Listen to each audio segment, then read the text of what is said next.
Welcome everyone to the second day of the PHONZ27. We're delighted to have another distinguished group of speakers today. I'll hand over to Tim to do the opening karakia, and then Len will chair the session. Morena, Barry, and I think it's PHONZ26. PHONZ27 is next year. Oh, okay. We're ahead of the game as always. Looking forward to next year already. Haere mai, morena, mi kata ki e tātou, pakataka te hau ki te uru, pakataka te hau ki te tonga, ki mā kena ki utu, ki mā tāratā ki tai, ehi aka ana te atukura, hei teihei, hei hoka, hei ho, teihei, Māori ora. Morning, everyone. Have a great Thursday session with us today. Over to you, Len. Good morning. I'm Len Cook. It's a real pleasure to start off the day with Alastair McAlpine. As a former national statistician of the UK, I have immense respect for the Scottish Statistical Office. And we'll leave it to Alastair for you to start with your presentation on how to deliver analysis that leads to impact. I think we all need to learn that, including some of our politicians, how to use it. Thank you very much, Len, and good morning, everyone. Thank you very much for having me along today to speak to you. I feel like I'm giving back a little bit back to New Zealand because when I first week as Chief Statistician in the Scottish Government, Chief Statistician of Scotland, first week in the job, I was told we're doing a census in Scotland and it's not going very well. We didn't have the response rate we were hoping for. There were other problems with it. And I remember doing the opposite with colleagues from New Zealand who joined our community as a group of statisticians to try to work out how we were going to do the census better or how we were going to rescue where we were. And we did very successfully. And that was thanks to the community of statisticians that we built. And certainly some of the statisticians from New Zealand were joining. I do remember one call that went on to almost lunchtime our time, and colleagues from New Zealand were falling asleep. I will probably be falling asleep just shortly after this, but hopefully watching the Scotland-Brazil match before that. But I think that's a useful starting point, because I think actually working with communities, that's a really important message in how we deliver analysis and impact as well. Using analysis and evidence to improve people's lives, that's what I've been doing ever since I became an analyst. Let me take you back to a time before this career that explains why I think my job as Chief Statistician is not about numbers, it's about people, and why what I have learned matters. Back in the mid-1990s, I was fresh out of school. I went to university, not really knowing what I wanted to do. I tried to do chemistry, wasn't good at it, but I passed quantum chemistry, which was mainly about statistics. There was a clue there, but I dropped out and I became a chef. Not a very good one. For those of you that know Gordon Ramsay, I was nothing like that. I was a Poundland version of Gordon Ramsay. But those were my formative years, hard years too. Minimum wage had just come in the UK. It was £3.60 an hour or $3.94 in New Zealand dollars. And I was on a 0 hours contract, which meant at the time holiday pay was based on contracted hours. So I had no paid holiday entitlement. When summers came, I had to choose, take time off to look after my kids or keep working so we could pay the bills. This was before the credit crunch in 2007. The UK was enjoying the longest period of economic growth since the war, but not in my street. The choice between paying rent or paying our local municipal tax, which had an aggressive recharging model if you didn't pay up, that was real. Meals were chosen based on whether we could afford to turn the oven on, and there's a hidden shame to living on or below the breadline. It affects your mental health, your marriage, your relationship with your children. Meanwhile, we saw the municipal council spend millions on making the place look good rather than offer options for young people.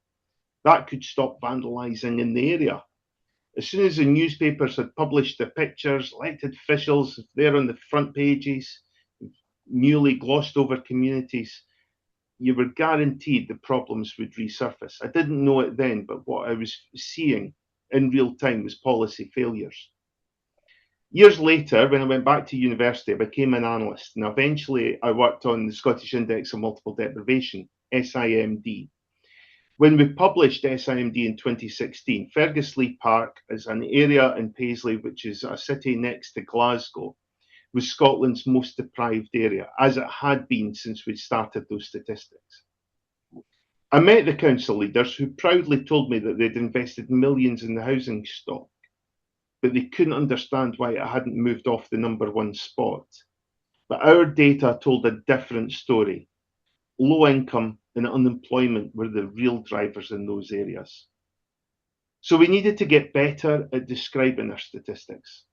We started working with local charities. We asked them to better describe the problems that they knew existed.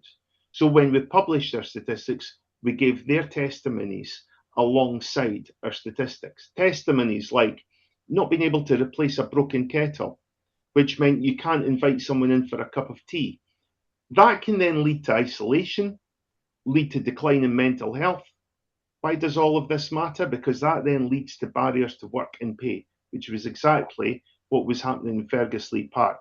Fast forward to the next publication of those statistics in 2020, Ferguslie Park was no longer the most deprived area in Scotland. And that's why I care, because behind every data set is a community and a story and an opportunity to rise to the challenge, change thinking, make a difference. Don't assume that your statistics or your evidence or your analysis knows better than the community what they do know about the problems that they face. And quite often they'll know what needs to be done to solve them as well. Take them with you at the publication stage. Help them lead your analysis into the creation of better policies. Fast forward to today, I'm Chief Statistician for Scotland, and here's what I've learned. Data is everywhere. Good analysis helps. Analysis with a good story behind it, that reshapes thinking. Senior executives want dashboards. Politicians, they want AI. Everyone wants better data sharing. Meanwhile, my statisticians are quietly getting on with producing official statistics. Quietly. I want them to stop being quiet. That's why I'm modernising our Scotland statistical system. We're embracing new technologies, new ways of working, because I want my statisticians to be working less on creating the analysis and working more on communicating our statistics that illuminates better the challenges faced by every part of the population that our statistics describe. I've witnessed firsthand when millions are spent on sticking plasters but ignoring the problems that communities are living with. And I want us all to rise to the challenge and change that. I see analysts and statisticians getting busier, but too often on repetitive or repeating tasks. Automation and AI is not a threat, it's the means to an end. It's a tool, an opportunity to allow us to focus on what matters. Engaging with decision makers, telling compelling stories from our analysis, and truly reflecting the lived experiences. And in an ever-increasing changing political and fiscal environment, collecting the right data matters. Poor data leads to poor analysis. Often I ask, are we measuring what matters? Our statistical regulator and politicians agree that we need to pause, stop statistics, sometimes discontinue time series, but where it makes sense to do so, we must. And I think this is an important step if we're to be ready for the future. What's coming over the hill? It's complex. It's difficult to make those sorts of changes, but now I'm putting my statistical managers and others through leadership programs, trying to give them confidence to step out of their day-to-day job and think about how they can make changes for the future. And finally, I think we can learn from the recent past and what was taken into the future. When COVID hit the UK, the public in the UK became very aware of what an R number was. They understood what the R number was and the complexity of that reproduction rate. Why? Because experts rose to the challenge and explained the concept clearly and repeatedly. I want us to rise to the challenge and repeat that with communicating uncertainty or an analysis. I've been speaking to David Spiegelhalter, and I can honestly say that there's a few lectures that he's done with the Royal Statistical Society here in Scotland. I think they're available online. He talks very well about how we can communicate uncertainty. And being honest about confidence and uncertainty will help us to build trust. It'll help us to build trust in our analysis and the currency, which is the currency of our official statistics. And this matters because we can't just produce numbers for the others to describe. We need to tell the stories. Speak up, hold truth to power, because if we don't, someone else will.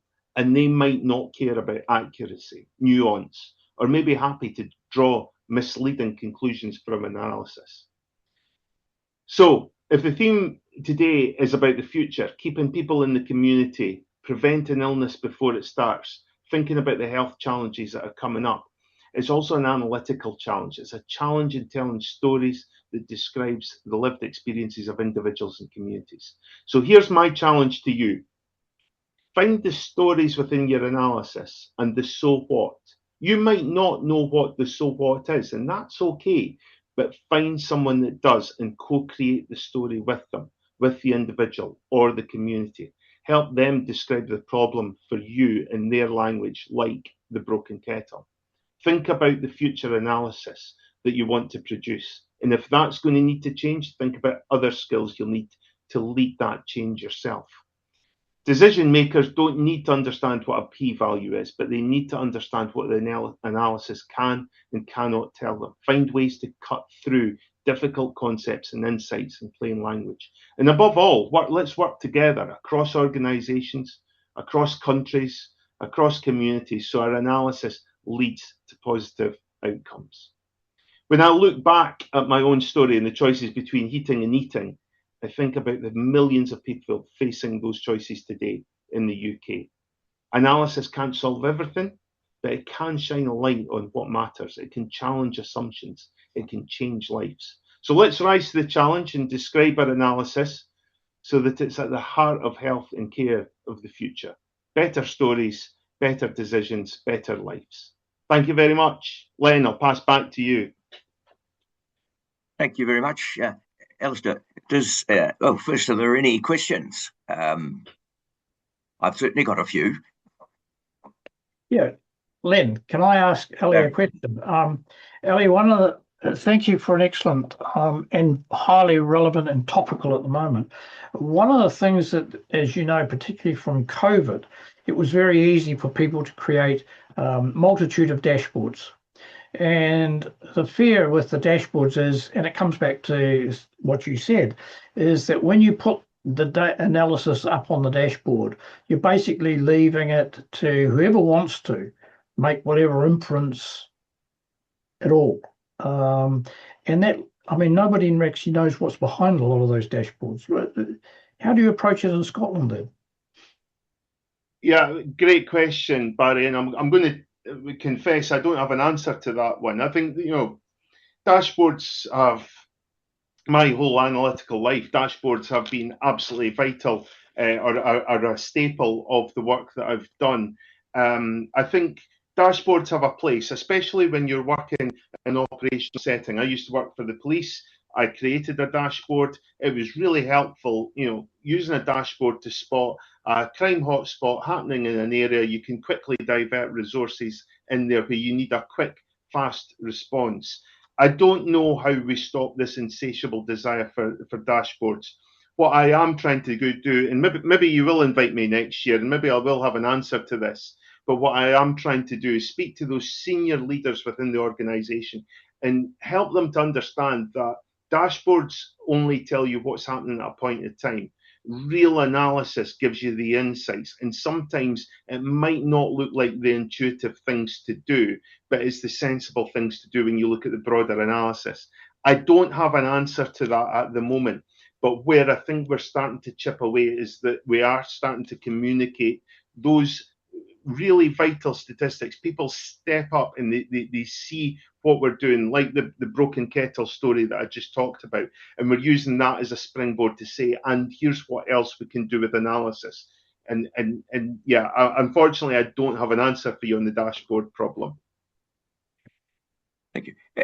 Alastair, when you look at what the recent developments in the UK statistical system have been to rely hugely on administrative records collected by the Crown for all sorts of other activity. In New Zealand, we've got legislation going through our parliament at the moment to do exactly that, even though you have reversed that in the UK. One of the interesting things is both those projects, in essence, turn the National Statistical Office into a data warehouse, not a reporting entity. How do you see, if you had gone that direction in the UK, how would you have managed that tension between the sort of reporting you're talking about? And to be honest, you sound a hell of a lot like you've still got the legacy of Florence Nightingale there, telling her generals what to do. How do you see that legacy being balanced? Because when you talk about modernisation, to me, it also means having a hell of a good website, having a great ability to deliver data that we've passed before, and yet many of those things go by the way. What's your secret for managing that balance? We'll be listening in New Zealand. Yeah, no, absolutely. I'll be honest that at the moment, our focus is on the data infrastructure. You're absolutely right. We are currently creating a data warehouse at the moment within Scotland, and I think, you know, using some of the technologies that are now available to us, how do we federate that data between government, between health boards, between all the different areas, so that we can make the data sharing much easier, so that we take away. But we currently know if we want to do a data linkage project between a health board and government, you know, you could be looking at 6 months at just designing that before you even start to look at being able to write a data sharing agreement. So I think we need to look at the technology and look at how can we organise our data in a better way. And I think that's a huge challenge for us at the moment as well, as there's this insatiable desire to use AI. If our data is not in the right place and it's not structured in the right way, then we can't do that.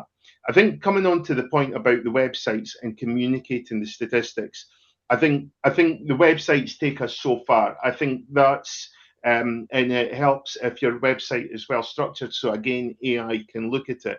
But I really think that there is a space for statisticians, for analysts, to be getting out there and speaking about the statistics themselves. There's nothing better than, you know, a human behind the stories, rather than some of these AI created monstrosities that I see.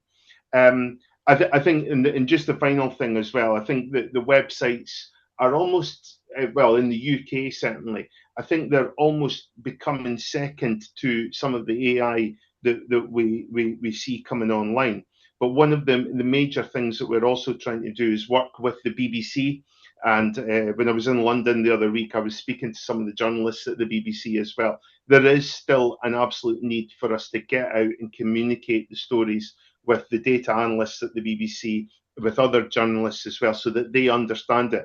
And if you can get your stories right, there is much more chance of the media outlets getting it out right as well. And I think you've got a better chance of getting the real messages across to the public if you start with that part. Thank you. There's a question from Lou Wickham. How do you best impart a sort of a so what story that has very negative impacts for a particular industry or place? Good question, Lou. Fantastic. How do you do that? I think, first of all, I think sometimes the so what, I think you're on, let's start with the so what. Why does this matter? I think what I've got a current problem at the moment. I can't go into the details because we haven't released the statistics yet, but I have got a bit of a problem in education where the story is not going to look good. And we are having some challenges with people in that area who are, you know, wanting to, I wouldn't say massage the truth, spin it in a way that's right. And they can do that if they want. And that's up to them. I do think that we still have a place, and the statisticians still have a place to put their own news release out with the honest truth of what is happening. And it's up to the government how they want to spin it further than that. But I think the being able to get in, and for me, is getting in and speaking to the senior leaders, speaking sometimes to the politicians as well, and explaining to them what they can do with those negative stories, how they can use those negative stories and turn it around. If I go back to what I've just described there, going in front of the council leaders when they've spent millions on a housing estate, it's not an easy thing to say, well, you've wasted a lot of money because that's why you're still at the bottom. What you should have done is spend it in these areas. But if you can find the narratives that say, well, look, these are the problems that we've got that we're seeing from our statistics, and then help them to start to design other policies out the other side of it. I think that was a big part of how we managed to help support Fergusley Park at least start to alleviate some of the problems of deprivation that they faced. Thank you. Perhaps can I ask you, if we don't have another question, you've had this tension in Britain with the census. We've got it in New Zealand. What is the place of census information in that social surveillance that you're talking about? If you didn't have the next British census, how would it change what you were talking about doing? I mean, it's important to be able to still understand the representativeness, the relevance of a piece of information that you've got. If you didn't have the next Scottish census, but you had administrative data, how would it alter the sort of thinking that you've been presenting? I think I think we've gone through that recently, Len, and we were pushed hard by the national statistician at the time to look at administrative data and to move away from a traditional census. Now, there were some ideas about doing annual surveys and things like that, calling into question a national day of statistics and a celebration of that. I think what we found was that was just far too difficult to do. And so what we've ended up doing is now looking at a census again. So we're not going to be able to get away from a census. Obviously, under the fiscal constraints that we currently are facing in the UK at the moment, that means that we need to deliver it very efficiently. And I think where we're starting to move towards, Len, is this nice harmony between administrative data can help you to reduce some of the costs, but the value in doing a census is how you overcome problems around about bias, representative results. There is still a place to ask questions in the census that you cannot get from administrative data. Ethnicity is a huge one, where there are no administrative resources that I'm aware of that would help to do that. We still need to go out and do that through a census. So I think at the moment, census is still a massive part of where we go. And just to go back to where we were with the census in 2022, we didn't get the response rate. Just over 1 in 10 people didn't, or 1 in 10 households didn't respond to our census. That could have really skewed our results. The way that we tackled that, though, was to use our administrative data in helping to supplement the coverage survey, which is the part that helps us to correct the biases. So I think, I think there is always going to be a place for surveys. There's always going to be a place for collecting sentiment, for capturing that really hard to get information. But I think that administrative data can help us to reduce the costs and help to address some of the problems that we're seeing right across the Western world, where people don't want to respond to surveys or don't have the time to do it. Well, Alastair, thank you very, very much. I think for topics, but your presentation is certainly immensely apt for those of us in New Zealand. And it's very much appreciated that the way in which you've talked about balancing traditional methods with ways that have to become relevant now for the sort of way we need to investigate society. So thank you very much. Thank you. Have a great rest of the day. Good luck in the football. I am about to go and swap my shirt for my Scotland top.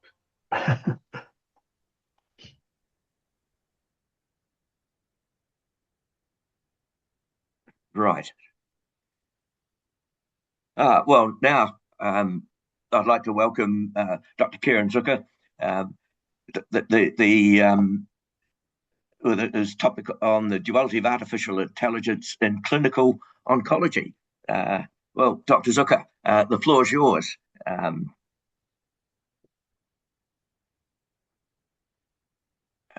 Wait a moment, Leonard.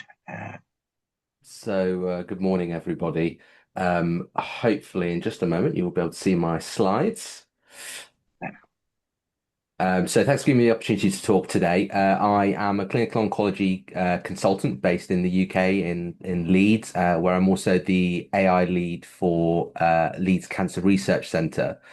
What I wanted to talk about today was a pragmatic review, really, of AI in oncology. I think AI gets a lot of press. There's often a lot of hype, and really what I help to try and do with this talk is to provide a balanced overview of really where we're at, where the opportunities are, but also being quite realistic about where some of the real challenges lie. So, as many of you will be aware, the delivery of cancer care has shifted dramatically over the past couple of decades. Novel drugs, changes in radiotherapy, and improvement in diagnostics are driving significant changes in the outlook and prognosis for many cancer patients. And what this means is that we have more people living with and beyond cancer, which is a great success. And whilst there's more work to be done, those improvements have come at a cost, and a very real financial cost. So this data looking at kind of EU cancer costs shows that the expenditure has risen dramatically over the past decade. And this really is a global phenomenon. When you look at data from the US, there is an expectation that the cost of delivery of oncology care in the 15 years from 2015 is due to rise by 34%. And this, of course, represents an enormous financial burden and financial challenge for healthcare systems. At the same time, we also see that this is coinciding with a period of time where there is growing demand and shortages in oncologists, radiologists, and many other healthcare professionals.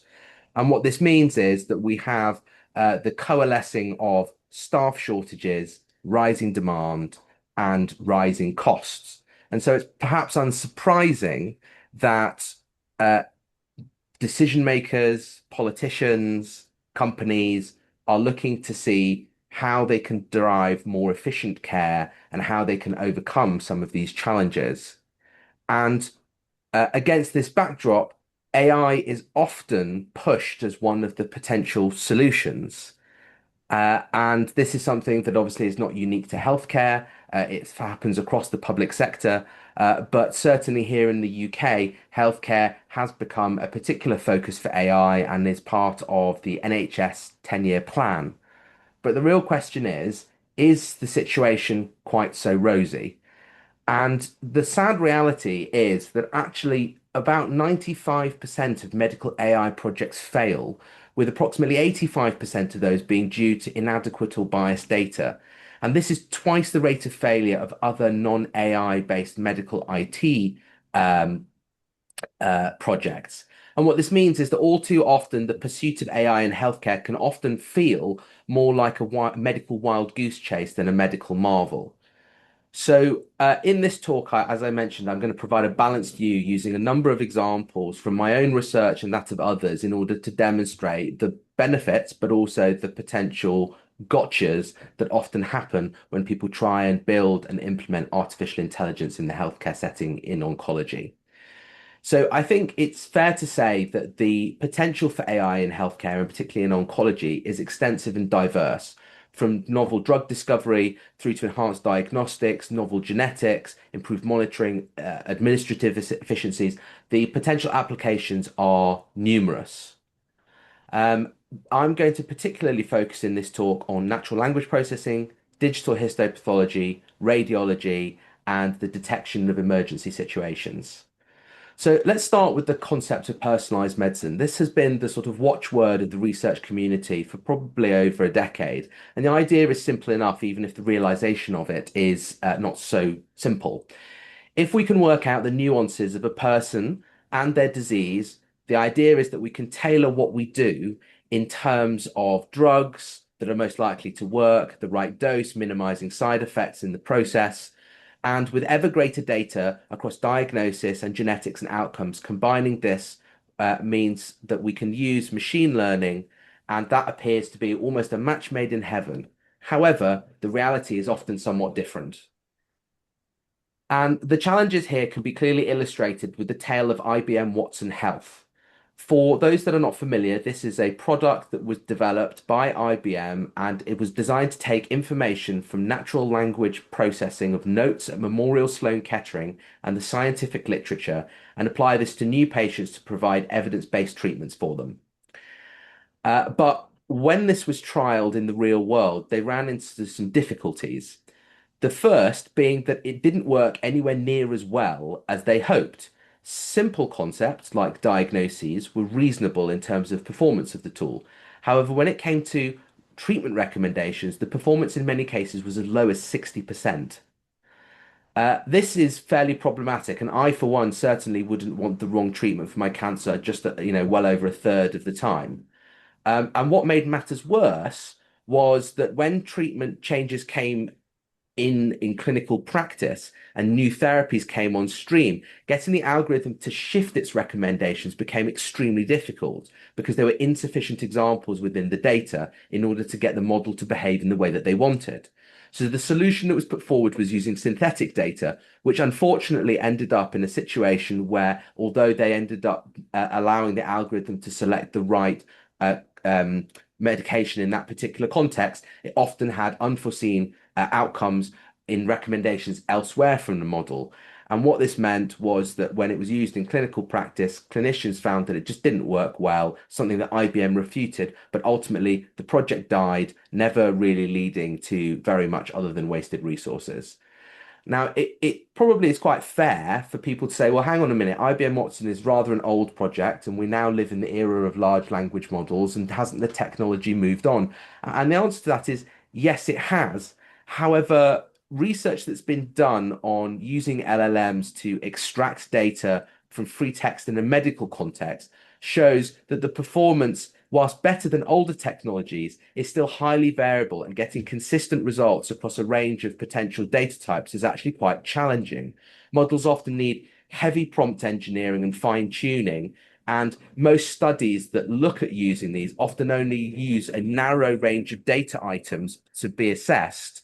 And common pitfalls for out-of-the-box models are things like repetition in text, complex negation, which is often found in the setting of an oncology clinic letter. So traditional LLP works for simple tasks. So if we just want to extract a diagnostic code from a simple sentence, it works pretty well. The problem is that most medical text doesn't look like that. It looks like this. It has a summary, it has complex negation, it has things that are not easy to tell in terms of their temporality. And if what we want to do is we want to actually extract more detailed information, then these models often fall down and struggle. So to try and deal with this, we've been working with colleagues to adapt existing LLMs and fine-tune those specifically to an oncology context. And what we've done is we've built huge libraries of synthetic clinic letters based on the actual architecture of multiple different hospitals, based on clinically accurate and plausible scenarios. And what we've been able to do is we've been able to use this to extract cancer-specific data from clinic letters. And by working across multiple English hospitals, we are developing and validating this model in order to be able to robustly extract oncology data from clinic letters and MDT notes in a way that standard out-of-the-box methods simply have been unable to achieve. And this work should help to solve, at scale, the need for some aspects of manual curation of data. And off the back of this, you might think, well, that's wonderful. That helps us get a great step forward in the idea of personalized medicine. But the problem with it is that depending on how you use that data, we can then end up with real problems. And this paper is a beautiful example of one of those problems, which is that the building of AI can enable a situation where something is developed, which shows good performance, and in long-term monitoring, that performance not only is maintained, but is improved, but it turns out that that model is doing hidden harms. So how does this work? Imagine I'm sat in my clinic and it's my belief that a patient who has diabetes and a particular cancer diagnosis is likely to end up having worse outcomes, more likely to have toxicity from treatment. I might therefore choose to use one drug where otherwise I might use two. What this means is that that patient gets potentially suboptimal care and their outcomes are not so good. If I then build an algorithm, it will associate diabetes with poor outcomes and high toxicity. And when I produce a clinician decision support tool, it will say this person potentially has worse outcomes. So that clinician then reaffirms what they already thought was the case and ends up giving them suboptimal treatment. And the more of these patients you suboptimally treat, the better the performance, because those patients do worse and worse and worse. And you end up with these dangerous self-fulfilling prophecies, which are, as shown in this paper, entirely mathematically provable. So another area where a lot of research has been going on is in digital histopathology. And this is, with increasing digitization of histopathology samples, we can use machine learning to analyze these in many ways. And some of this is about replicating things that we already do. So that might be the identification of cancer, subtyping it. But increasingly, we're seeing the ability to be able to deliver functionality beyond what people are capable of. And this includes things such as being able to determine someone's molecular status, such as BRCA status, from the digital histopathology slide without needing to do genetics testing. And these offer options for potentially speeding up, improving and streamlining the diagnosis of cancer, or optimizing the selection of treatment early for the right patients. Colleagues of mine in Leeds have also been able to show that in the clinical oncology context, it is possible to use these digital histopathology slides to be able to identify who is going to end up with a good response to chemoradiotherapy in rectal cancer. And these sorts of applications have the potential to pave the way over the coming decades for personalized treatment selection, personalized dosing, and informed patient decision making. However, there is a downside to this. And what is equally concerning is because AI is able to pull hidden information out of histopathology slides, it is also therefore able to pull out things that maybe are less desirable. So previous research has shown that histopathology AI has significant variation across racial groups and sex, and has been suggested that baseline characteristics can often be used as a large proportion of the information that is required as part of automated prediction through machine learning. And this means that if that information can be extracted from a slide itself and it isn't even required in terms of feeding it demographic attributes, the difficulty is that it may be that we have a tool which is relying on ethnicity or gender in a way that is not necessarily clinically relevant and is not necessarily optimal for those patients, and may end up in the long run resulting in either differential performance between groups or potentially causing harm to particular groups, with some doing better and some doing worse than others. And what this means is that there is a need for very detailed benchmarking and evaluation of these sorts of models in order to try and unpick these sorts of problems. In many ways, radiology has been the vanguard area of AI in healthcare. The use cases are innumerable, and in my own centre where I work, we have AI anomaly detection for radiographs as part of routine practice. We have lung nodule detection and risk stratification tools. We have synthetic CTs derived from MRIs for prostate cancer, radiotherapy planning. And the ubiquity of these tools in the literature is even more significant. And that probably is partly because it offers the opportunity to access easily de-identified data. And for me as an oncologist, one of the exciting areas is in auto-contouring. So for those that are not familiar with radiotherapy practice, currently radiotherapy is planned by manually marking up slice by slice CTs for the areas you want to treat and the areas that you want to try and avoid there being high doses because they're sensitive structures. And what is increasingly happening in the UK is that those organs at risk, those sensitive areas, can now be marked up in an automated way using artificial intelligence-based tools. And within my own centre, again, this is something that is increasingly becoming part of regular clinical practice. But whilst a growing number of papers and studies have looked at the performance of these tools, there are still some very real information gaps that still exist. And some colleagues of mine from the Royal College of Radiologists have looked at the literature, and what they have found is that it is inconsistent in terms of how tools' performance is measured. The measures do not really focus on whether or not the differences are clinically relevant. Overlap of contours might be 95%, 96%, but if one case leads to a 4% increase in exposure to radiation somewhere where you don't want it, that's problematic. Whereas if that doesn't take place, then it may not be so significant. And so really moving away from geometric measures and moving towards clinically relevant qualitative measures is often an important thing that is lacking, and a lack of standardization for how they're evaluated means it's difficult to tell which tools are better and which are the right ones for your particular use case. The other thing is that at present, we do not have commercial tools available to be able to demarcate the actual primary itself. And this is something that while some companies are working towards, is certainly not available within standard practice. So the last example I'm going to talk about is sepsis management. So sepsis is a big deal in healthcare, but it's a particularly big deal in oncology. We give people toxic drugs that significantly affect their ability to be able to fight off infections. And so being able to identify patients early who are at risk is important in being able to deliver optimal care. And this is regarded as an oncological emergency if someone has neutropenia. And in our hospital, we've moved towards electronic recording of observations, and this potentially offers an opportunity for us to be able to detect deteriorating patients early. And unfortunately, some previous tools that have been built by the large EPR provider Epic offer a really good example of how the best of intentions doesn't necessarily lead to real world benefit. And so what they did was they used the data that they already held to build a sepsis detection tool, and this was then distributed and used to hospitals.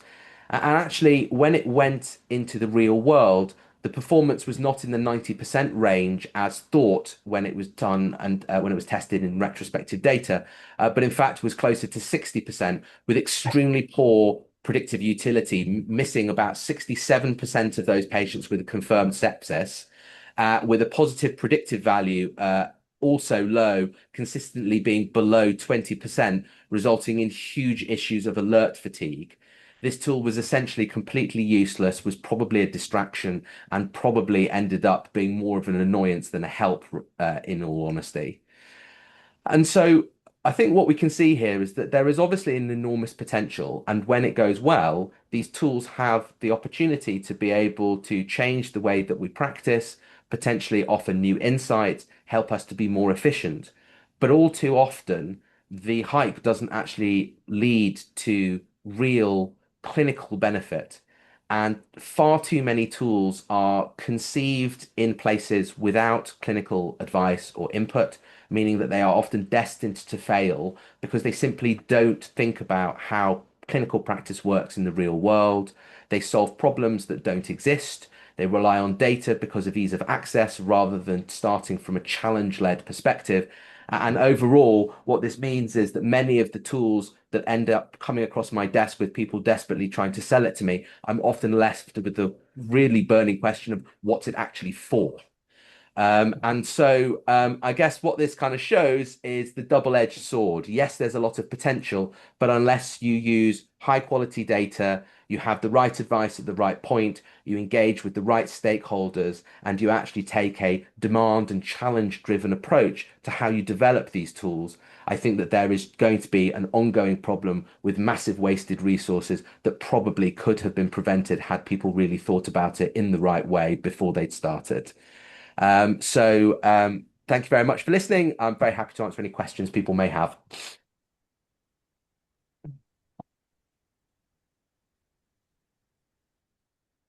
Right. Thank you very much, Kieran. We may have time for just one question, Kieran. I haven't seen one there. Perhaps can I ask one? In many ways, your case study comes from a very complex area, but your conclusions have seemed to me to be a huge general application in lots of modelling, which appears to be much simpler. I mean, for example, one of the things I was wondering about whether our social investment agency shouldn't actually start any projects until they've listened to your presentation, simply because the broad range of issues that you've led us to be challenged by about the limits of AI don't prevent us using it at all, but they give us a much deeper sense of how we really need to think about each individual application. Yes, I'd agree with your kind of conclusion that the issues that affect healthcare are broadly applicable to anywhere that you're using artificial intelligence. The reality of it is that, as with most things, if projects are designed well, then you can mitigate a lot of the obvious risks or obvious problems where things will fall down. Now, you can't obviously completely eradicate that, but all too often it feels as though people try and use pace as an excuse for not necessarily taking the time to be able to understand the particular challenge. And a lot of the time, the problems stem from the data itself. If people don't understand the data provenance, they don't understand the limits as to the applicability of the data that they hold to a broader population, then how are you going to know the limits of where this tool later on can be used? And I spend a lot of time with my students and with companies that I work with, actually saying you need to spend about 90% of your time understanding your data and really picking underneath that. And the modeling actually is almost trivial by comparison. You can use logistic regression or you can throw the fanciest model at something, but ultimately, if your data is flawed in some fundamental way that you didn't know, then the output of that is going to be flawed in exactly the same way. Well, thank you very much, Kieran. I wish we had more time to question you, but we do need to get to the next time for the next speaker. And so thank you again very much. The next speaker is Nia Reeves, who is there. Actually, sorry, Lynn, Nia isn't joining us today in person. That's the downside of the time difference being based on the other side of the world. She has sent us a pre-recorded presentation, which I will just line up for everybody now and set it playing. Let's get these out of the way.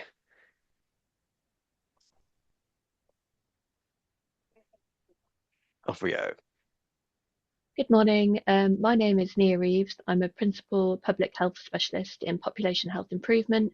I work for Bristol City Council in Bristol, England, and here today to talk to you about our population health management work in BNSSG, so that's Bristol, North Somerset and South Gloucestershire, and some of the things we've been doing with our data and the impact that that's made. The areas that you're going to be hearing about today. So I'm going to set the scene by telling you a little bit about Bristol, North Somerset and South Gloucestershire, so which we call BNSSG. So BNSSG is made up of 3 local authority areas in the southwest of England with a population of around 1 million. Bristol, so that's the area here in the middle of the map, is a university city with quite a young population, higher ethnic diversity than the other areas, and significant inequality. So what you can see here is all the red on the map here is where there are areas of high deprivation. And in Bristol, around a third of the population live in the 20% most deprived areas nationally. North Somerset, which is the area at the bottom here on the map, has an older population, has a much higher concentration of rural areas, but there are definitely still pockets of deprivation around the coastal areas. So again, I mentioned Weston and then Clevedon up here as well. There are areas of deprivation in North Somerset. So some mixed challenges there in terms of rurality and deprivation. South Gloucestershire Council is the big one at the top. It's a relatively affluent area, but there are pockets of deprivations pretty much across the Bristol borders. And we know that in South Gloucestershire, it has a growing population as well. So all impacts in terms of delivering healthcare services. So in BNSSG, we have something called the system-wide data set. So that's a linked data set, which has information from secondary care, so that's hospital admissions, adult social care, community services and mental health, and also primary care. Most of this data comes from NHS commissioning data sets, so these national data sets that we can use and link together. The primary care data set is a locally agreed data flow, and that allows us to understand a lot more about the profile of the population, which is some of the work I'm going to describe today, particularly in terms of their attributes and health conditions.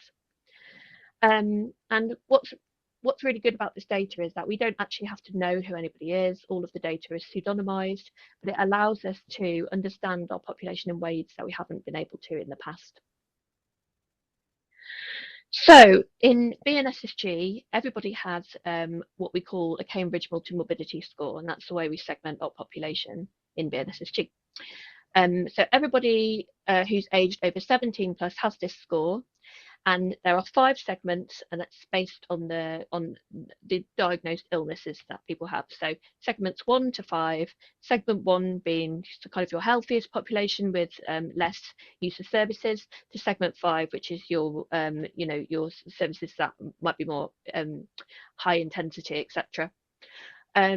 A Cambridge multimorbidity score itself predicts risks of death, unplanned hospital admissions, and use of GP consultation. So quite useful when you're thinking about healthcare services.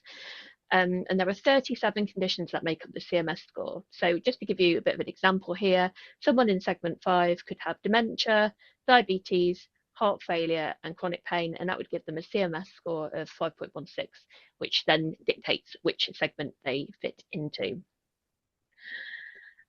So using the CMS score, we're also able to see how health status changes over time.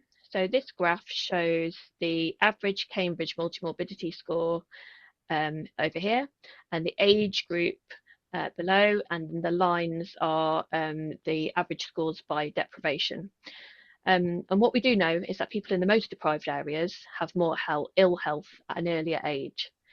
And what we talk about this being the health gap. So we found out that people who lived in the most deprived areas have the same level of ill health in their early 50s as somebody in the least deprived areas in their late 60s. That kind of thing has landed quite well in our system in terms of understanding about the real inequalities that exist in our population. So I'm going to talk about some of the different ways that we've used our system-wide data set in BNSSG, the difference that it's made to practice. I have included a trigger warning for this next section because one of the projects that I'm going to be talking about is about self-harm, which I understand could potentially be triggering for some individuals. So just a bit of a warning there about what's coming up. So the first project I'm going to talk about is chronic liver disease in BNSSG. So we did some work looking at mortality trends in BNSSG, and we calculated the median age of death for a number of conditions. And what we found was that for cirrhosis and other diseases of the liver, so this at the top here, there's a 16-year gap in the median age of death between the most deprived and the least deprived areas. So that's around 55 years for people living in the most deprived areas and 71 for the least deprived areas. So really significant inequalities in this particular group. And that's actually double the gap for diabetes and 3.5 times the gap for CVD. So with this piece of work, we learn about the size of the population living with chronic liver disease in BNSSG. So there's around 31,000 people living with chronic liver disease in BNSSG. We learned more about the prevalence, that it was more prevalent in males and often in the most deprived areas.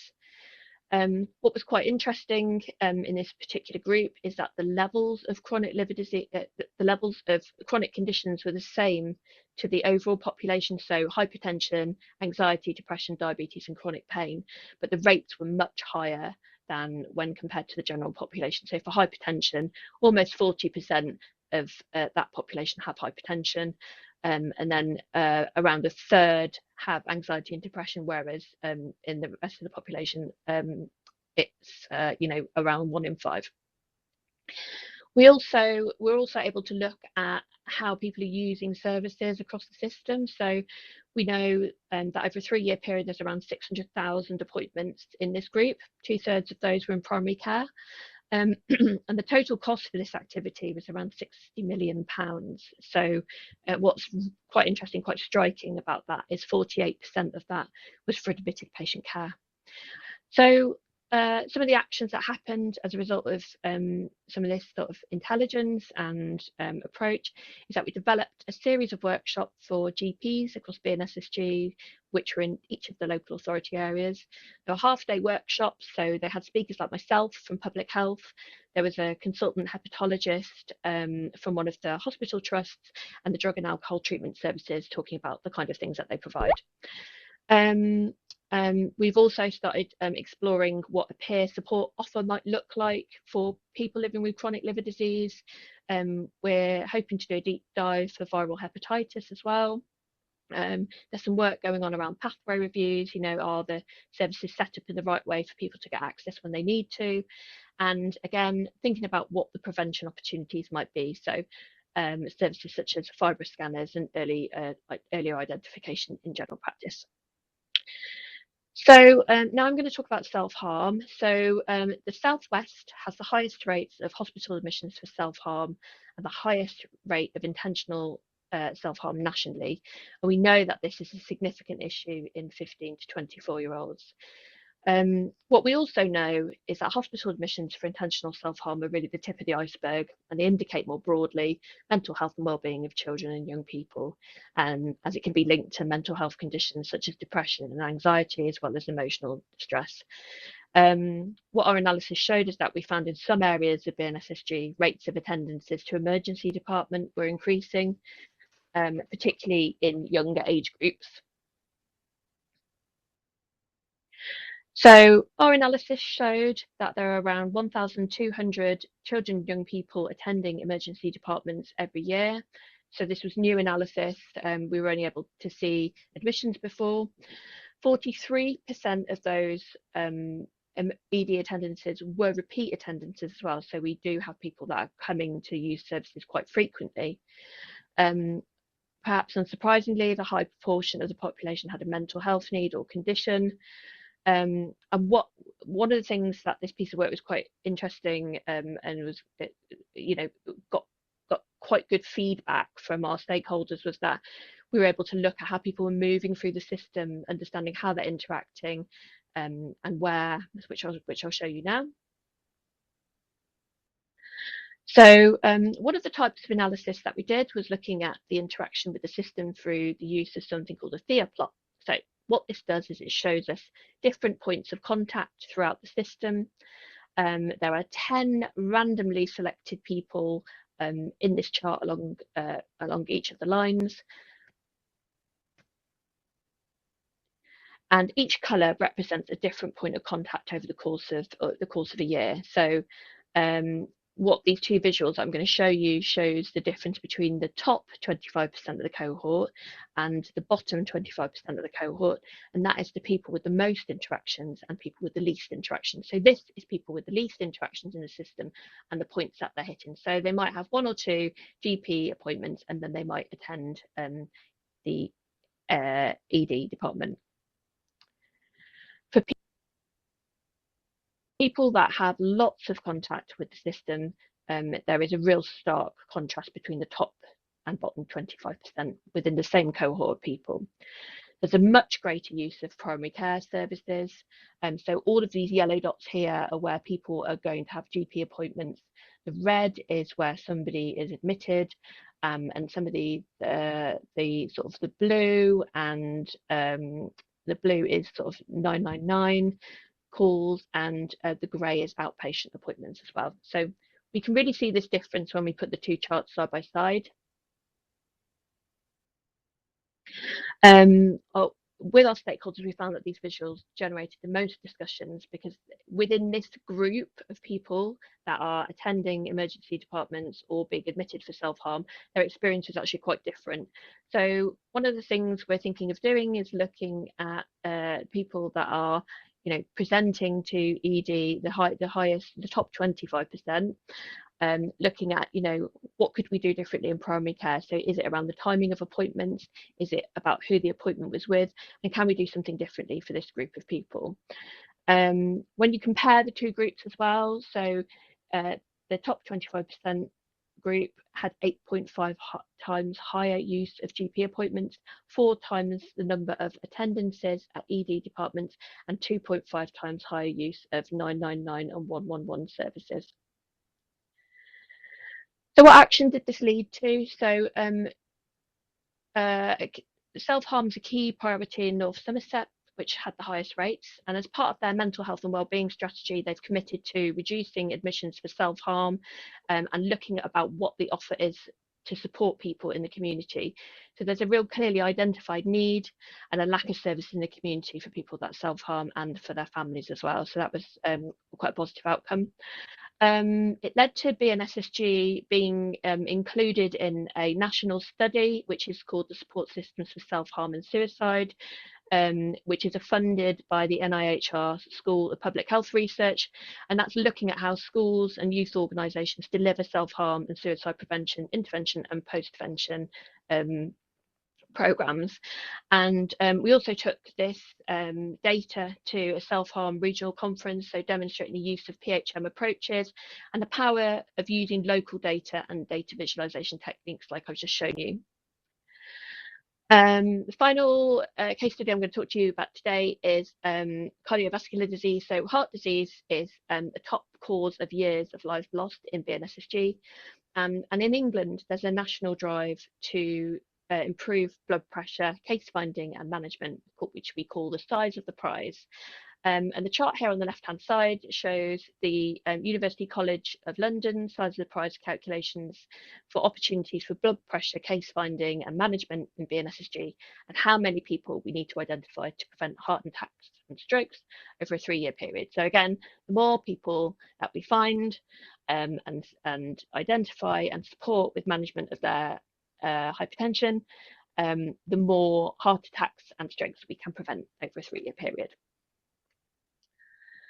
Again, we used our system-wide data set to understand more about the population with hypertension in BNSSG. We were interested in understanding who didn't have a blood pressure reading and who had a diagnosis but had poorly managed hypertension. And what we found was that generally, on the whole, people are well identified, so we're good at finding people, but what we're not so good at is when we found people about managing them as well. So high blood pressure, particularly was a bigger issue, the management of high blood pressure, and that is especially marked in the Black Caribbean community. What this has led to is, insight and understanding in where we might need to target our efforts. So we've got a clear understanding of people who have a missing blood pressure reading. So they're more likely to be female, they're more likely to be living areas in low deprivation, which was quite interesting, particularly in rural areas as well in North Somerset and South Gloucestershire, and more likely to be current smokers and living with a substance misuse or mental health condition. And for people with high blood pressures that had poorly managed hypertension, they're more likely to have a high BMI, more likely to be a Black Caribbean ethnicity, and more likely to live in areas of high deprivation. So the takeaway message, identifying people with high blood pressure is part of the picture, but the ongoing management is crucial too. So there has been a commitment from the ICB for these 2 particular areas, so improving sort of targeting people with missing blood pressure readings and improving hypertension management in Black African and Black Caribbean population. A CBD working group has been set up across BNSSG, which has a number of contributors, so public contributors, BCSC Alliance representatives, healthcare professionals and commissioners. And as part of this group, a number of recommendations were made to the ICB about some people's barriers to care, barriers to accessing treatment and sticking to their treatment as well, and making sure that any sort of projects or programs, making sure that they were funded properly, so they weren't just running on sort of like a 6 or 12 month basis. And the ICB has also committed to management of hypertension in Black African and Black Caribbean populations as an equality objective. So they're going to follow that for the next 5 years up to 2030 to help try and reduce some of those inequalities in hypertension treatment. So just to wrap up here, power of data. National data can only tell us so much. Local data allows us to explore much deeper. We know that sometimes there are gaps and no data is perfect, but what it really offers us is a real deep understanding of our population in a way that we've maybe not been able to have or see before, and then we're able to target those interventions for those populations more successfully. And we work very, very closely, our public health teams and NHS commissioners work very closely together to kind of deliver some of this work that's needed when needs are identified. So what next for the future? So some of the work that we're doing is around population segmentation approaches for children and young people. We are looking at bringing in data sets on wider determinants, so social vulnerabilities, housing, education, all of those things you can see here on the right hand side, all those things that shape our health and well-being. One of the things we don't have a good grasp on is those core determinants and how we can link that to health data. And we're also looking at doing some data on forecasting and modelling. How do segments change over time, and can we do anything to prevent this movement into different segments? So very much a prevention focus there. So we have the BNSSG Knowledge Hub as well, which has all of the sort of reports and items that I've mentioned throughout my presentation today. So please do take a look at that. And thanks very much for your time today, and I hope you enjoyed the presentation. Thank you. Well, thank you very much, Nia Reeves, who's not actually with us, but appreciate it very much. Okay, perfect. Well, good morning, good evening, whatever the case may be. Nice to be here with you all. My name is Kenyon Crowley. I'm a health information scientist by background. I also serve as Accenture Federal's lead for health data and AI. So I spend most of my time helping federal agencies like the National Institute of Health or the Veterans Administration, military health system, modernize their data systems and adopt AI. And agentic methods, and that also includes the CDC, many our public health primary agency here in the U.S., as well as the FDA. So I spend a lot of my time there building agents as well. And then I serve as faculty at Johns Hopkins University for responsible AI. And today I get the pleasure to speak with you about agents in the wild and in a smarter harness for trustworthier agents.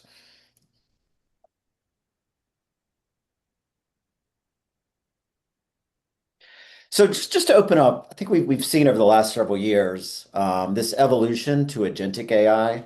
If we look back, as recent as 4 or 5 years ago, this first wave of AI, we're predicting things, we're classifying things, in the public health context, being able to predict where the next outbreak might be happening, identifying those at risk, helping speed supplies, that sort of thing. Then, 2, 3 years ago, we had this outbreak of generative AI. So we moved into this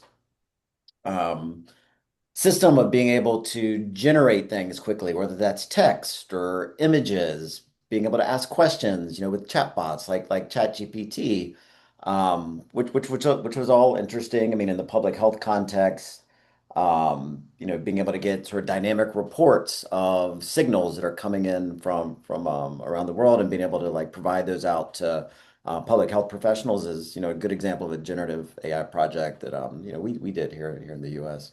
But now we're clearly in this third wave of AI, and that's the agentic AI wave.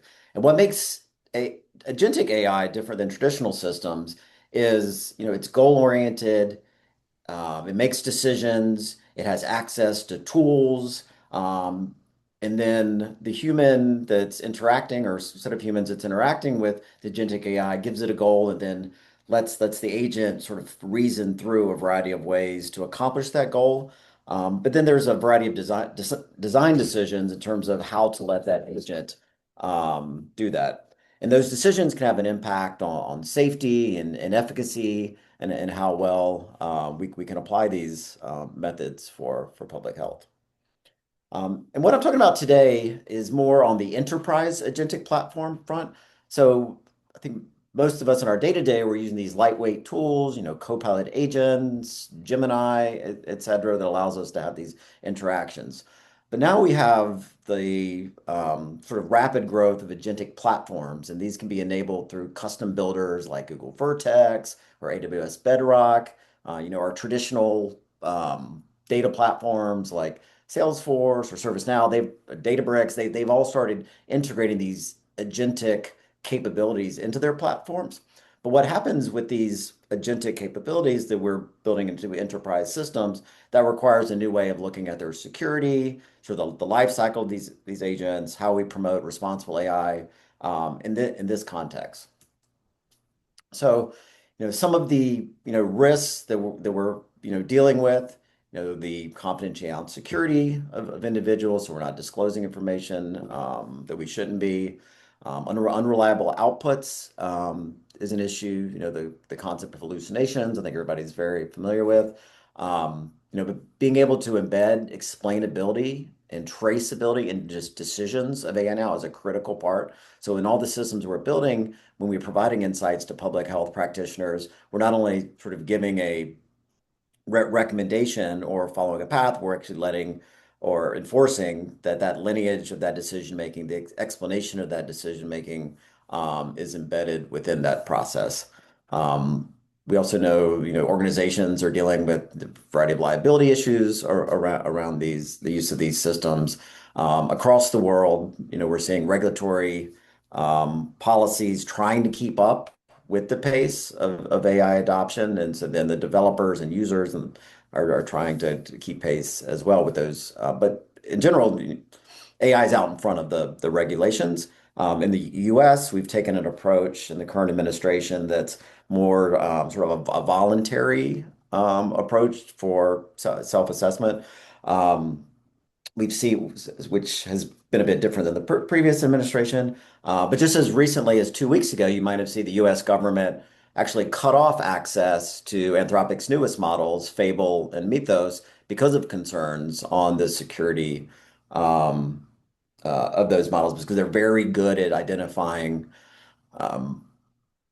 vulnerabilities in software programs. And then there's some of the traditional risk about bias and harm. I mean, as we're putting these AI and agentic tools into practice, are they working equally well for different groups or not? And then finally, there's a big push to sort of what's going to be the impact on the workforce. Within the U.S. federal health context, I'd say most federal health agencies have put out their AI strategies, and universally, one of those core pillars is workforce, but not necessarily displacement workforce, but how do we empower our workforce with these tools responsibly? And if we look at what are the security considerations, putting these into use, if you look at some of the near-term things we're wrestling with, so I'm not going to drain this whole slide in the interest of time, but we're at that stage where folks are still trying to set up their security governance policy, understand compliance gaps from using these tools, understanding what are their baseline guardrails. And this one's pretty neat, and also defining agent personas, right? So an agent isn't sort of one thing. I mean, there's agents that are designed to be very good at research. There's agents that are designed to go and, find out if there are signals of disease in the environment. There's agents that are good at sort of supporting that back-end administrative process if we're, trying to get supplies out somewhere.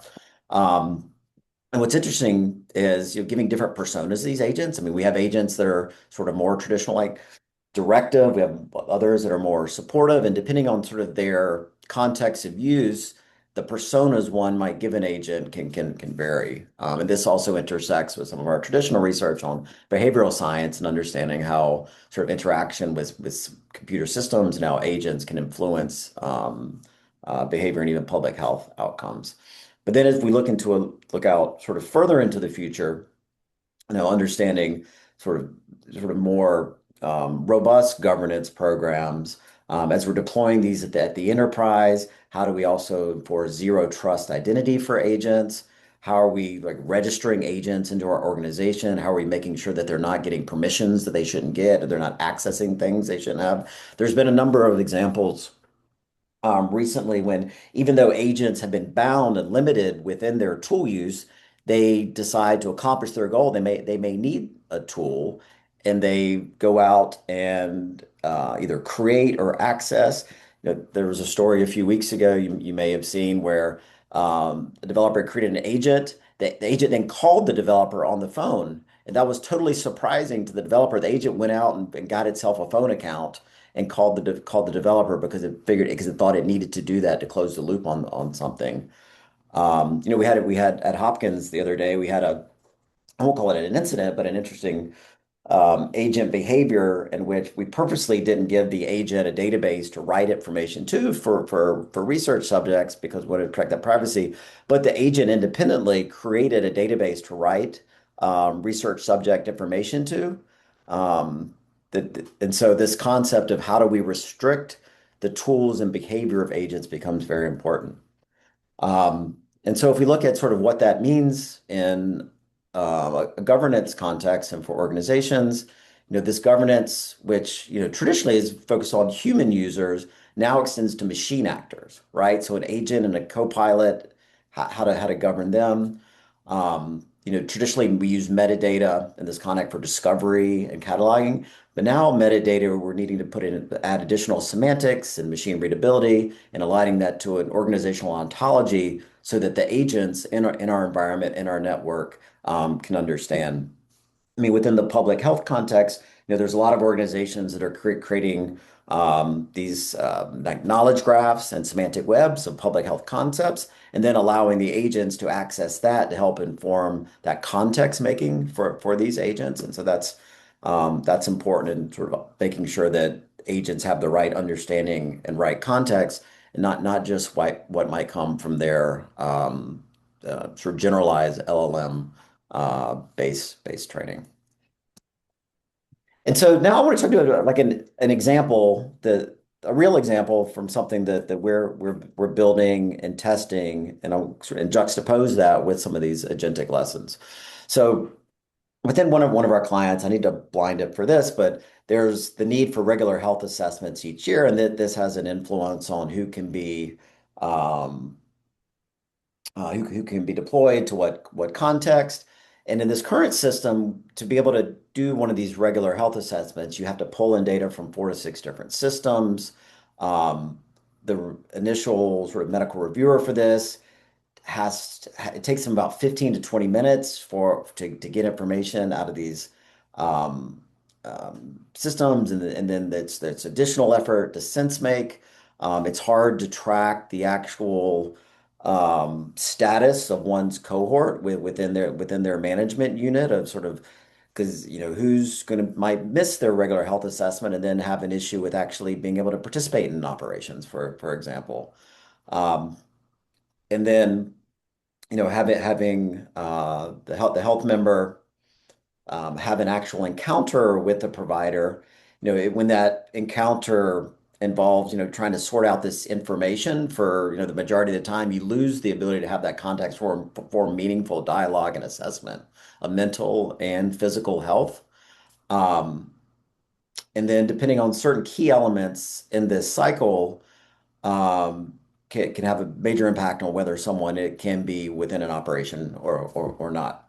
So within this process, we wanted to reinvent it using agentic tools to take an agent that can go out and bring in these responses and pre-populate them from the system. So instead of having a member or a patient spend 30 minutes trying to fill out things when that information is already there from their encounters, people aren't very good at remembering dates and so forth.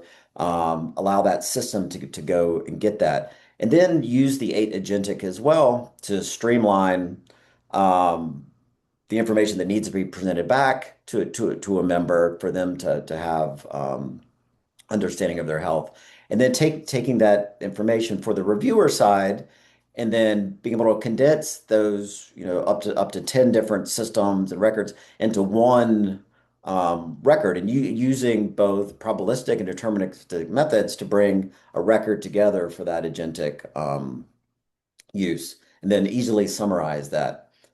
And then, this can also do things like automatically calculate scores. It can identify recommended orders. If you're in a certain health class and it turns out, oh, well, you need to go get this immunization, or you actually are going to need to take a blood test for this reason, the system can automatically raise that up and pre-populate these orders for these services, which is a dramatic time saver. So, looking across this, we're implementing and testing it now in a sub-organization, this larger organization. But these are from looking at historical data and where we're seeing efficiencies and other value created within this process. These are some of the initial estimates from that process. So it's considerable, right? And then as we're able to promote these efficiencies, and you can reinvest into other sort of more health-producing activities. So this next slide gives you a sort of simplified view of what this agentic structure looks like. So there's a regular health assessment agent that's mapped to the questions. You can access the questions one would go through to provide this member the query and collect their information. There's a data completeness agent then that assesses the information that's bringing in for how complete and accurate it is. And then there's a triaging agent that takes also the information from the service member and that patient-facing view and then runs that against a policy RAG vector database. And by that, we just mean, when you want agents to make a decision that's grounded in factual information, we use this retrieval augmented generation. So for you take, and this can work across all kinds of different health contexts, right? If you have certain policies or certain business rules, operational rules, you put that into one of these policy RAG vector databases, and then expose the agent and have the agent read from those, and then that can help with that appropriate decision making of the agent. And then as that information is triaged, then a recommendation agent will be able to provide a recommendation if that member needs something else, or if they pass their regular health assessment.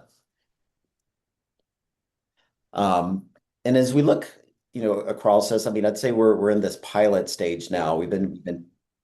Sorry, did someone have a question? Oh, okay. Let's see, I'm trying to keep on timer. And then, so some of the evaluation metrics that we're using in this phase, you can see on the right side. So we're looking at time savings. We're also looking at sort of quantitative metrics of, the fields which are pre-populated, how accurate those pre-populations are based on using sort of verified, trusted records to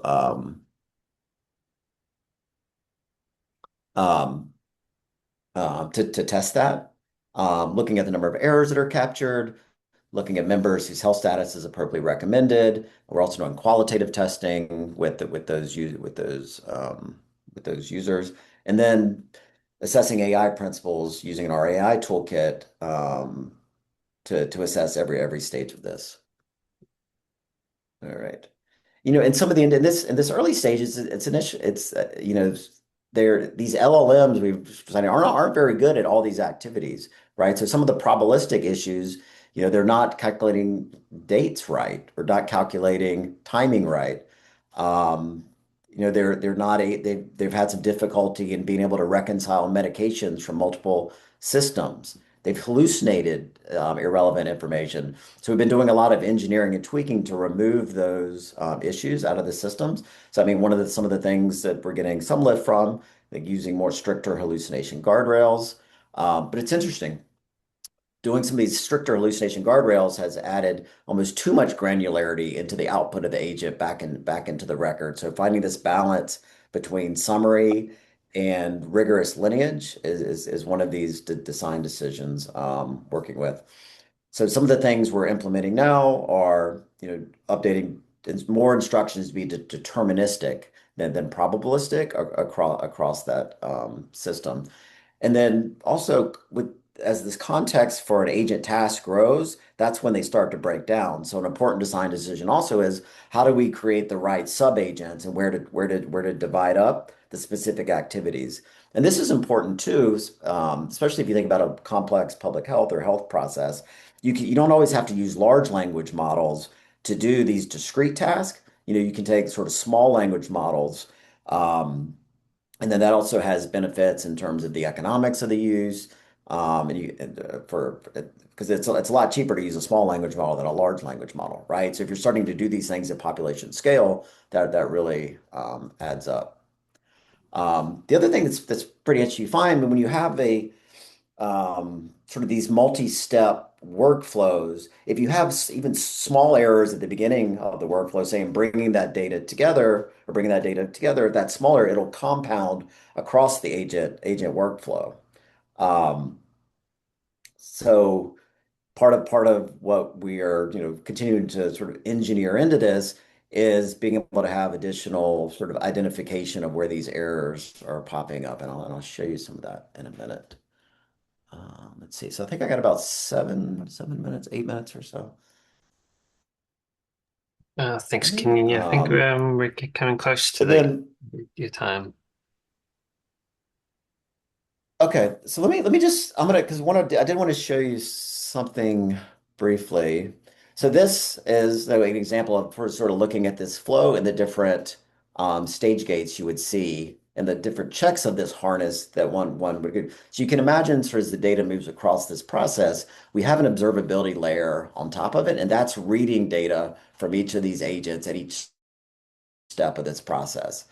And you can see, so at the ingest stage, we're doing sourced and integrity text, we're doing identity and permission enforcement, we're doing stepwise provenance logging. At the golden record stage, that's when you're using identity match, deduplication rules, sensitive data may be redacted, doing conflict resolutions. You get into the analyst agent, and then you're also looking at having checks and balances, looking at plausibility or outlier reviews. And then when you get to an actual recommendation, you also provide a tool that allows them to also double check against clinical rules if that recommendation is appropriate.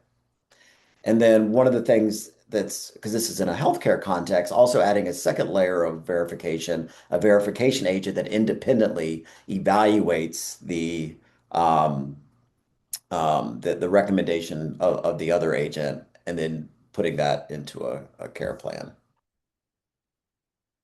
And then I think we're almost at time. The last thing I'll show you is when we think about the topology of this harness and this governance layer, you can think about it as sort of a ring, right? At the very core is the reasoning core. And this is like the embedded knowledge in the LLM. And then you have the gateway session. And this is what's looking at identities and permission enforcement.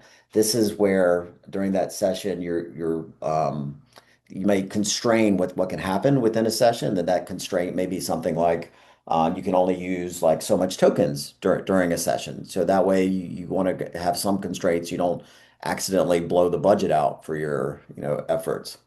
You have a memory and context layer. And the important thing I think in this is deciding what gets sort of written to memory versus what doesn't. And when you have potentially sensitive information, you don't want to always write that to memory. You don't want PII to end up in sort of the training data for downstream use cases. And then on the tool action layer, this is really important. It's really important to have tool allow list, right? So your agent, you say you can only use these tools and then use the harness to enforce that. So it's not able to go out and grab additional tools. Within this as well, you want to make sure that the agent themselves don't have too much permission, much like you'd have role-based access from one of your employees. You need to make sure that the agent has the correct level of permission so they're not able to access systems that they shouldn't have. And then there's also a validation layer and then the observation on top of it. That's, people are probably more familiar with who are looking at things like drift of the model or anomaly detection, strange behaviors of the agents. So that's what I wanted to share today, this kind of rapid fire walk down what's going on with agentic and sort of how we're thinking about this and actually how we're putting it into practice. But I'll see my 2-minute warning. We might be at 2 minutes, but I'll stop there and thank you for your attention. Thanks, Kenyon. It's an amazing presentation, and I enjoyed your schematic that you showed previous to this slide. I think there was a nice illustration of how it all works. Yeah, I think that does a really nice. It's a nice way of showing the method and how it all connects. I did have a question. Those clinical roles and permissions, do you have a process for setting those? Or is it up to the sort of the Yeah, so one of the clinical rules that we're using in this program and other programs, we take the clinical practice guidelines. And for example, if diagnosis code is identified like this is a diabetes patient, then we have the diabetes clinical practice guidelines, and then the agent can reference if those guidelines, if there's any flag that. And for that type of process, if it flags a discrepancy, that's when it go to the human in the loop. Like I didn't talk too much about that, but I think it's an important part of the discussion that you need to have humans in the loop. I mean, any point where you don't have like near 95% confidence in the output of the agent, you have a human in the loop, and then you give the human the appropriate information to make a judgment. But that would be an example of like a clinical rule or permission. Another one might be, if you have, an approved drug list, right? And then so part of that recommendation, you would be picking from that approved drug list to see if that's within the approved formulary, as another example. I'll put it to the floor if there's any questions. There's nothing in the chat I see. Last question from me, Ken. I saw at the start of your presentation you talk briefly about the evolution of AI. In 5 years' time, what's your sort of estimate that where we will be? Do you think we'll be light years ahead of where we are at the moment? If I do. I mean, I think that the AI gets smarter. I think there's still significant friction in the system now when you're using AI, like figuring out what it can do and can't do. And I think every month the capabilities of what it can do continue to ratchet up. So I think 5 years from now there'll be a sort of a much more seamless experience. I think for better or worse, I mean, your companion agents will, be more predictive, in the sense that it can understand your needs and be able to support those in different ways. I mean, one of the things I'm sort of super excited about is, as we start merging this agentic and machine intelligence with physical AI is like robots and such. I think there's a lot of potential to help like the social isolation crisis that a lot of seniors have, and like there's many times they can't stay at home because activities of daily living are hard, and then as these systems become more natural in sort of how they communicate with us, I think that's one thing 5 years from now I hope to see sort of more widespread adoption of. Yeah, looking forward to it. It's going to be exciting. Yeah, and hopefully they don't get pissed off at us and revolt. So I mean we joke about that, but I mean there is this like very real visceral like thing in the background that what happens if the AI gets out of its box, or like, so my other lesson would be like be nice to your AI. So no. Yeah, it is the start of every sci-fi movie, isn't it? Yeah. I mean, that's just, I mean, it underscores like making sure that we do have, rigorous architectural principles in place that can, have kill switches, have the ability to prevent these systems from getting out of their box, so to speak. Thanks, Kenyon. Okay. Thank you. Barry Patrick is our next speaker on board. So our next speaker, Colin Lynch, isn't joining us in person. He's another pre-recorded. So bear with me one moment and I will set him up. Thank you. A bit over time there. Apologies. Bad chairing on my part, but super interesting. So yeah, thanks again, Kenyon, for joining us. Nice. And rolling. Tēnā koutou katoa. I'm Colin Lynch, Government Statistician, Government Chief Data Steward and Chief Executive of Statistics New Zealand.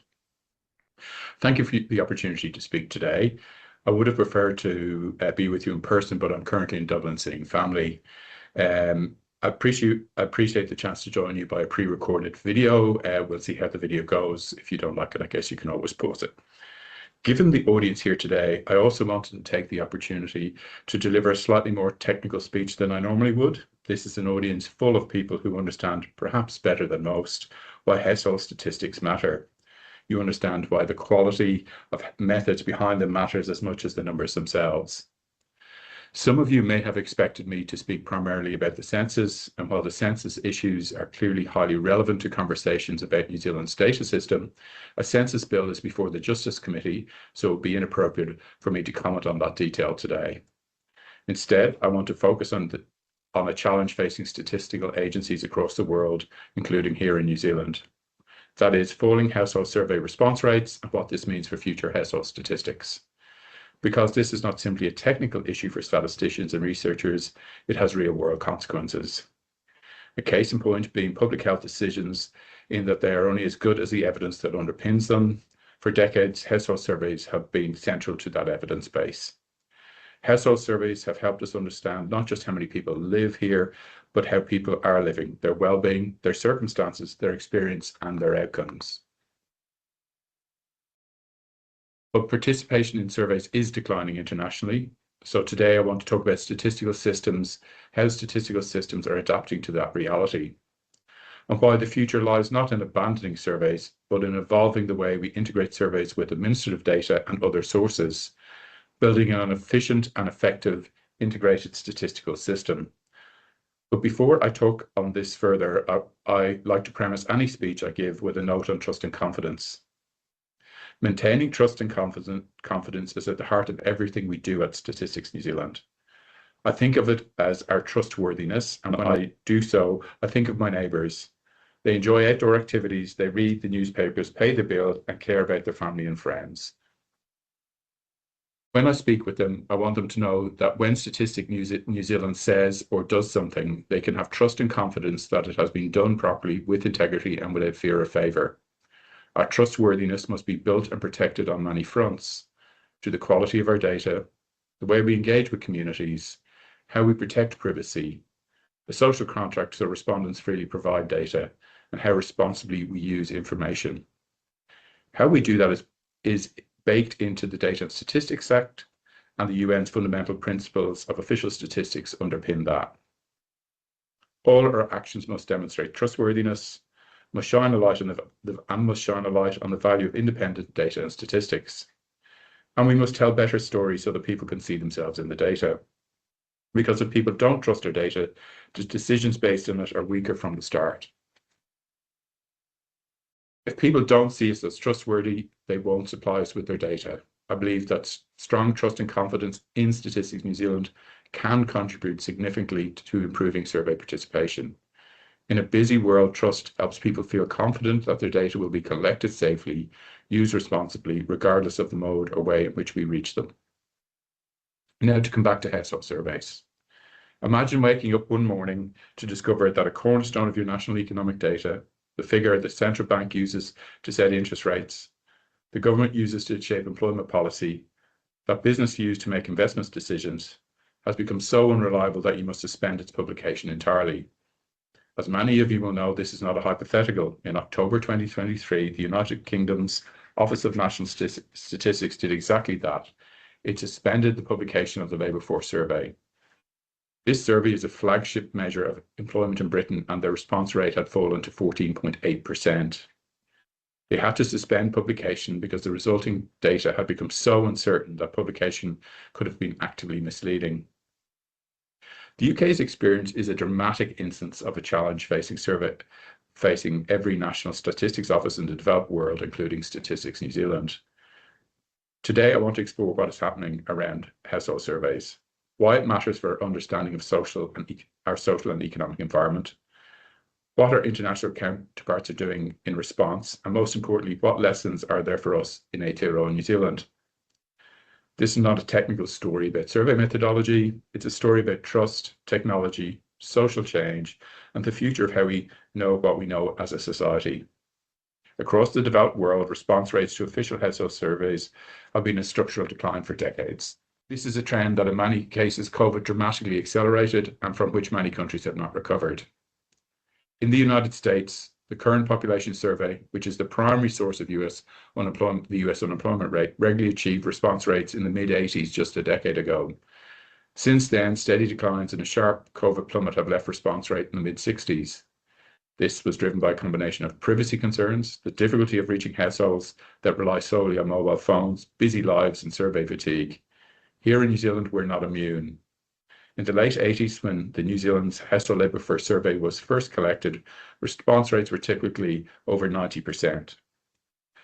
This slowly declined from the early 2000s to around 80% in more recent times. The mandatory nature of the HLFS has been an important driver in supporting completion and maintaining robust response rates over time.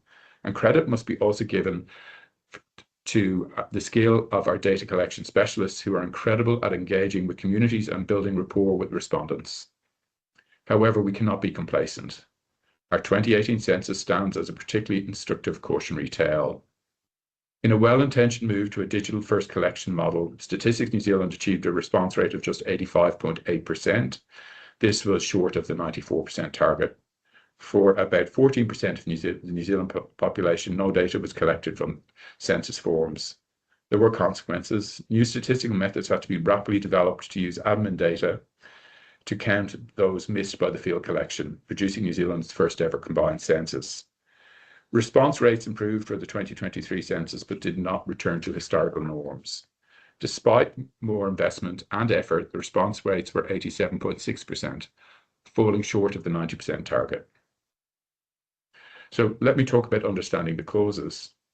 To respond effectively, we must understand what is driving this decline in response rates. While we don't understand every single driver, we do know that it's a multidimensional problem. People are harder to contact, they are busier, they're more digitally fragmented, and frankly, they're often fatigued. Every day, people are asked to complete customer feedback forms, marketing polls, online reviews, engagement surveys, and consultations. And for some communities, particularly Māori and Pacific communities, and recent migrant communities, there are specific barriers rooted in historical experience with institutions, language accessibility, relevance, and cultural appropriateness. On that point, I want to take the time here to recognise how, under the Data and Statistics Act 2002, we recognise the Crown's responsibility to ensure we collect data relevant for Māori. Against that backdrop, official statistics are competing for attention in a much noisier, challenging, and complex environment. And at the same time, public trust in institutions internationally has become more variable. People quite reasonably want to know, why is the information being collected? How will it be used? Is it secure? Will participation make any difference? These questions matter and we should welcome them. I thought it would be interesting to share now both the consequences and international responses to survey participation, or the lack thereof. We might be tempted to regard falling response rates as a technical problem for statisticians, and of course it's not. As I said before, the consequences extend far beyond methodology.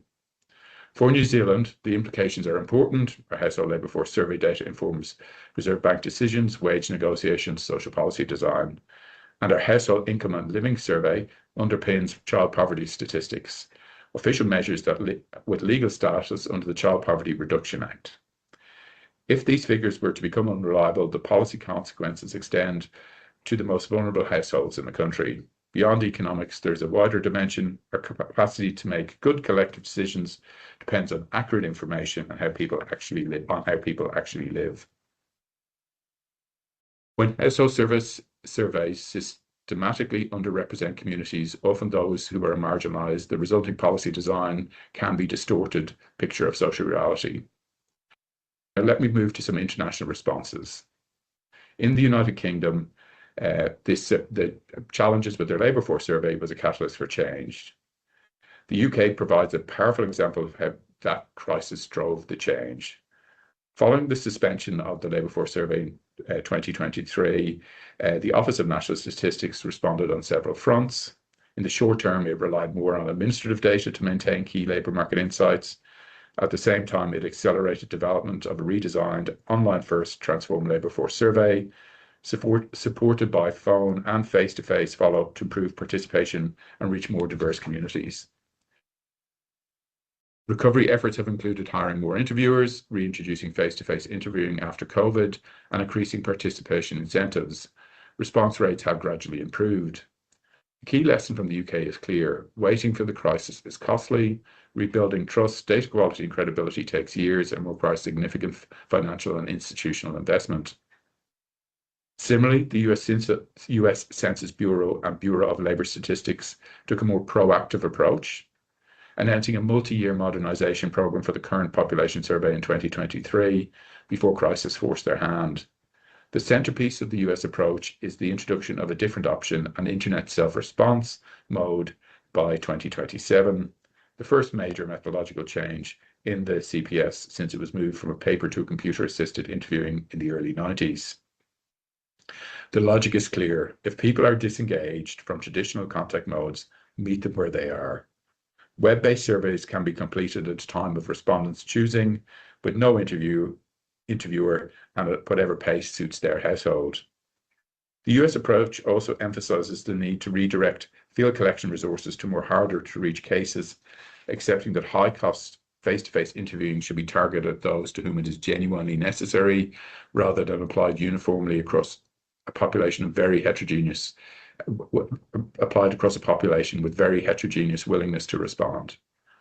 Likewise, in Australia, they're transitioning to a digital-first approach, supplemented by telephone interviews and moving away from reliance on face-to-face data collection. Canada was also seeing their response rates decline, and learning from their peers, they've begun to pursue two complementary strategies. The first is the use of administrative data, tax records, employment insurance data, and other government administrative sources to supplement and validate survey data, reducing the need for the surveys to cover every data point in exhaustive depth. The second strategy is the application of behavioural insights to improve survey response. Using the principles from behavioural economics, Statistics Canada experimented with modified invitation letters, clear communication of surveys' public benefit, and simplified response processes. The results demonstrated that simple, low-cost changes to how surveys are framed presented meaningful shifts in participation rates. Drawing together the international evidence and New Zealand's own experience, I wanted to offer what I believe are the key lessons and principles that should guide our approach.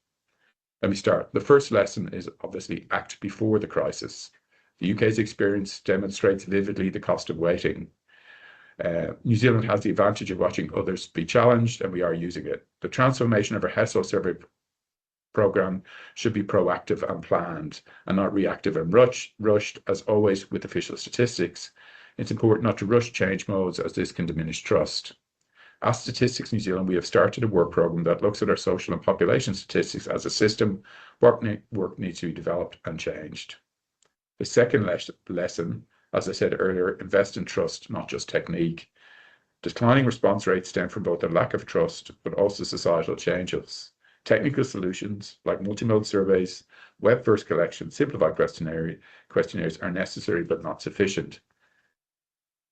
I know that Statistics New Zealand needs to focus on our communication about why data matters, how it is used, and how privacy is protected. The case for participation must be made clearly and consistently to every community we serve.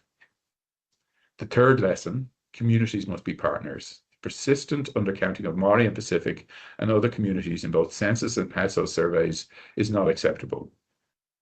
The solution is not to improve our imputation methods. It is to work in genuine partnership with these communities to understand the barriers to participation and develop solutions that work for them and with them.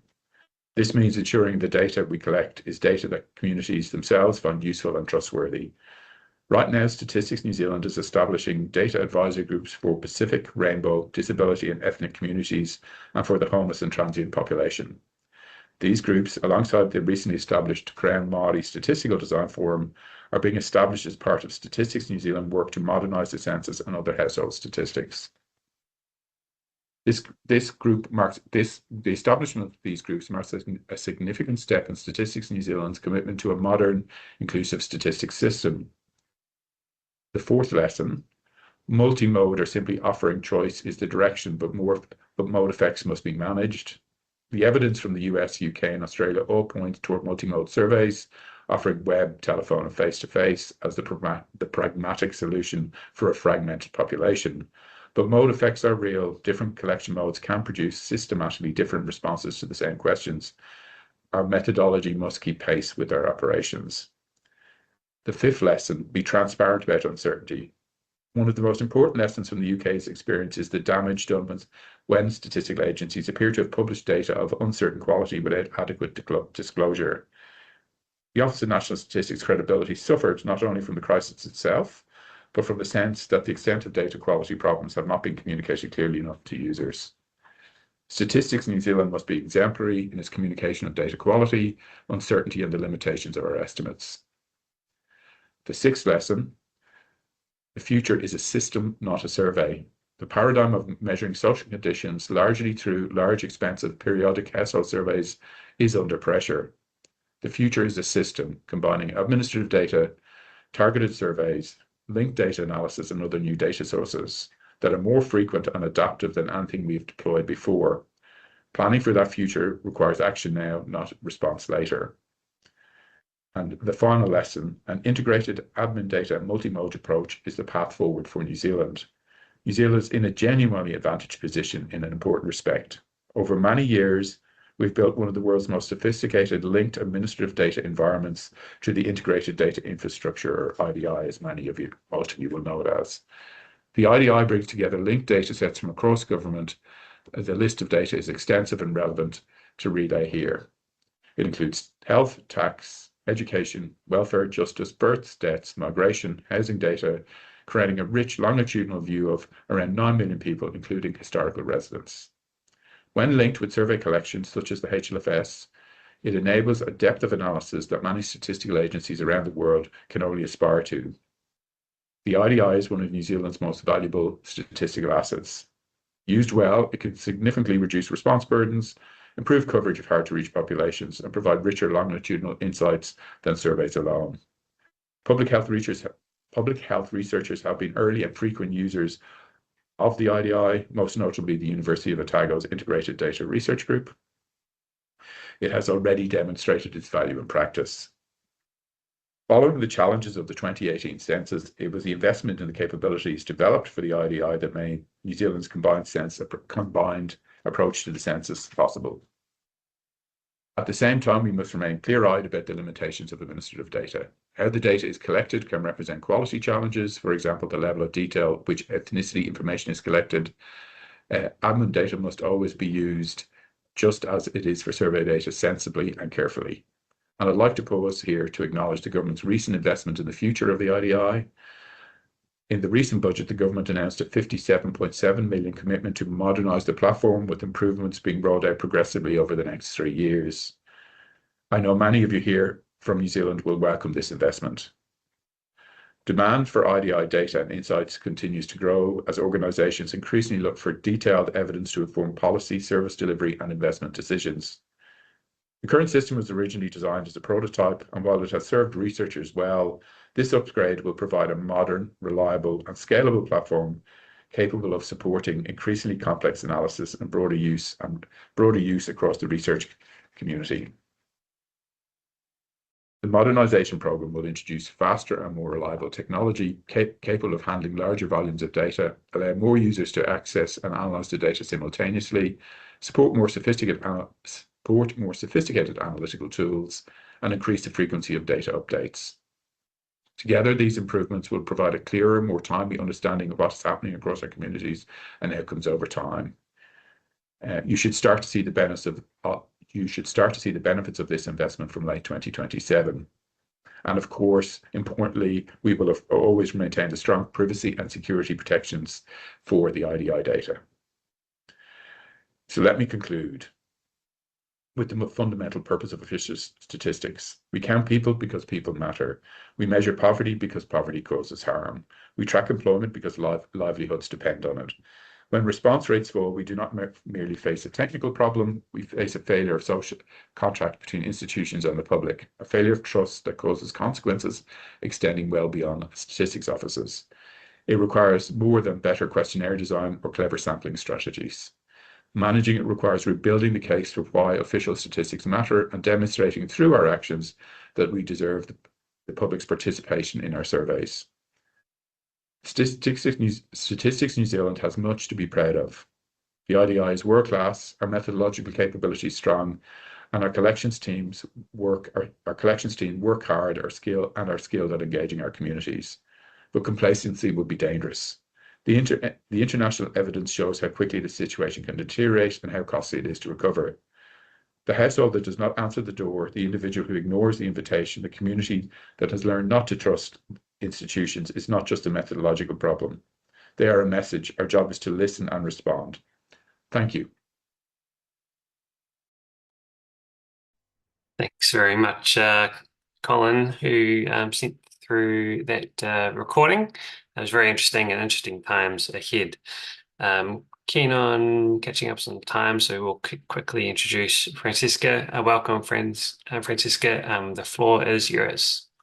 Kia ora. The terrifying moment where you have to share slides. Let's see how this goes. Let me work out what you can see. You can see the whole PowerPoint. You can, and I am going to try and change it so you can just see the. Tim, can you just see the main slide? Yes, that's perfect now. Okay. Tēnā koutou katoa. No ingarangi ahau ki noho ki te whanganui atara. He karangahau I te tātai hauoro o hine. He tangata tariti ahau ko Francesca Storey toko ingoa. Nō reira, tēnā koutou, tēnā tātou katoa. Morena, I'm joining you from very wet and windy Wellington here in Aotearoa, New Zealand. I'm realising I'm the first one to speak from Aotearoa in real time. First of all, just want to mihi to obviously the organisers and for privileging me to be able to share my korero with you, partly on behalf of Professor Bev Lawton, who was hoping to be able to share her mahi. Bev was Kiwi Bank New Zealander of the Year last year, just to point out, but really it's around talking around using research as activism in relation to addressing health disparities. So always a little overwhelmed, particularly to follow other really interesting, quite diverse presenters. Also very mindful that also similar to Colin, although I live in Aotearoa, I'm a migrant to Aotearoa. So I just want to mihi to all Māori in the audience possibly, or listening, and other non-indigenous if they're listening in other settings, because this is what my kaupapa that I'm talking to you about today is. But in all seriousness as well, I'm always just really mindful when you're presenting online, you don't have the eye contact. It's hard for you to learn how this is being received. So also please take care, because this is primarily aimed at a majority white audience and around being non-Māori working alongside kaupapa Māori research, and I hope is relevant in relation to thinking about health and particularly data intelligence today. So as I shared just before in a brief mihi, I'm originally from the UK. You can hear it in my accent. Ancestors from Wales and Malta, which is pictured here to demonstrate where that is, but also the beautiful setting of Highway, Houghton Bay, which is where I live in Wellington. But in terms of positionality, I've been in Aotearoa for just over 20 years. My mahi background is I was a neonatal nurse, so looking after prem and sick babies in a tertiary neonatal intensive care unit, and as a charge nurse for many years before I fell into being involved in research, and namely kaupapa Māori research, which I'll come to. So I'm a researcher in the team, but I'm also the deputy director of Te Tātai Hauoro Wahine, and you can see some of the team here. So I guess I want to just highlight the real privileged position I have working alongside so many awesome wahine toa and amazing researchers, but also the communities that we get to work in partnership with, which is what I'll share a little bit of today. I haven't started my timer, so I'm going to keep an eye on that. As I said before, I have a mahi background in terms of neonatal nursing. And I guess 10, 15 years ago, for me, that was the time where I started to recognise and start to understand the overrepresentation of whānau Māori, Indigenous peoples of Aotearoa, New Zealand, in the NICU, in the neonatal intensive care unit environment, and also really the slight normalising of some of those adverse outcomes. I was interested in that, I was concerned about that, but I was also becoming really aware of recognising what I understood to perhaps not be within the country that was often cited as having the greatest race relations in the world. And I wondered about that, and I wondered about our maternity care system and how things were influenced by that as well. Became involved in a research project. The first one was called SAM-KIDS, which stands for Severe Acute Maternal Morbidity. That's essentially exploring unwell pregnant women and the pathways of care and their experiences in relation to becoming severely unwell in pregnancy, post-pregnancy. And I became involved as a neonatal nurse to understand what happened for the deliveries, what happens in relation to the babies that were born. And really, we were asking questions within multidisciplinary panels, the cases and everything was de-identified, but to bring everyone together across the different silos in health to ask whether that illness, whether that morbidity was deemed potentially preventable. And what I understood soon was that within these case reviews, where we brought together lots of people, the cases were blinded for ethnicity. And really, this was our way to try and potentially remove potential, often racial bias in these case reviews. And this involved co-mata at the table as well, Māori elders and knowledge holders who heard from and learnt about the cases that we were reviewing, and were really traumatised to learn of the amount of potentially preventable harm occurring in our system, which led to an ongoing project, or a new project called He Korowai Manaki, which was around augmenting maternity care in a beautiful part of Aotearoa called Wairoa and the Hawke's Bay, to look at, could we do things differently? And could a research team work in partnership with an iwi in a small area of Aotearoa to potentially improve maternal and infant outcomes? I became involved in those studies, but what was really important, and I think is of relevance today in listening to the other speakers, it's also around how we speak to data. And I use that word data very carefully, but thinking around, it's not just what we look to learn from, what we learn to collect, what we learn to analyse, but whose lens is on that, and whose stories and how are those stories being told. In relation to that mahi, I was exposed to amazing people. I just want to highlight Dr. Anna Adcock and Dr. Kendall Stevenson, pictured here, who are researchers in our team who've done amazing associated work, but also the early partnership with Ngāti Pāhawera Development Trust, which saw us being able to work in Wairoa and other parts of the motu as well. But I was starting to question and think about my positionality as non-Māori, as tangata tiriti, alongside kaupapa Māori health research, and being really clear that as non-Māori I cannot explicitly do or undertake that research, but how you might have a role to potentially impact and address inequities, which led me to see Dr. Alex Barnes' work, which is pictured here, and led me to being on my own doctoral journey as well. Just very quickly, just want to highlight here, when I'm making reference to non-Māori researchers and kaupapa Māori research, this was the only research projects and implementation projects I was really fortunate to be able to work alongside. And really this was around understanding what community-based research could look like, and those ways of working and those ways of being in community and working with community, which I've heard referenced a few times this morning, but really doing that with authenticity and understanding what those ways of working could look like to truly support tautoko and do necessary mahi that would lead to transformational change. And I would often look at other literature, look to see what other people were writing about or talking about in relation to addressing that as non-Māori. And really the most important thing was about learning that you have to be on that journey and you have to sit with the discomfort that can sometimes come from that and really learn from that, what's referred to as the positive marker of difference. Across the work that we're involved in at Te Tātai Haworoahine, which is the National Centre for Women's Health Research, Aotearoa, we've involved in and been connected to international alliances, some of which my manager, my boss, Professor Bev Lawton, has instigated. And that led us to be able to work with really awesome researchers and clinicians across, interestingly, the other 3 countries where I know we have presenters from in this conference. And it's important to consider and understand that the colonial and racist histories that sit within Aotearoa are not unique. We see similar patterns and similar impact and intergenerational impact from the settling and the colonial history of those.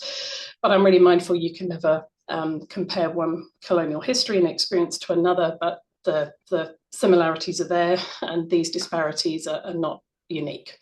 And I think much of that became my why, being really exposed to and building relationships with awesome Indigenous elders, researchers, clinicians across our 4 countries, and looking at how we used language, the right language and the right lens on data to be able to expose and speak to those unjust truths.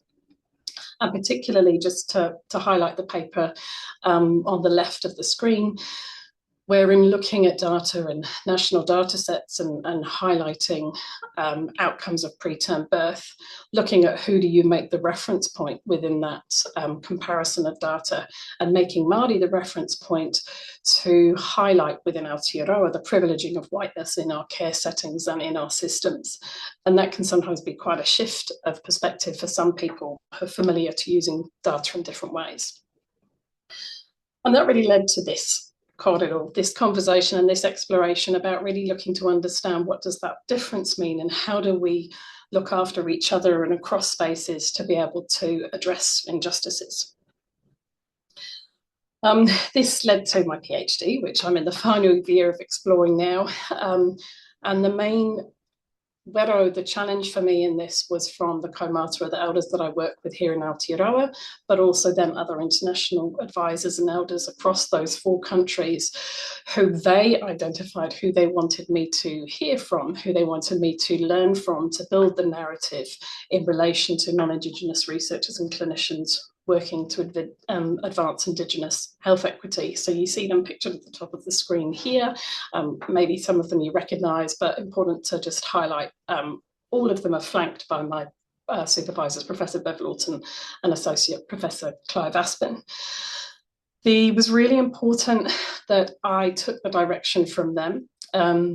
Sometimes this work gets referred to as allyship. I'm really careful about how that term is used. It's understood differently by others, but this was really come down to the definition of one of the kaumātua that I work a lot with, Matthew Bennett, pictured top left, who said this was about learning from someone who is considered to be working successfully in a way that's acceptable to Indigenous elders and that may move beyond the traditional ways of researching.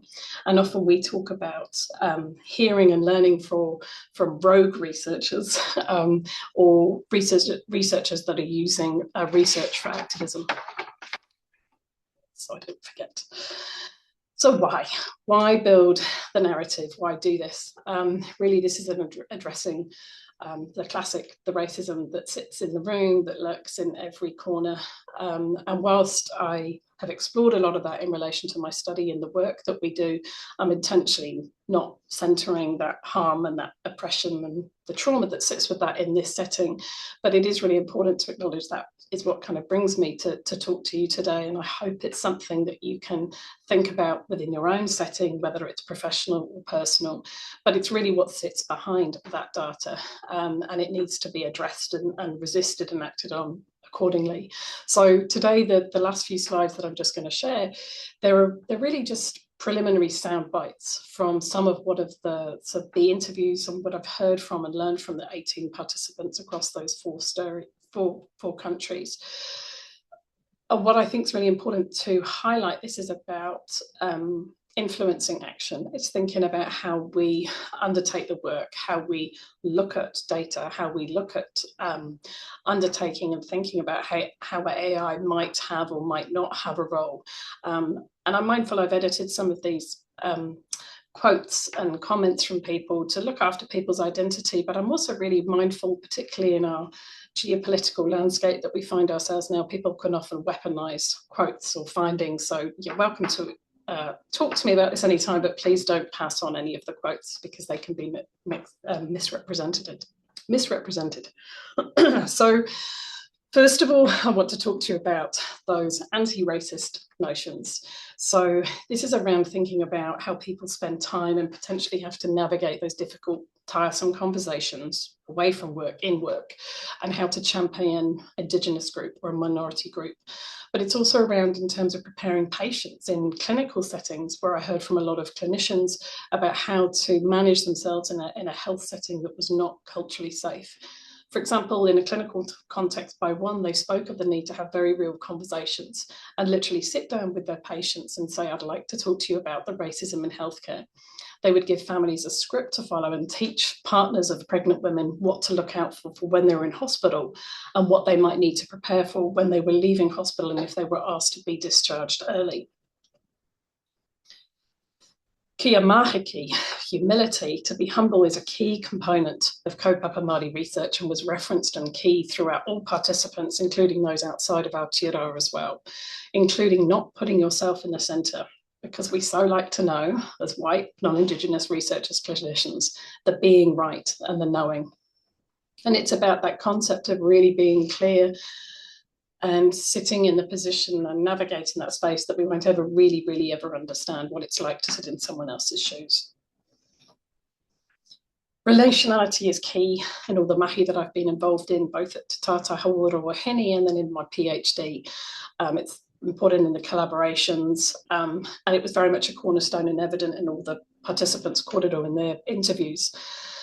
And I acknowledge that not all stories and truths that are heard should be shared or published. And I think about that in my context. I wasn't part of this conference yesterday because I was away in a beautiful town called Wairoa, involved in community-based mahi, and some of the things I heard there, they motivate me to share this presentation with you today. It's important to be present. It's important to be trusted to hear the real truths. And as one participant advised, you won't hear the real truths unless you have good relationships. It's so important to hear the stories and to learn and to feel. And importantly, within the context of thinking of and reporting on data and other health or associated agencies and settings that might be relevant to you, the way forward for everybody is to do it in collaboration with each other, because being in silos is not working. And I'm sure that's something you're familiar with already. In terms of my role as Tawira as a student, but also as a kairangahau as a researcher, and then as Deputy Director of the Centre that leads kaupapa Māori research, I'm always cognizant of my role as tangata tiriti, but working with a majority Māori team about those day-to-day influences. But we wear many potai. We wear them in this presentation here. I wear them at home when I'm a mama. I wear them as a family member and as a friend. And it's also important to think about how we are and how we influence in and out of those settings. So in this context, I've just lost my place on my slide, hang on. I'm trying to find, I'm not looking at the right slide. It's just remembering the system persists because of the people. If you can't change the system, you can change the people, and that's a powerful thing. And I think back to what Colin Lynch was just presenting, and when we think about systems and people, we know the structures are strong, and we know that that shouldn't stop us calling it out. It's our system's problem with the tools and the resources, and we should position ourselves to call it out. And lastly, I share another anti-racism slide because I think it's really important to understand that when we think about our positioning in relation to our place of work, our place in the community that we live in, the place that we centred in relation to sharing mahi as well, it's really important to understand how we are in a position to be able to disrupt that system, change the narrative, and change how ways and things and opportunities for things to be changed in their presentations. And I'm close to the end. Being clear, the snips here are not a scoping review, they're not a strong literature review. This is courtesy of Google, just thinking about why is it important to be talking about anti-racism in reference to artificial intelligence and to data and collections. And I think about it in relation to the notion of public health and health equity. And this statement here is a really important thing for researchers, particularly to be considerate of, and particularly in the 4 countries that I've mentioned already, and the notion of health equity. And if anyone has ever heard Professor Chelsea Boatego talk about the notion of we need to break up with equity, this challenges this and potentially other kōrero, but I think it's really important that we understand how people are within their own workplace, within their own settings, and whether they're on a career trajectory on the back of that work, or whether they're really within the systems and the placements to really bring about change. Why build the narrative? I think I have a few minutes left. I think it's really important to just acknowledge when you understand why you're doing the work you do and what motivates you to do the work. I look back on 10 years, 12 years of working in a neonatal intensive care unit, where I understood that I never remembered over 12, 13 years ever hearing the term Kura. And it sounds ridiculous to say that now. This was in the early 2000s onwards to 2012, but there was just never a notion and acceptance of language that just sounded welcoming, recognised that people were seen and normalised what should be culturally safe, acceptable care. But the other thing I became really mindful of when I left the unit and started working with researchers, when you think about your own positionality and how you've contributed to harm and contributed to trauma. And it's around understanding that we all have a role to play in disrupting systems. Within my context and within my setting, it was very much normalised. When there was a concern that a baby might not be able to stay with the whānau, neonatal care staff would be asked to be present at a birth, take the baby to the neonatal intensive care unit, indicating that that baby might be in distress or need some support, respiratory support. The doors would be shut behind them and the units, both the delivery suite and the intensive care unit, would be put down on lockdown, and the family would be told their baby was being taken away from them. When you step back from this settings and you realise you've been part of a system that's contributed to harm and contributed to trauma, it's really important that we take the necessary steps to ensure that we keep agitating the systems and keep asking for opportunities for things to be done differently and to be done better.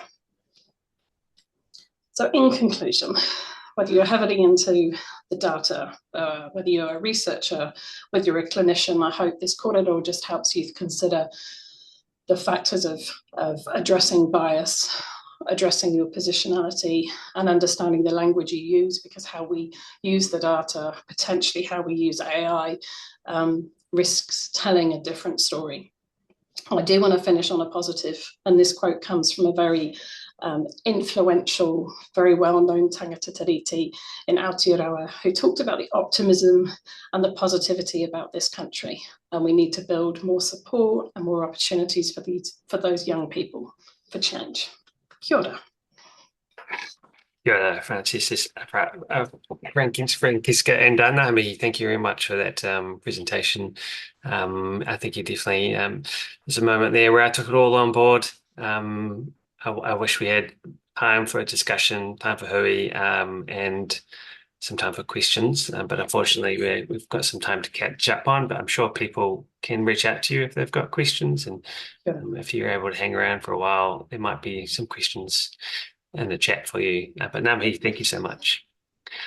I will now invite our next speakers, Matt, Alex, and Bernadine. Haere mai, welcome. The floor is yours. Welcome. Thank you very much, Francesca. Great presentation, and yeah, so awesome. I think we're I've joined and I've listened to about the last hour, and yeah, there's some really interesting themes coming through, including one of them, people always going, how do I share, and bear with me while I do that. So I'm going to keep that theme going.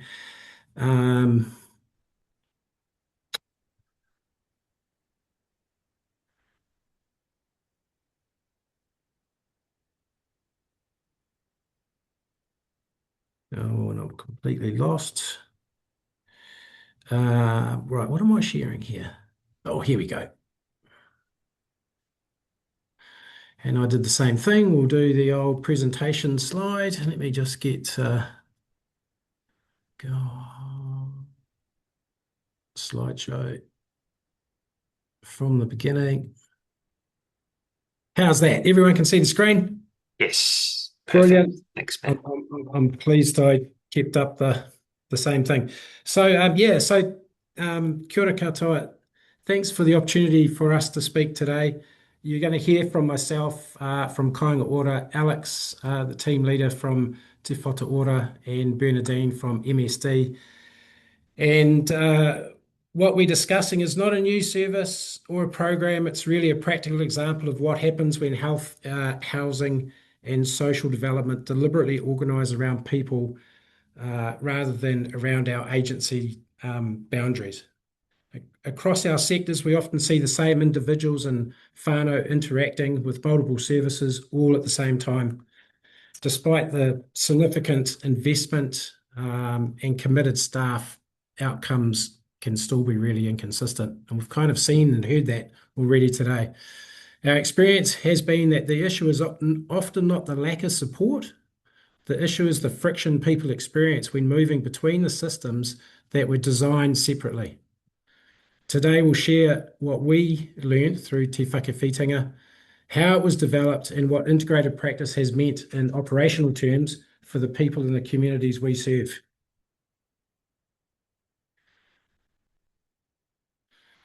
Today's presentation, it's grounded in operational experience rather than theory. The perspectives you'll hear come from housing, health, social development practitioners that all work in the Waikato and have worked closely together for a long time. And we're not presenting that perfect model, rather the shared practical lessons from trying to make large public systems work effectively together, or more effectively together. We're talking about what fragmentation looks like in practice, why traditional approaches struggled, and how Te Whakawhitinga was designed as a system response, and what we've learnt along the way. A key theme throughout is that equitable outcomes don't occur simply because services exist. They depend on how well those services connect and the person experiencing them.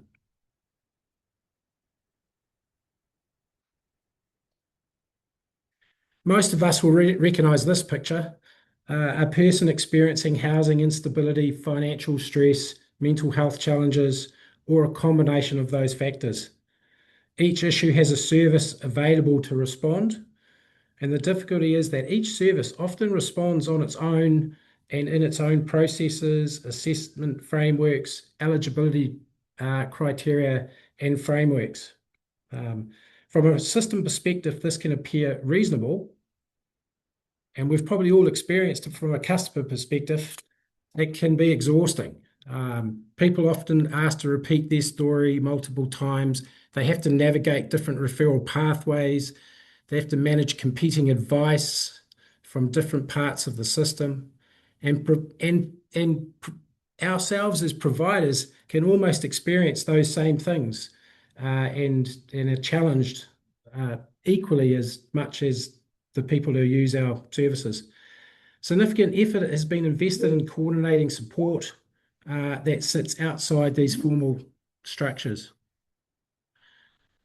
What we observed was that escalation often wasn't driven by the complexity of need itself. It was driven by the delays, duplications, gaps in coordination, and the friction created by the services. On balance, fragmentation becomes a risk factor in its own right.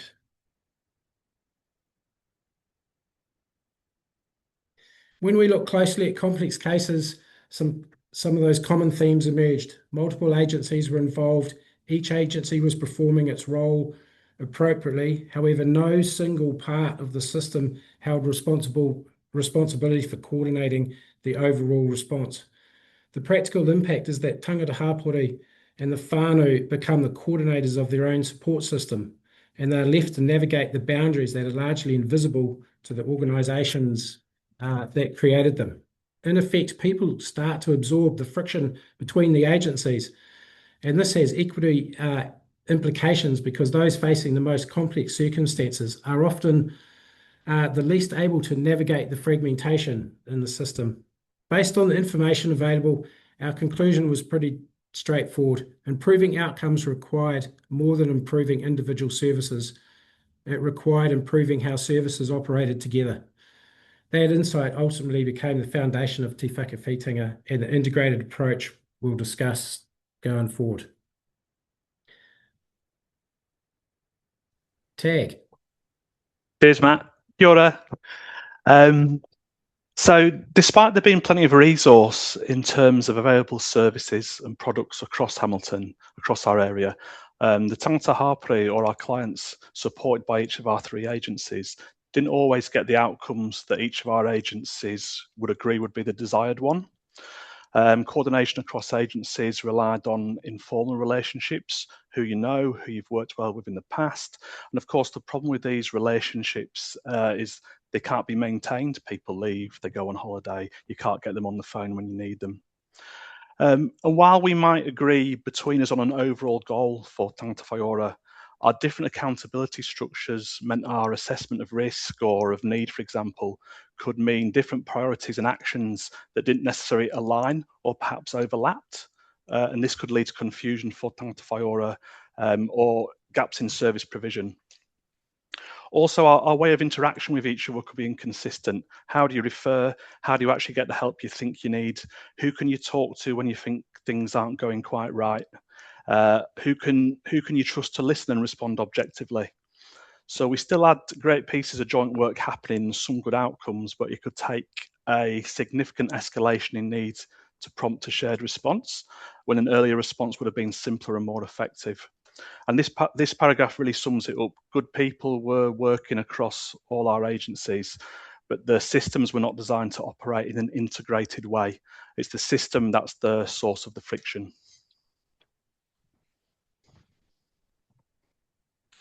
So Te Whakawhitinga, I just talked briefly about the name.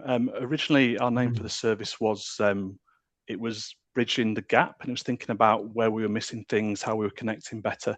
Now, Te Whakawhitinga doesn't quite translate as bridging the gap. It means more moving into different spaces, but that was the sort of the idea that we were trying to get across with the name. And it was developed as a system response to housing needs that was created by shared system pressures across our agencies that would affect our individual services in different ways, but really required a consistent response from each of the other agencies to help solve the problem. So for Te Whatuora, our acute mental health services were facing discharge pressures and limited housing pathways. So our inpatient unit, like many, it could be frequently over-occupied. We were consistently for days at 130%, and this was often driven by housing pressures rather than mental health needs. And in Hamilton, we'd made the call not to discharge to homelessness, so we couldn't use that as a solution, just to discharge people to nowhere. We had increased in emergency housing demand that was linked to complex unmet mental health and social needs. And in Kura Urupare properties, we had limited options for support, which created significant risk to maintenance of tenancies and the well-being of the tenant as well. So Te Whakawhitinga as a system was deliberately fashioned to respond to these issues, to create earlier intervention, coordinated response across our agencies, and to create sustainable pathways to meet the need.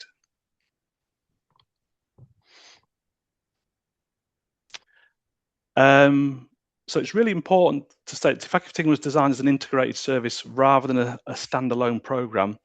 It does do things differently. So while there was a little bit of new resource created in health to provide some new mental health roles, it was essential that it not become another programme or just a service that could be referred to by different agencies, but it was integrated, aligned and responsive to the needs and priorities of all the partners and ultimately Tangata Whaiora, and we somewhat shared the same values. So this has been done on the front line by embedding teams in the same spaces, having clear referral and triage pathways, performing joint visits and multidisciplinary engagement. It's been enabled by shared tools such as shared consent and information sharing forms that we created, and by using My Plan, which is a one-plan approach led by the person, but shared and inputted into all the agencies, so we take joint accountability for outcome. And we were able to create this from the start having shared governance across the agencies to co-design, to implement the system together, and then to monitor the effectiveness of this and the fidelity of the system. And in a sense, we wanted to reduce friction between services by becoming more like one service.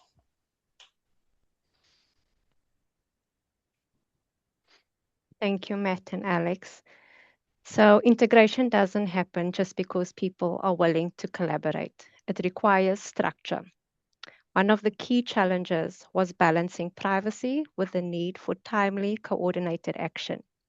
We had to deliberate about how we designed information sharing, putting clear governance in place, and agreed operational boundaries and practical consent pathways that actually work in real situations.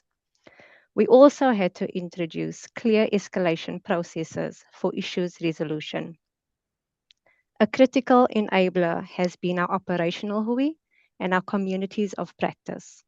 These created a feedback loop where frontline challenges are continuously informing system improvements.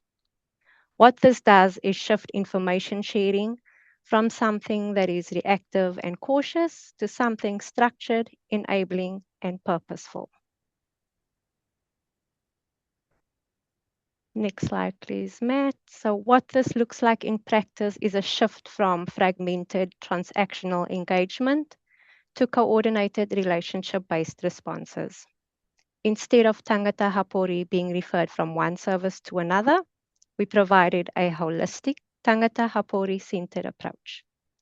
When someone presents with a housing barrier, mental health, or income stress, we respond as a system and not as separate agencies. This includes referrals, joint visits, and multidisciplinary discussions that create a shared understanding of tangata hapori's needs. From there, we developed a coordinated pathway across housing, income, and clinical support aligned to the tangata hapori's situation. Early escalation is key, so we are intervening sooner rather than responding in crisis.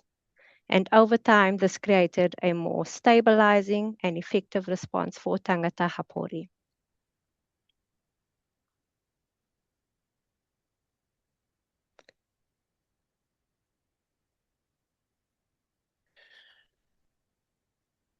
I'm not sure if anyone can remember the photos that were back on one of the original or very first slides, which were some before photos of a tangata hapori that managed to go through the service.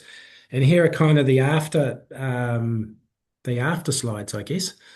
And you know, one of the questions we're asked most often is whether this integrated practice actually changes outcomes. And at this stage, the indicators suggest that it does.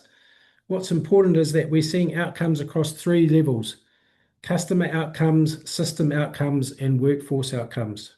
For customers, we've seen improved engagement in the services, improved access to support, stronger tenancy sustainment, and better transitioning pathways out of emergency housing. These outcomes matter because housing stability often creates the platform that allows other interventions to be successful. When people are not constantly navigating crisis or uncertainty, they're better positioned to engage with health, employment, social supports. From a system perspective, we've observed less friction between the agencies, earlier identification of emerging issues, better visibility of shared customers across housing and health.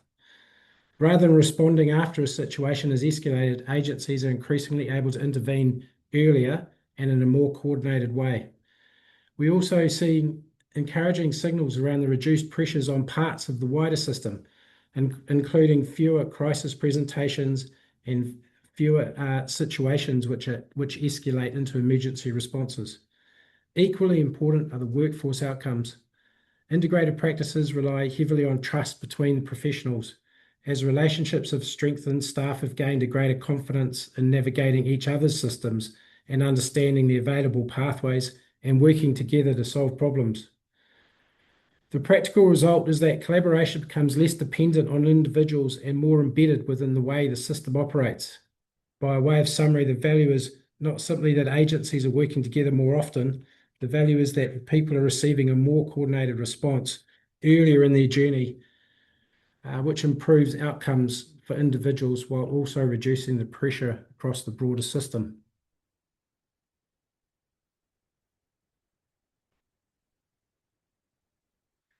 While the outcomes have been encouraging, it's important to acknowledge that integrated practice has not been without a few challenges. In many ways, establishing the model was the easier part, and sustaining it over time is where the real work begins.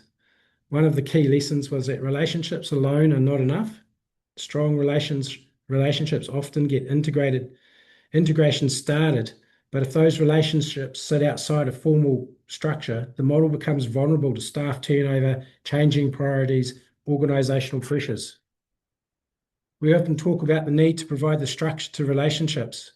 That means having the clear governance, agreed pathways, defining our roles, sharing information, escalating when we need to. Another challenge has been moving from a successful local initiative to a sustainable business as usual approach. As organisations, we naturally want consistency and assurance. At the same time, communities, services and operating environments differ across the regions. And the balance is creating enough structure to support consistency while preserving the flexibility need to respond to those local circumstances.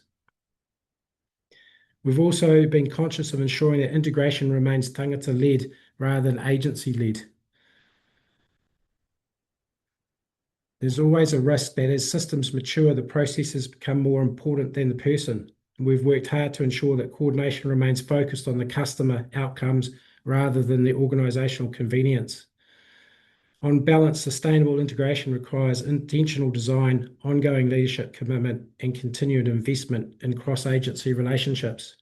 Goodwill remains important, but goodwill alone is not the system. If we want to reduce the friction for people over the long term, integration must be supported by durable operational structures that can withstand organisational change and continue delivering coordinated responses over time.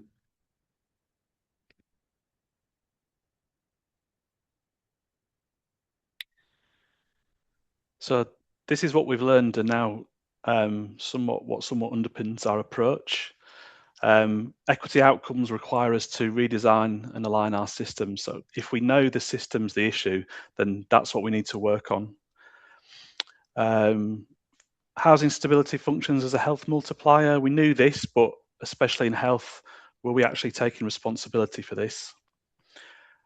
Shared accountability changes organisational behaviour, and it was really important to us that by making a formal agreement rather than maintaining merely informal relationships, we were better able to achieve this.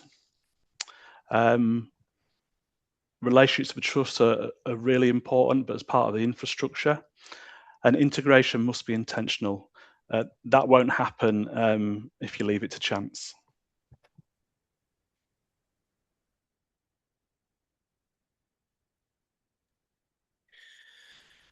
And I guess the future question, or to end, it's not whether agencies should collaborate. The issue is whether our systems are designed to enable us or ensure we collaborate.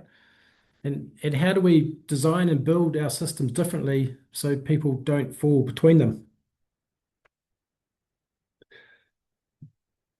And just before I end, I often look at our joint names. And my guys might laugh because they told me not to go off script, but I thought it was quite a nice ending, because if you look at all of our names, they've all got aura on the end of it, right? And the little pathway or matariki, I went and had a little look at what are all the meanings to aura might be. But you've got alive, healthy, well, fit, healed, recovered. So I just thought that kind of fitted and ended us quite well.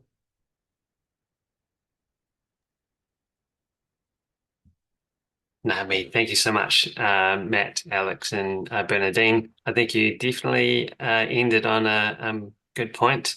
A call for collaboration is very important, and I think you've highlighted the need for collaboration very well. Nami, thank you so much for your presentation. No time for questions, sorry, but people can reach out to you if they do, and if you're able to hang around, there might be a few questions in the chat for you to answer. But that's it from me. I will hand the baton over to Peter. Kia ora koutou, ngā mihi ki a koutou tēnei o te wānganga o te rānui. Greetings and welcome to this, to the next stage of our program. I'm Peter Himona, your chair for the next little while. We're a bit behind in time, so if anybody has any questions for any of the speakers, please put them in the chat and I'll ask our speakers to answer them afterwards. We're pretty well caught of an hour behind.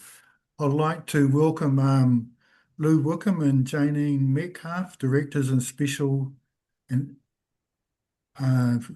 Senior Specialists of the Emission Impossible Limited Auckland. They're speaking to us about health impacts and cost of indoor air pollution in Aotearoa, New Zealand. Welcome, Lou and Jayne. Kia ora. Can you see that presentation? Great. Tēnā koutou, tēnā tātou katoa, kia ora e ako hoa mahi, kia ora tātou katoa, ko Charlie Lou Wickham tōku ingoa. Ko Jayne Metcalfe tōku ingoa, kei te noho mātou ki tāmaki makaurau, kei a Mission Impossible mātou e mahi ana. Kia ora, hello everybody, my name is Lou Wickham. And I'm Jayne Metcalfe, and today we're presenting the findings of a study that we completed for the Energy Efficiency and Conservation Authority last year. We means us and Dr. Gerda Kushel of Mission Impossible with Dr. Tim Den of Resource Economics. The study quantifies for the first time the adverse health impacts of air pollutants discharged indoors by wood burners, gas stoves and unfilled gas heaters that are commonly used in New Zealand. We need to declare upfront a conflict of interest that while we know it's a fossil fuel and we're air pollution engineers, we both have gas stoves in our houses and we like cooking with gas. Let's go. Oh, it's not advancing. Here we go. Sorry. The study was underpinned by a comprehensive literature review, which we will briefly discuss today, as it had some really surprising findings, and we'll then present our methodology and the results of our study. We used an electric stove as our reference or base case. This means that we considered exposure to harmful pollutants from other appliances relative to the base case in electric stove. So the first surprising finding was that cooking on any stove, electric or gas-fired, is very significant for fine particulate indoors air quality, and in fact the number one source. So the key lesson number one is that buying takeaways is really good for indoor air quality, even if it's not good for public health overall.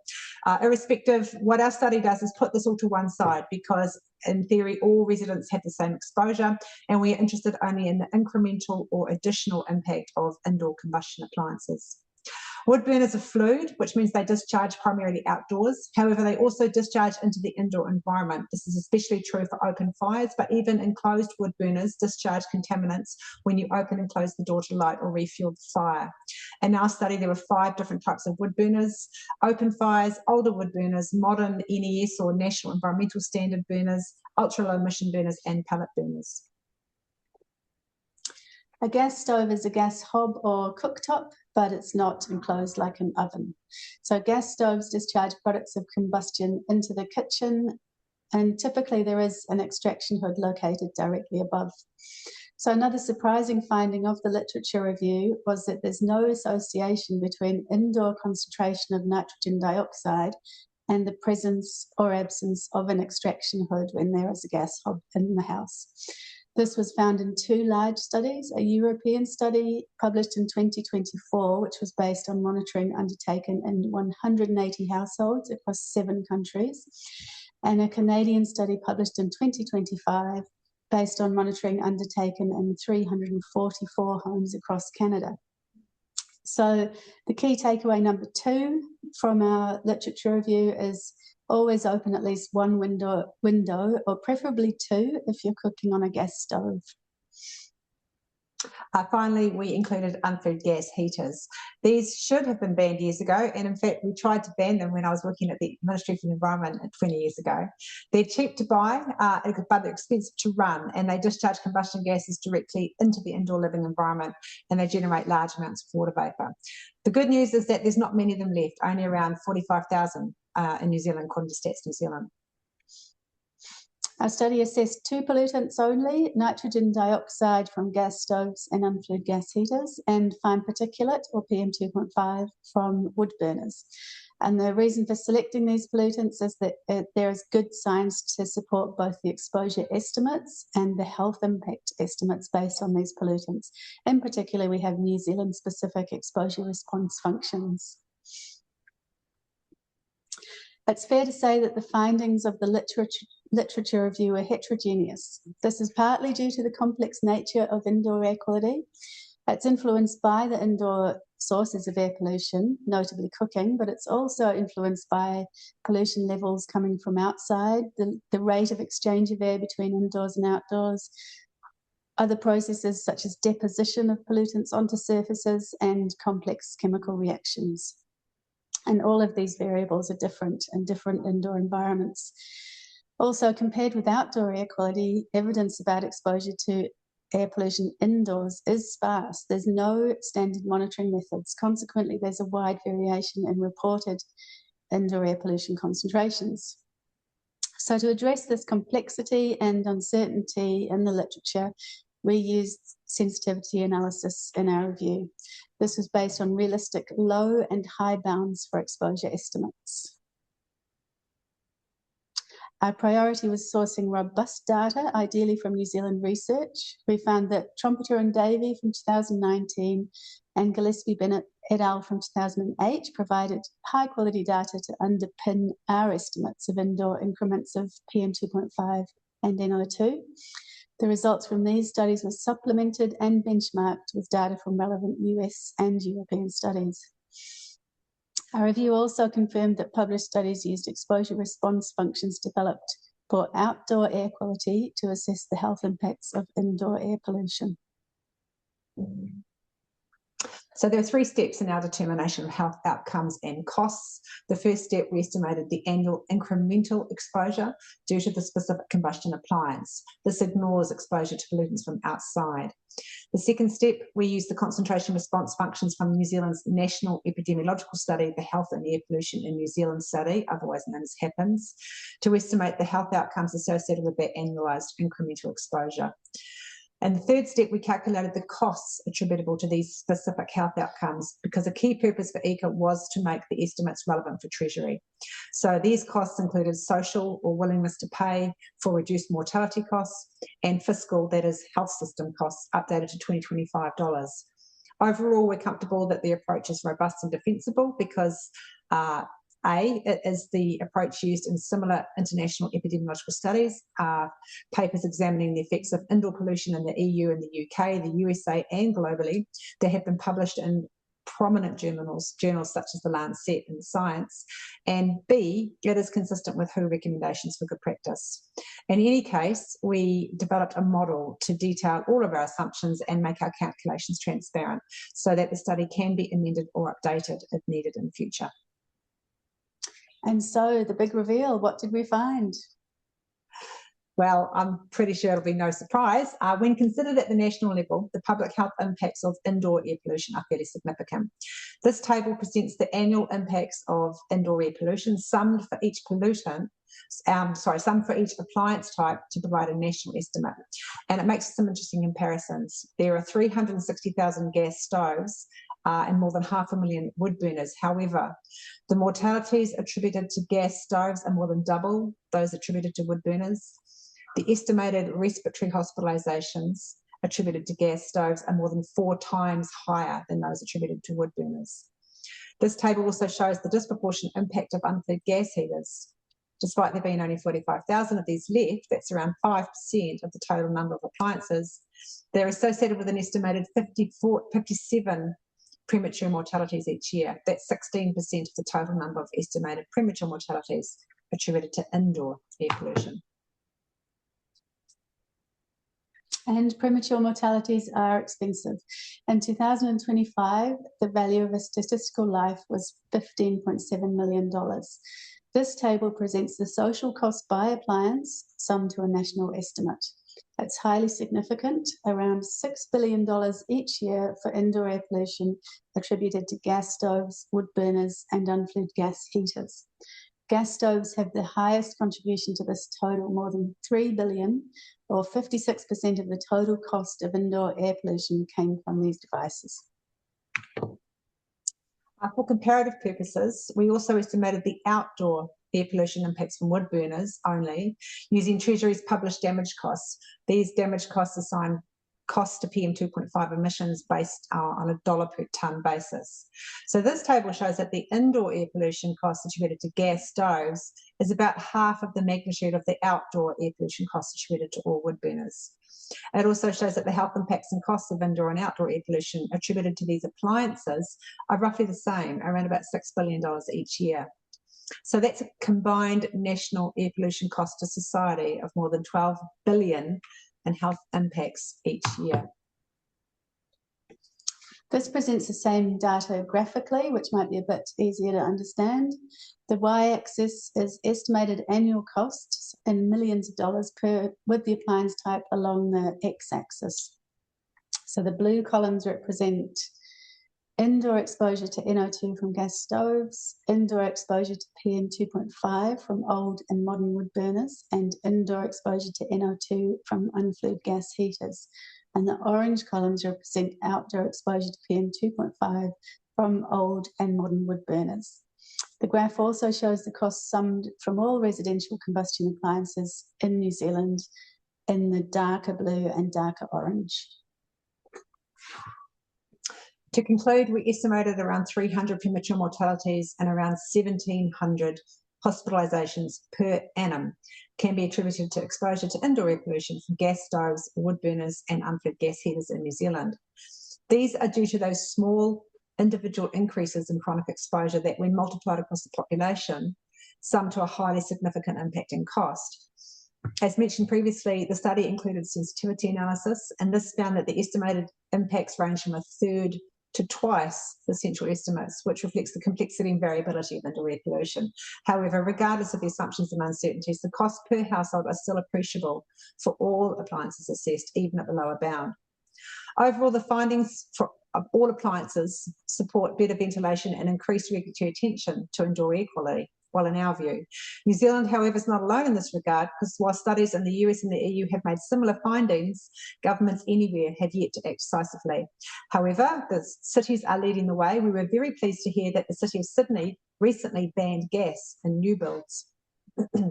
Our study was subject to 2 external peer reviews, an epidemiologist, Dr. Nick von Rando, and an economics expert. Also, before going public, the report was provided on an embargo basis to other regulatory agencies, including Ministry of Health, and interested parties, including the New Zealand Gas Industry Association. The study generated media interest here and overseas. It was widely reported in New Zealand media, and there were supportive press releases from the New Zealand Green Building Council and Rewiring Aotearoa. And it was even picked up by The Guardian, which we were very happy about. Not so happy, however, was the New Zealand Gas Association. They commissioned their own external peer review, and their website includes this peer review along with these FAQs on why you shouldn't remove your gas stove. We disagree. We do think gas stoves should be removed, but this will take time, including for us in our houses. Interestingly, since 20 years ago, the Gas Association has come around now to seeing unfed gas heaters as bad and do not recommend their use, but they do not yet acknowledge that a gas stove is also releasing combustion products directly into the room. Happily, from a public health perspective, ECA provided us the opportunity to respond to the gas industry peer review. All external peer reviews, including our responses, are available on the ECA website, as well as the model itself. So in closing, a big thank you to ECA and to Dr. Tim Den of Resource Economics, and we welcome any questions. Kia ora kora. Thank you very much for this presentation. I really enjoyed it. It was very clear, and I really like your tag teamness, how you both interacted with each other and with us at the same time. And I hope you're not going to tell me off for lighting the fire this morning, but it's a pretty cold, windy, rainy day in Wellington today, and I just have to. You've got to stay warm. It's really important for your health. Yeah. Absolutely. Thank you. Thank you very much for this presentation. Unfortunately, we don't have time for questions, and you did, and I did notice that you were very speedy, especially at the beginning, help us to get through it a bit quicker. So thank you for that, and thank you very much for a very enjoyable presentation. Thank you very much. Thank you.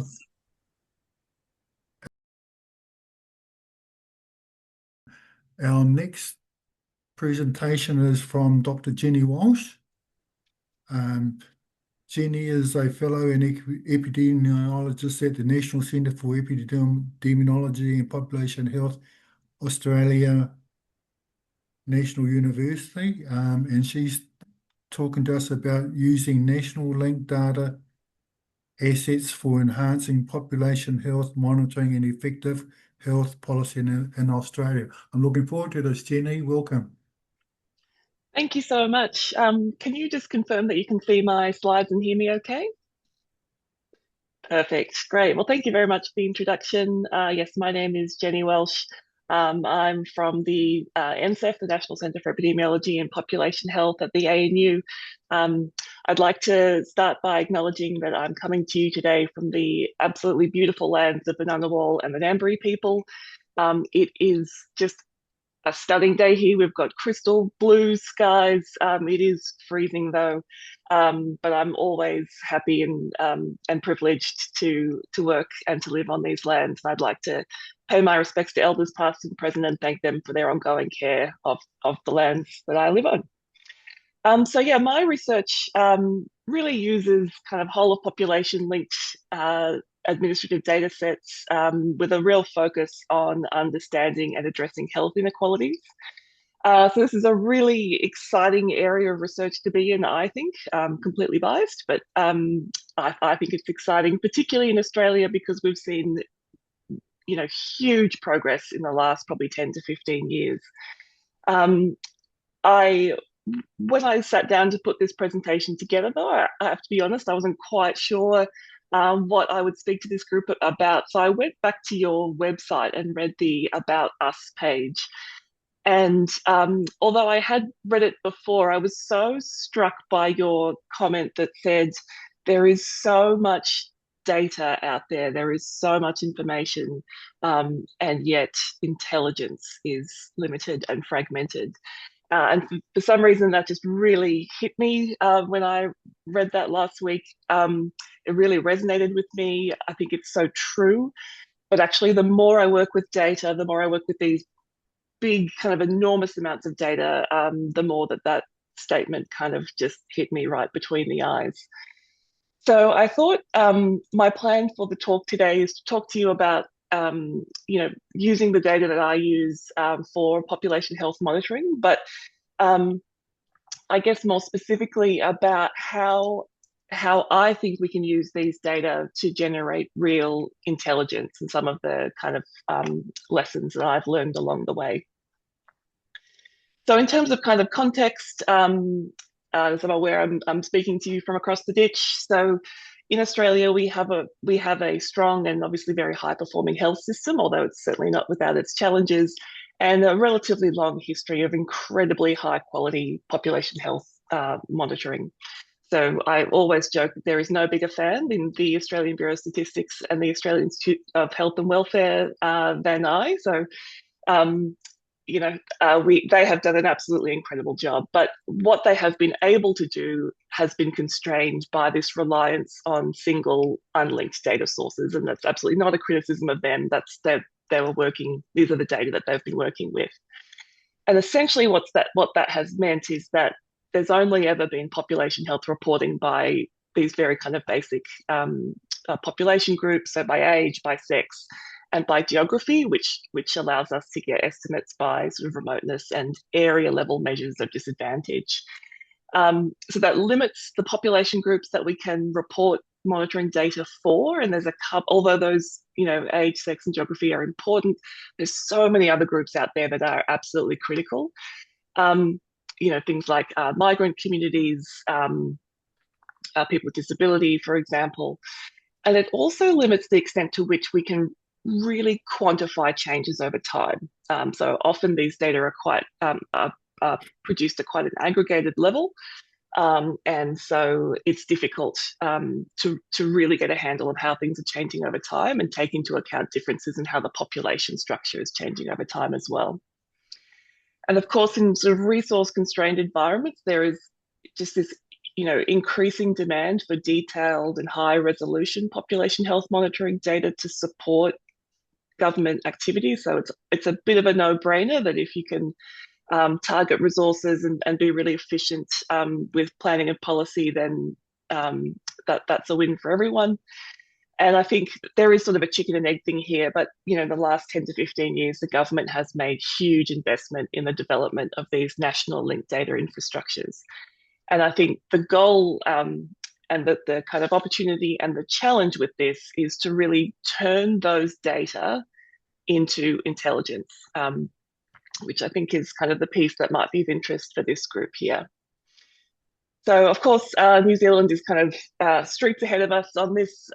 We heard this morning from Colin Lynch about the IDI. So while you have one beautiful resource that I think has all the data that your hearts could ever desire, unfortunately in Australia we still have two, largely reflecting kind of ongoing governance challenges with states and territories, as I understand it, although I'm not fully across that. So we have these two data sources or data assets. The first is the what we call the PLIDA, and that's what I want to talk to you about today. So this is administered by the Australian Bureau of Statistics, and it contains predominantly that federal level government data. It's mostly administrative, but there is also some survey data in there as well. And the National Health Data Hub, which is administered by the Australian Institute of Health and Welfare, and that contains kind of the health-related data sets. And so because health in Australia is administered largely at the state level, that's got the hospital data in it, the emergency departments, whole of community mental health collections, cancer registries, cancer screening, that sort of thing. So yes, you guys have one beautiful resource. We have two beautiful resources, and unfortunately, yeah, that does create problems from our side. But I wanted to drill down on the PLIDA. This is where most of my work is these days. So this is the person-level integrated data asset. So it contains de-identified individual-level data. And it was constructed as a partnership among government agencies, and I'll tell you a bit about that on the next slide. So the partnership comes from, well, it sort of realises this cross-sector information on health, education, social security payments, tax, employment, population demographics, and it's got a longitudinal component to it as well, so it creates this picture over time. It is all de-identified and securely stored by the ABS, and made available to researchers for approved research purposes. And kind of crucially, probably not for this audience, but it is always really good to know that it can only, it's designed, it can only be used for research purposes of policy relevance, and it cannot be used for compliance. So you cannot go in there and purposefully look for individuals, and it cannot be used to look for people who might be, claiming payments that they shouldn't or whatever. So this, I have to say, the data available in PLIDA kind of changes or increases what feels like every week. But this is a nice graphic that contains what the data looks like in 2025. And what I want to point out, is the real kind of cross-sector nature of this. So we've got information on families and households through the census, which we conduct every 5 years. It's got information on migrants, and so you can obviously identify new arrivals, but you can also, importantly, identify who's leaving the country. Much like in New Zealand, you have to kind of cross a body of water to leave Australia, and fill out the form. You can't just drive. So we get a sense of who's in the country or not. Information on disability, health is probably particularly important for this group. So we've got immunisations, the National Health Survey, the pharmaceutical benefits, Medicare Consumer Directory, and Medicare benefit schedule as well. Unfortunately, we don't have hospital data in there because that's a state-based data collection. No cancer registrations at the moment. And although I think they are trying to get that in there, as well as information on education, income and tax, and social support services. So unbelievably rich and incredible data source. So much like the IDI, it's all linked through a person linkage spine. That's a central linkage spine. So I think we borrowed this from your IDI spine. So this is the data source that everything else in the PLIDA is linked to. So, and it's created by linking all the records together from the Medicare Consumer Directory. So anybody who's enrolled in Medicare, our universal health insurer, the personal income tax, or social security data. So anyone on any one of those data sources at any point from 2006 onwards, theoretically should be on the PLIDA spine. And then it's refreshed annually. So I think we're still working on version 8, which has the reference period up until June 2024. Although if version 9 hasn't landed, it is certainly well on its way. So I wanted to come back to this, particularly if there's any young people in the room, because quite often I think us, people, not that I'm that old, but, people pre-data linkage can sort of look at this and think, oh yeah, that seems fine. But those of us who are around before these data were available will understand how absolutely incredible it is to have this and how incredible it's been, how quickly things have moved in the last 10 years. So I just sort of want to underscore that this is a huge effort. This is absolutely amazing, because what we have is cross-sector, whole of population data for virtually all of the residents of Australia from 2006 onwards. So because of that, we've got information on kind of some of those sort of quote unquote hard to reach populations, as well as relatively small populations that are really difficult to understand or get good data on when you're collecting survey data. The longitudinal nature of the data means we can follow people through time. The cross-sector nature of the data means we can look at interactions between different kind of policy portfolios or areas of government. And because it's administrative, we often have data that is of direct relevance to policy. We often have data on the policy levers that the government has access to. So, I just think it's absolutely amazing. And I'm not even that old. But this is an enormous amount of information. And I think the challenge is really to meet that goal and that opportunity of turning what is just massive amounts of information into actionable intelligence that really delivers benefits to the population. And I think one of the ways in which we can do that is through this. So we've got the ability to use these data for routine reporting of population health outcomes for a large number of priority populations, including, because we've got that individual level data, including quantifying changes over time in a way that we've never been able to before, and evaluation of the equity impacts of government policies and programs. And that might seem like something that we, could and should have been able to do a long time ago, but really wasn't. This is just a huge opportunity. So I've got two examples from my own research about how I think we've done this. This was the first, and is getting quite old, relatively speaking now, but I still think was such a great use of the data. I was working as an epidemiologist when the COVID pandemic hit, but I was sort of the wrong kind of epidemiologist, because I was like the data chronic disease kind of epi. And so while all of my colleagues sort of, dropped everything and ran, and I was left in a, kind of in a sort of bare building with what seemed like sort of just spinning cups, I was really thrilled that when the government kind of knocked on our door and said, hey, we've got all this data, could you come help us analyze it? I was thrilled to be able to contribute. So, and the whole idea behind this project was that the government had put a huge amount of resourcing, obviously, into the COVID-19 vaccinations.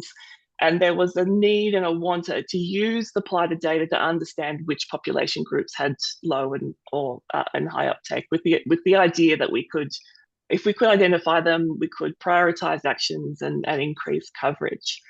And so with the PLIDA data, there was these plans to look not just at the things that they could have. So, age was obviously critical for COVID, but also by things like occupation, Indigenous status for migrant communities, people with health conditions, and by socioeconomic position. And so part of what I did in this project was to look at uptake of vaccines according to highest level of education. So we used the census data to identify our study population and to look at highest level of education. We have the immunisation data, and we were able to use deaths and the travellers data to see who had left the country since the census. And these are, and I should say on this, what was unreal about this was that because this was such high priority, the government was giving us immunisation data weekly and in close to real time. So the results that I was able to produce, we would rerun them every week and see how things were kind of playing out in real time. It was absolutely incredible. So this was the first of the results that I'll talk you through. So we've got each of these graphs is an age group. So obviously the rollout, I'm sure it was the same in New Zealand, but here the rollout was staged by age. So at first it was only those in essential occupations, very high risk people, and then it just sort of flowed on by age. So the black line for each of these graphs is when every single person in that age group was eligible for their first dose. And then we've got the blue lines for the high educated and the red lines for the low educated. And you can see that for the older age groups, there was incredibly high uptake. I mean, there was incredibly high uptake overall in Australia. It was unreal. Incredibly high uptake and very low, very small inequalities by education, but somewhat bigger, although still high uptake overall among the younger age groups. So this was quite encouraging, and again, just to be able to see this come in real time was so exciting. I mean, I'm a huge data nerd. That's what I find exciting, but I thought it was exciting. So contrast this. So this was time to first dose of the vaccine. Contrast that with this. So this was time to booster. And in Australia, we had really high uptake of first dose and in first and second dose, and very strict lockdowns. We had outbreaks, and so we had vaccination certificates, and you could only go into certain clubs, restaurants, and those sorts of places if you could prove that you had had the first 2 doses of the vaccine. The booster, so this was third dose, conditions were very different. We had a lot more discretion in being vaccinated. You can see that there was still really high uptake among the older age groups, much lower among the younger age groups, and indeed much, much larger inequalities. So you can see here only a 4 percentage point difference in the oldies, but up to 33 percentage points in the younger populations. So really wanted to use this information. My sort of reflection on sort of data versus intelligence is that the government found education to be quite a difficult thing to action. So while, when you're working with geography, you can send vaccines to particular areas. If you're working with certain migrant communities, you can sort of identify elders and religious groups and you can go to them. Education is a little bit different. So the kind of thing that I learned from this is you've got to think about what's actionable. And that, again, seems quite obvious, but perhaps isn't always. So the next bit of work we did, so this was led by my colleague, Professor Betty Liu, who was at the National Centre for Immunisation Research and Surveillance. And this really came from the idea that, we knew vaccines were safe and effective from randomised control trials, but there was limited real-world evidence on the effectiveness, including the need for boosters. So we still didn't really know whether we needed boosters at this time. And so we did this study to look at vaccine effectiveness for people who are aged 65 years and over. So again, using the PLIDA data, getting our study population from census, immunisation data, and cause and fact of death from the National Death Registrations data. And here are the results. So on the left for COVID-19 mortality, and on the right here, all-cause mortality. And down the left here, I've got the exposure categories. So we're comparing to people who were unvaccinated, and then we've got dose 1, dose 2, dose 3, dose 4. Oh, not dose 1, sorry, dose 2, 3, and 4. We had so few people who had only had 1 dose at this point that we excluded it, as well as by timing of that last dose. And you can see quite clearly here, I mean, it's almost beautiful. You can see the waning effectiveness as time goes on. And so this really underscored the need for ongoing vaccines. So even now in 2026, every March or April, I line up for my my COVID booster. So the next bit of work, although I've got my eye on the time here, is looking at costs of GP care. So we have a commitment in Australia to fair, simple and affordable care. So not free, but affordable. And bulk billing is a really key feature of Medicare and something that they use to support affordability. But in recent years, bulk billing declined. So post-COVID, bulk billing declined. So it was, 58% of people were always bulk billed for GP services back in 2009-10. It peaked in COVID at around 68% who were always bulk billed. But you can see it just declined after that. So less than half of people were bulk billed for their GP services in 23-24.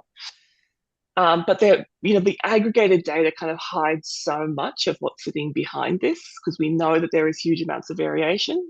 And we know that because we have that commitment to affordable care, a lot of the government policies are directed towards promoting affordability for children and for people on low incomes. But we can't get that or understand that from these data.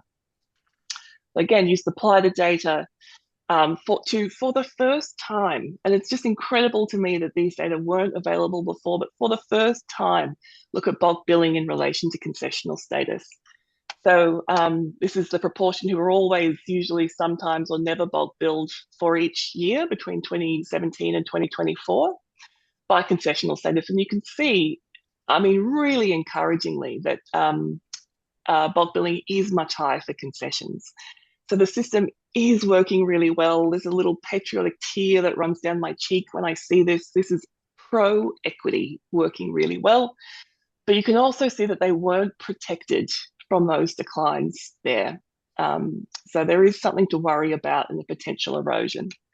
Here are the costs per annual out-of-pocket costs for GPs. And again, you can see they both go up much lower for concessions, but still on the way up, and in relative terms, a larger increase. And these are the results for household income too, which just show kind of that gradient effect here. And again, for the first time. So in the most recent bit of work, what we've done is a policy evaluation. So one of the things that the government has going is these incentive payments, which are claimable by GPs when they bulk bill children or concessional patients. And because of that decline in bulk billing, and because of a lot of concerns for the ongoing viability of bulk billing only GP clinics, the government tripled the value of those incentive payments from the 1st of November 2023. So we wanted to look at the impact of that. And I'm not sure if you can see on this slide, but that policy cost the government $3.5 billion. And without these data, we would not have been able to know the results of this. So these, here are the results here. So I've got the proportion of GP services that were bulk billed. So for general beneficiaries, children and concessionals, and the time series starts in January 2021 and ends in December 2024. This is the end of COVID here. So you can see just declines for all of these groups. This point here is where the triple incentives came in. So you can see that there is a small immediate increase after this. Including for the non-eligible participants. So interesting there. These are the per service out-of-pocket costs. And so what we've got here is immediate and ongoing out-of-pocket costs after this, including for the eligible patients. So again, something just to kind of keep our eye on here. So I think these data are really exciting and, offer lots of opportunities to improve intelligence, but it's hard, bridging this gap between data and intelligence is quite difficult. So nothing particularly kind of groundbreaking there, but wanted to leave you with that. So thank you very much for your time. Really appreciate the opportunity to talk. Thank you, Jenny. I really enjoyed that. I resonated with very much everything that you said. You come across as a very positive, enthusiastic and knowledgeable presenter. And what I particularly like is that you use simple language to explain some complex terms. And I'm sure all our listeners would agree that you're very easy to listen to, and I really enjoyed that. Unfortunately, we don't have any time for any questions, but I see there's a questions in the chat. So if you can answer that, we've got to move on. And I'd like to thank you and our previous speakers because we've made up a bit of a time and you were racing through a little bit there sometime, but I really enjoyed it. Thank you very much for coming this afternoon, Jenny. Thank you.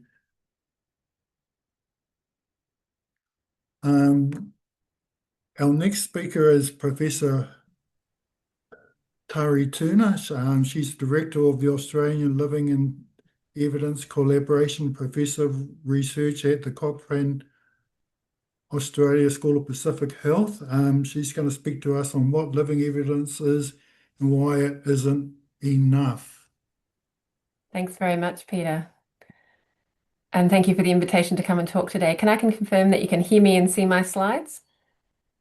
Yep. Wonderful. Thank you. Thank you very much for the kind invitation to come and talk to you today. It's a real privilege, and I want to start by acknowledging that I'm coming to you today from the gorgeous lands of Boonwurrung people on the outer east of Naarm here in Melbourne. I want to pay my respects to their elders past and present, recognise the privilege it is to live, work and play on their lands, and that these lands are unceded. This afternoon, my plan is to give a really rapid fire overview about us at the Australian Living Evidence Collaboration, talk very quickly about what living evidence is and why it's not enough, and then about the evidence we need. I can see from your program you've got a very diverse set of talks today, and I imagine the audience is quite diverse in its interests. So my aim here is to pique your interest about living evidence in this conversation, and if you'd like to discuss more, I'd love to hear from you. So first about the Australian Living Evidence Collaboration, or ALEC. We're a collaboration of 65 health professional organisations based at Monash University in the School of Public Health, as Peter mentioned, and funded by Australian Commonwealth Government, jurisdictional government and philanthropy. Our work is about rapidly, reliably and regularly getting health research evidence into the hands of people who need to make health decisions. Primarily for us, that means clinicians, health professionals, doctors, nurses, midwives, allied health, but also health policymakers and patients, carers, families. We do work that involves living guidelines in areas including pregnancy and postnatal care, living evidence syntheses and living evidence maps. And we work with diverse forms of evidence. So whilst we sit in Cochrane, which is renowned for its focus on high quality clinical evidence, we work with a range of different types, and I'll talk very briefly about that too. So very quickly, what is living evidence? So essentially, living evidence is a recognition that the research world is not static.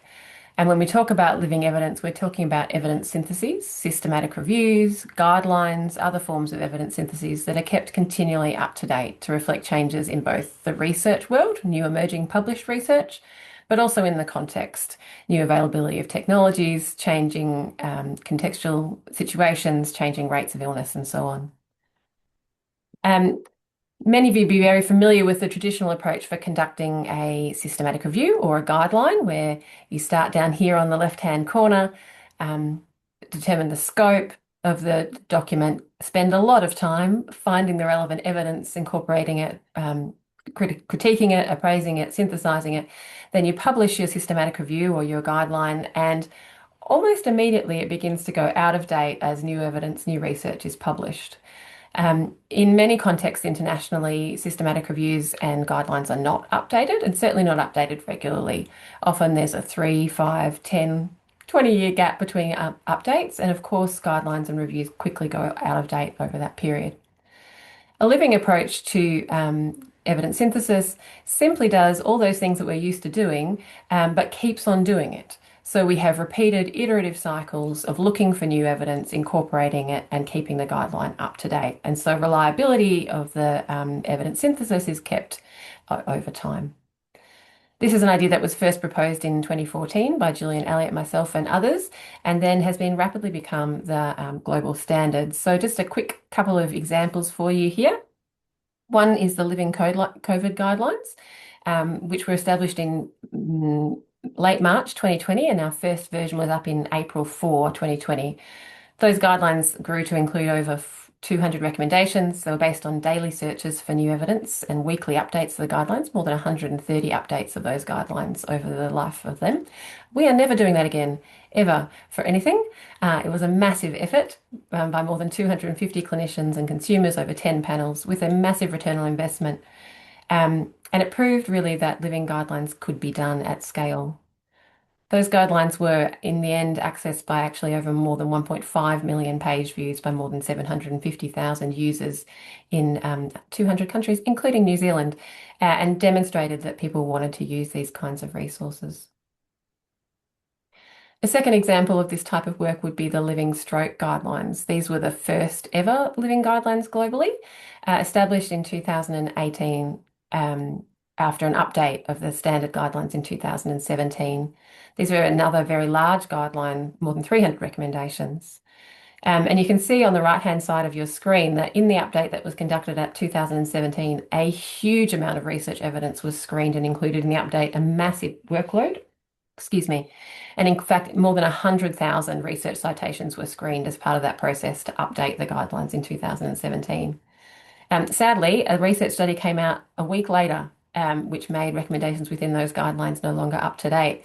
And at that point, the Stroke Foundation moved to a living mode, which has allowed multiple updates of those guidelines over time. And those are still being updated now.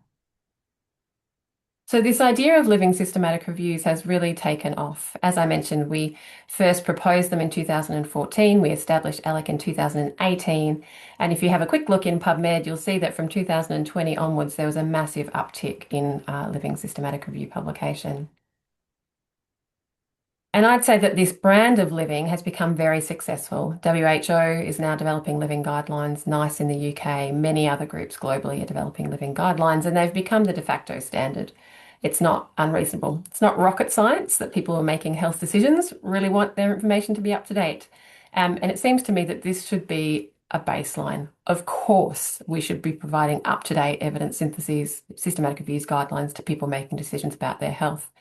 But sitting where I do in the Australian Living Evidence Collaboration, I often find myself saying, actually, that's not enough. This is just the starting point and we need to move beyond living evidence. I want to touch very briefly on 6 ways in which I think as a research evidence community, we need to move quickly into the future to build on up-to-date living evidence and make sure that it's accessible, accurate, equitable, responsive, diverse, and tech-enabled. So to start with accessible, I think it's crucial that we as a community pay far more attention to making sure that people can access the evidence we produce. It's no longer enough for us to be putting out our research in journal publications or in 700-page PDFs, in my case, sitting within Cochrane Australia just quietly. Research needs to go to the people who need it, in the forms that they want it, in the places that they want to use it. We can't expect people to come to us. In the context of the COVID guidelines that I mentioned moments ago, this meant that the very large guideline with 200 recommendations needed to be sliced up and presented in much more usable forms than simple large PDFs. And so we worked very hard to produce a range of tools and flowcharts and present that information in ways that were useful and usable and accessible by our users. But I think that's a very toe in the water step. This is the slightly scary bit of my presentation, which is that I think we need to pay more attention to the accuracy of our research. Many of us on the call who are involved in doing evidence synthesis, very familiar with ideas of assessing risk of bias, and of course that's a core step in our approach. But we know from very good research conducted by my colleague Ben Moll and many others, Alfred Zavajek, that, for example, in women's health, probably 25% of what are claiming to be RCTs are not trustworthy, fraudulent, some of them entirely made up. And that's data that comes from before the AI revolution makes things murkier. It's not something that we like to talk about, and that certainly does not only apply in women's health, but we have good data in women's health. The problem's much broader. So we need to think about how we are going to address these issues around trustworthiness and data integrity, and we need to do it quickly. I think we need to be talking more and more about equitable research, and in a global environment where there's a good, massive pushback, this is perhaps even more important. It's shocking to me that in 2026, I'm saying to you that women make up just a third of researchers and less than 30% of participants in early phase trials. I was recently reading an article which described, which was framed as women and other minority groups. I had to take a deep breath. Women are not a minority group, and if these challenges applying to equity around women in health research, then the implications for other groups, women who are pregnant or disabled, or other groups with diverse equity characteristics, are even more crucial that we address. We did an assessment in the COVID guidelines of the 115 randomised controlled trials that were included to underpin our guideline recommendations and the gender and equity characteristics they reported. The scariest bit to me is at the top of this graph, where we had no studies amongst those 115 report any of issues around employment, migrant status, income, education, disability, or gender, although we know that each of those factors had significant impact on clinical outcomes from COVID. What's perhaps even more inexplicable is that not all of the 115 randomised controlled trials reported participant characteristics by age or even by sex, and less than half reported by ethnicity, all of which have significant impacts on the outcomes of those trials. There's plenty of room for improvement, no ceiling effect here. I think too, as a community, we need to move towards research which is more responsive. I showed you before that picture of the iterative cycles of living evidence. And I think while that's crucial, that living approaches enable us to continue to incorporate evidence as it emerges from research, what's actually magic about a living approach is that those same iterative cycles allow us opportunities to continue to engage with the users of our evidence syntheses. So we spend a lot of time engaging with clinicians, people with lived experience, health policymakers about what they're finding useful or not useful about our evidence syntheses and guidelines, and demonstrating our willingness to hear and respond and improve our product over time is absolutely the secret sauce of a living approach. That trust, those iterative conversations are crucial for research translation. This is one example from our pregnancy and postnatal care guidelines. On the right-hand side, you'll see that we have a reasonably complex structure for how we work to develop these guidelines. We have our ALEC evidence review team conducting the evidence syntheses that underpin our guidelines. We have a pregnancy guideline panel, a postnatal guideline panel, a guidelines leadership group, all of which are diverse clinical multidisciplinary groups, a consumer panel, which actually is the first to see all of our evidence syntheses and recommendations, and a steering committee of a large number of health professional organisations which endorse our guidelines. We also have a policy liaison group, which in the Australian context includes policymakers at jurisdictional and national levels, and we have ongoing conversations, and those are crucial to the uptake and the relevance of our guidelines. They're also really fun. The second last area I want to quickly touch on is this idea of diverse research. I think over time we need to get better at wrestling with complexity and uncertainty and realising that we can't dismiss forms of evidence that are tricky for us to interpret or appraise. As I mentioned, I sit within Cochrane Australia, and we have a history of using very limited sets of research in our reviews, although of course that's changing over time. And there are now Cochrane reviews which include qualitative evidence, observational studies, diagnostic, and a wide range. However, I think we need to keep our eyes open and be looking at more diverse forms of research. The example on the right-hand side of your screen here is about a drug called sotrovimab. So sotrovimab is a drug that was recommended in the COVID guidelines based on early randomized control trial data early in the pandemic. However, as the COVID virus varied over time, we had new variants emerge of the COVID virus. We discovered that in clinical research, in test tubes, that drug, sotrovimab, was no longer binding to the virus. We didn't have any new randomized control trials in the new variants, but we could see that even in the lab, the drug wasn't binding anymore.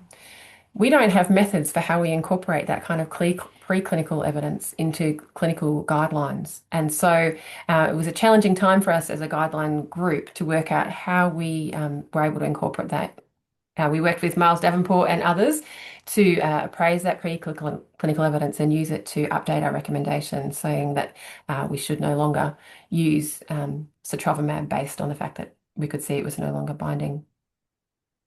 This has led to additional work that we're conducting with Miles and his team at the Kirby Institute in New South Wales, looking at vaccine development and how we can support a rapid assessment and development of vaccines, and acknowledging that a lot of the work in vaccine development is not done in clinical models, but is in fact done in preclinical research. And working out how we can provide structured, transparent, systematic assessment of those forms of research. I'm sure I'm not the first person to mention AI. It seems like it's a legislative requirement that we all talk about AI most of the time now. But I do think that it's worth noting that we absolutely have to be working out how we can work better with tech. Steve McDonald, one of my colleagues, the co-director of Cochrane Australia, says AI's first job will be to clean up the mess that AI has generated. I suspect he's not wrong. There's a lot of hot air and not a lot of reliable data about the use of AI in evidence synthesis at the moment. Even this morning, I got another email telling me that systematic reviews could be done in 2.5 minutes using this new AI tool. A lot of that is not reliable, but there are clear opportunities and we need to move to seize them. There's a lot of other opportunities, as Jenny was just talking about, using tech in intelligent ways to join up data and use more data to inform more decisions. But I do think there are big ethical questions here about both how we use the huge amount of data that is collected, but also about collecting data that we're not using to inform decisions. And this is a challenge that we're wrestling with colleagues across Southeast Asia as part of the GLIA program, which is looking at how we can safely, equitably use AI to support evidence synthesis work. So to wrap up, there are lots of questions. How do we address the weaknesses in our system while still advocating for more use of evidence to inform decision making? How do we hold those two things in tension?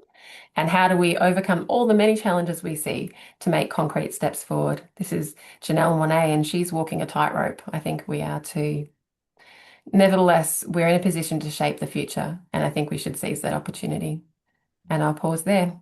Thanks so much for the opportunity to come and speak with you today. Thank you for presenting, Tari. I enjoyed that. For me, it was very informative. I really like your slides on living in accessibility, accuracy, equitable, and down to tech available. That's all pretty new to me. And I must say that those first few graphs that I saw on, what were they on? Living guidelines made comparison where they had those kind of twirls on it. I don't think I've seen those before. So that kind of added to the informativeness of your talk. And thank you very much. Again, thank you very much for coming in. Unfortunately, we're a bit behind, so we have to move on. If anybody has any questions, can they please put them into the chat? Thank you very much for coming. Absolute pleasure. Thank you. Okay.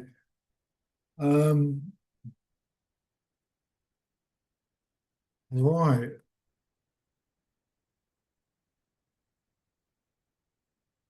Is Vanessa here?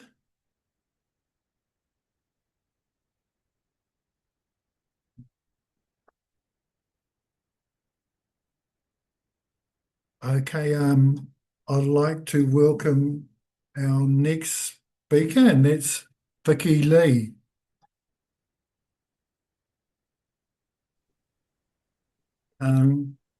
Vicki Lee is from the Department of Epidemiology and Biostatistics, School of Population Health, University of Auckland.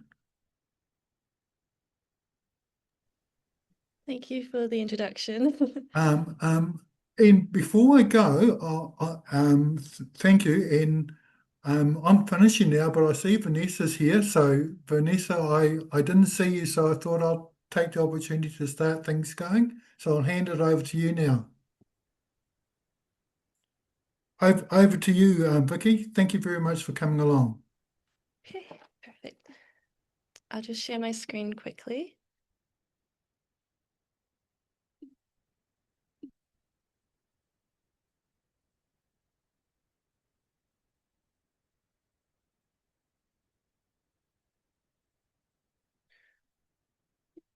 And everyone can see my screen. Awesome.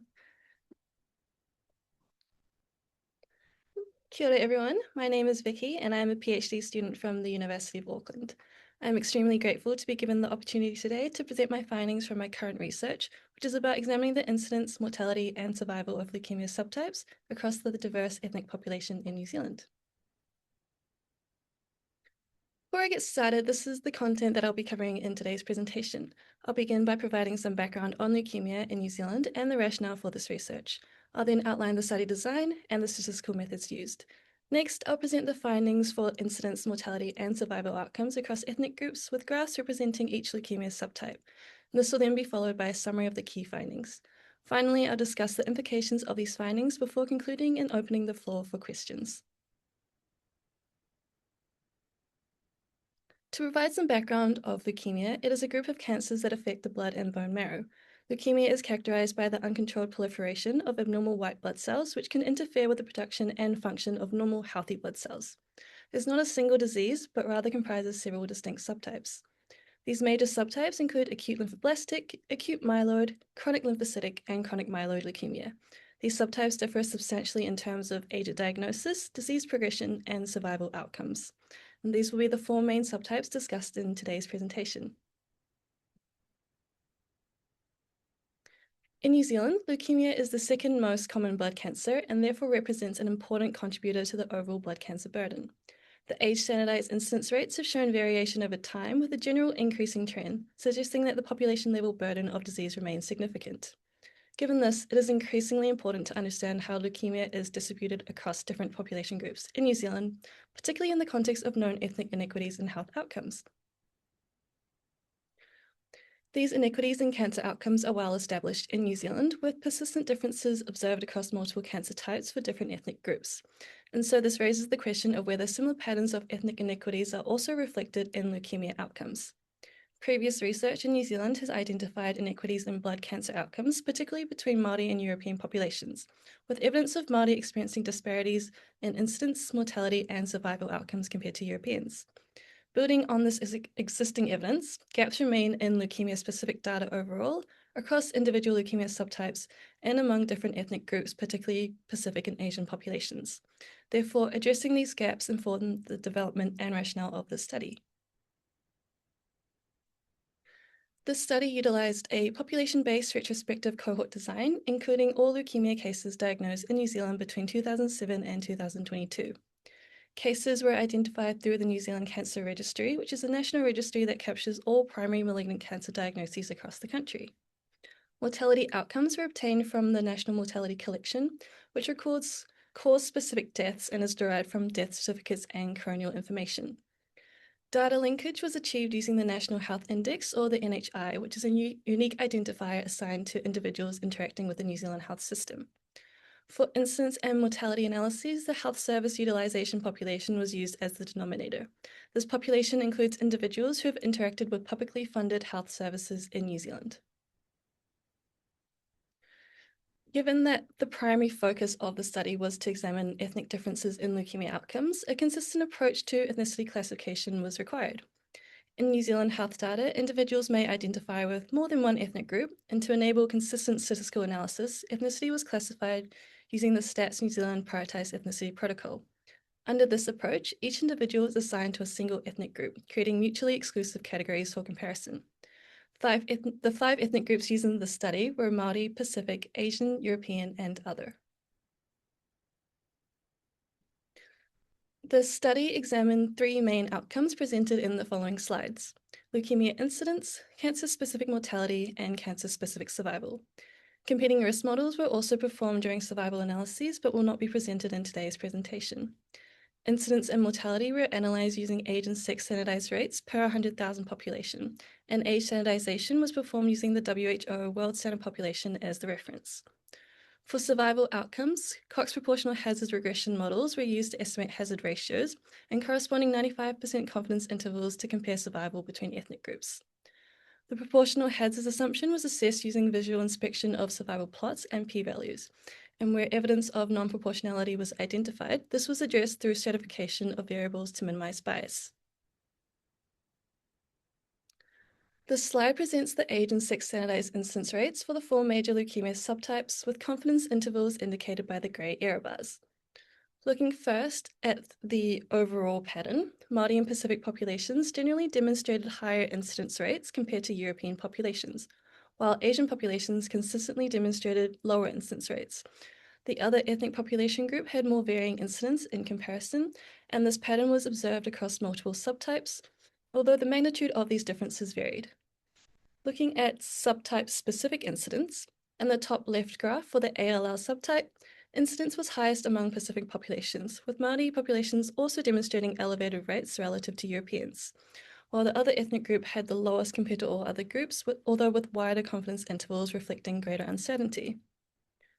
For AML on the top right, the ethnic differences were particularly pronounced and similar to the patterns in ALL. Pacific populations demonstrated the highest incidence rates, which were almost double those observed among Asians, while Māori populations also experienced elevated rates relative to Europeans. For CLL, on the bottom left, Māori populations exhibited the highest incidence rates of all ethnic groups, and in contrast, Pacific and Asian populations demonstrated substantially lower incidence rates. For CML, on the bottom right, the differences were less pronounced. However, Māori and Pacific reflected patterns seen in ALL and AML, where they demonstrated slightly higher incidence rates when compared to European, Asian, and other ethnic groups. Overall, these findings suggest that the incidence of leukemia incidence is not distributed equally across ethnic groups in New Zealand. These differences are also reflected in the mortality analyses, presented here as age and sex standardized leukemia-specific mortality rates, where several key patterns are evident. Mortality varied considerably by subtype, as indicated by the different y-axis scales between the graphs. This likely reflects differences in disease biology, progression, and treatment response. For example, AML is a typically rapidly progressive malignancy associated with high early mortality, and as shown in the graph in the top right, exhibited the greatest mortality burden overall. In contrast, CML, shown on the bottom right, generally follows a less aggressive course and demonstrated the lowest mortality rates. Similar to the incidence findings, Māori and Pacific populations frequently demonstrated higher mortality rates than Europeans across most subtypes. This suggests that the ethnic inequities observed in disease occurrence also translate into inequities in mortality outcomes. The exception was CLL, where Pacific populations demonstrated comparatively lower incidence and mortality rates. For Asian populations, they generally demonstrated the lowest mortality rates across subtypes compared to all other ethnic groups. It's also important to note the wide confidence intervals observed for some ethnic groups, particularly in the other population, indicating greater uncertainty around these estimates and likely reflect smaller case numbers. Overall, these findings suggest that while mortality patterns differ by leukemia subtype, there is a recurring trend of high mortality among Māori and Pacific populations and comparatively lower mortality among Asian populations. This slide presents the adjusted hazard ratios for leukemia-specific survival by ethnicity, and with the European population used as the reference group. Survival analysis was limited to 5 years from the date of diagnosis. The red line shown in the graph denotes the null, which is no difference compared to European populations, and a hazard ratio greater than 1 above that line indicates a higher risk of death and therefore poorer survival. Looking across the four leukemia subtypes, a consistent pattern emerges. Māori and Pacific populations generally demonstrated higher hazard ratios than Europeans, indicating poorer survival outcomes, with confidence intervals that suggest evidence of a statistically significant difference. This was seen for both AML and CLL subtypes for Māori populations. In contrast, Asian populations generally demonstrated lower hazard ratios, suggesting more favorable survival outcomes compared to the European population, although weaker evidence of statistical significance was shown. While the magnitude of these differences also varied between subtypes, the direction of the findings remained relatively consistent. Māori populations frequently experienced the highest risk, while Pacific populations also demonstrated elevated risk. The persistence of these elevated hazard ratios, even adjustment for key variables, suggests that factors beyond demographic differences may contribute to observed survival disparities. So when taken together, the incidence, mortality, and survival analyses demonstrate a consistent pattern across outcomes. I'll now summarize the key findings from the study. A consistent pattern of these ethnic differences were observed across leukemia outcomes. When we examine the age and sex standardized incidence rates, Māori and Pacific populations generally experienced the highest incidence rates, whereas Asian populations had the lowest. The mortality analyses demonstrating the age and sex standardized mortality rates also mirrored these findings, although important to note the exception for the CLL subtype for Pacific populations with lower incidence and mortality. For survival, even after adjusting for factors including age, sex, year of diagnosis, deprivation, rurality, and comorbidity, Māori and Pacific populations continue to demonstrate poorer survival outcomes compared with Europeans. And in contrast, Asian populations had the most favourable survival outcomes. Overall, looking across all subtypes, Māori and Pacific populations experienced disproportionately poorer outcomes, characterised by both higher incidence and mortality rates, and reduced survival compared with European populations. These findings therefore indicate a clear and consistent ethnic gradient across leukemia outcomes in New Zealand.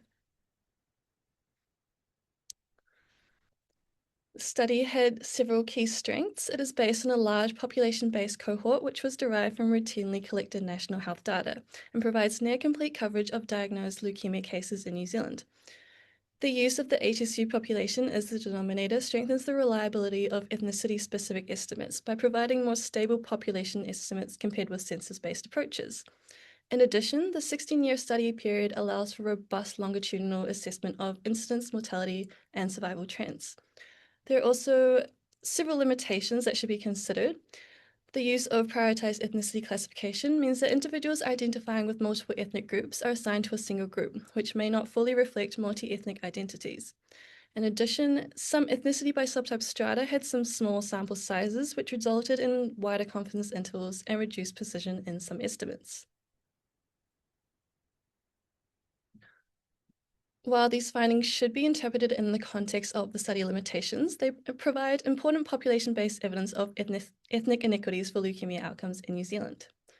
The consistency of these disparities across incidence, mortality, and survival suggests that differences are unlikely to be explained by a single factor. Rather, they are likely to reflect the influence of broader socio-economic and structural determinants of health, as well as potential inequities occurring across multiple points in the cancer care pathway. This includes diagnosis, treatment, and ongoing care. These findings highlight the need for equity-focused approaches across the cancer continuum, rather than isolated interventions at individual stages of care. They also reinforce the importance of ongoing monitoring of leukemia outcomes by ethnicity to identify where inequities persist and whether progress is being made over time. Importantly, the observed differences raise further questions about where the disparities emerge along the leukemia care pathway. Understanding variation in patient numbers, access to services, and outcomes at key stages of care represents an important next step. This forms the basis of the next phase of my research, which will focus on the initial development of quality indicators to better understand, monitor, and ultimately reduce inequities in leukemia care. So, in conclusion, the study identified persistent ethnic inequities in leukemia outcomes in New Zealand.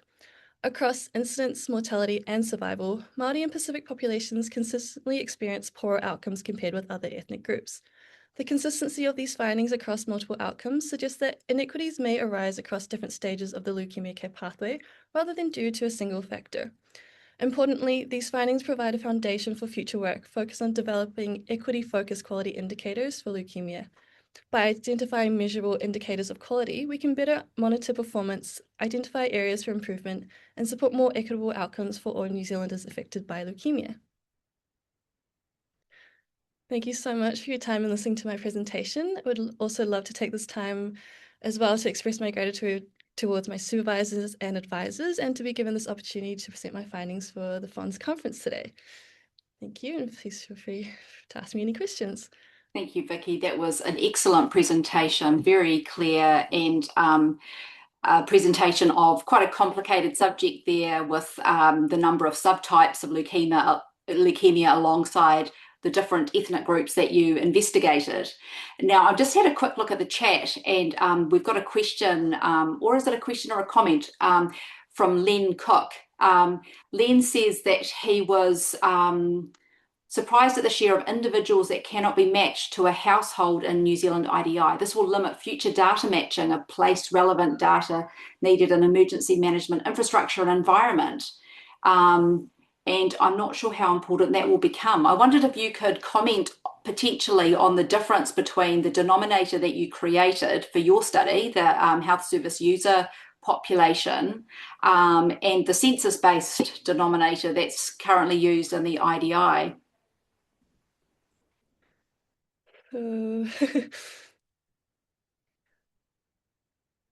Sorry, just rereading the question again. I'm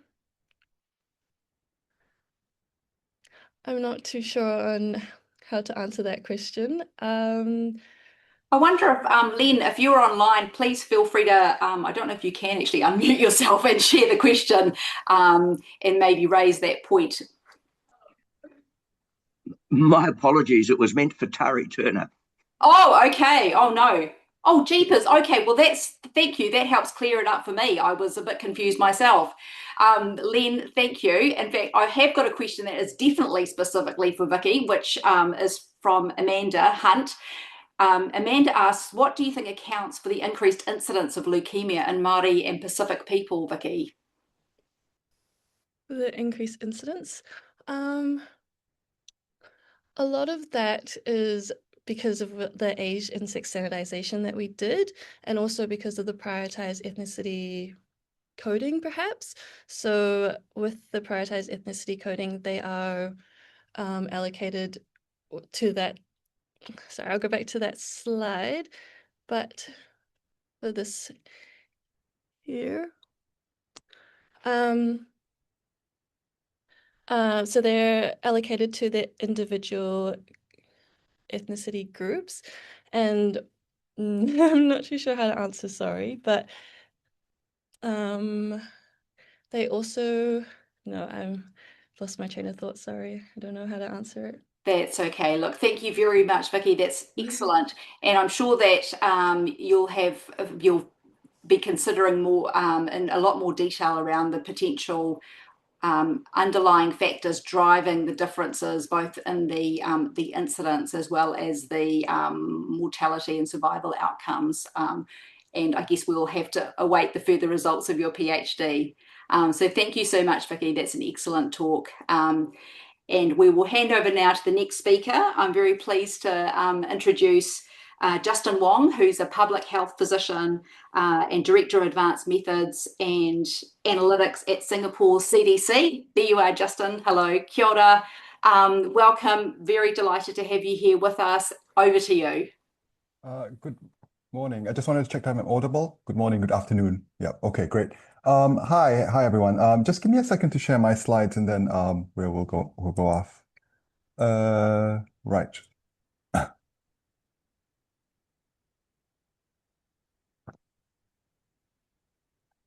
Quick.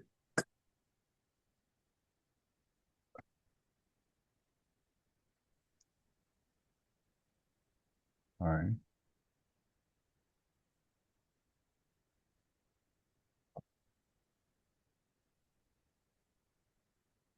One second. And can I just check that my slides are visible? Yep. Great. I wanted to introduce myself. This presentation will be slightly different from the earlier one, which was a very kind of methods-focused type presentation. What I thought I would do today is sort of give an overview. First, I'll talk a little bit about CDA, which is our new agency in Singapore. We're a statutory body that has been just established last year in April 2025 in the aftermath of COVID.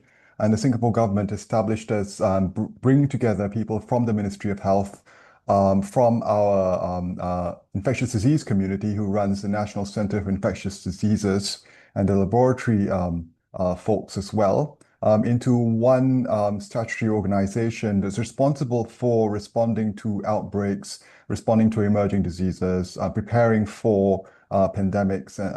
And so we're very much organized around the theme of communicable diseases. And as part of that, we have also established a central data and analytics team for the country.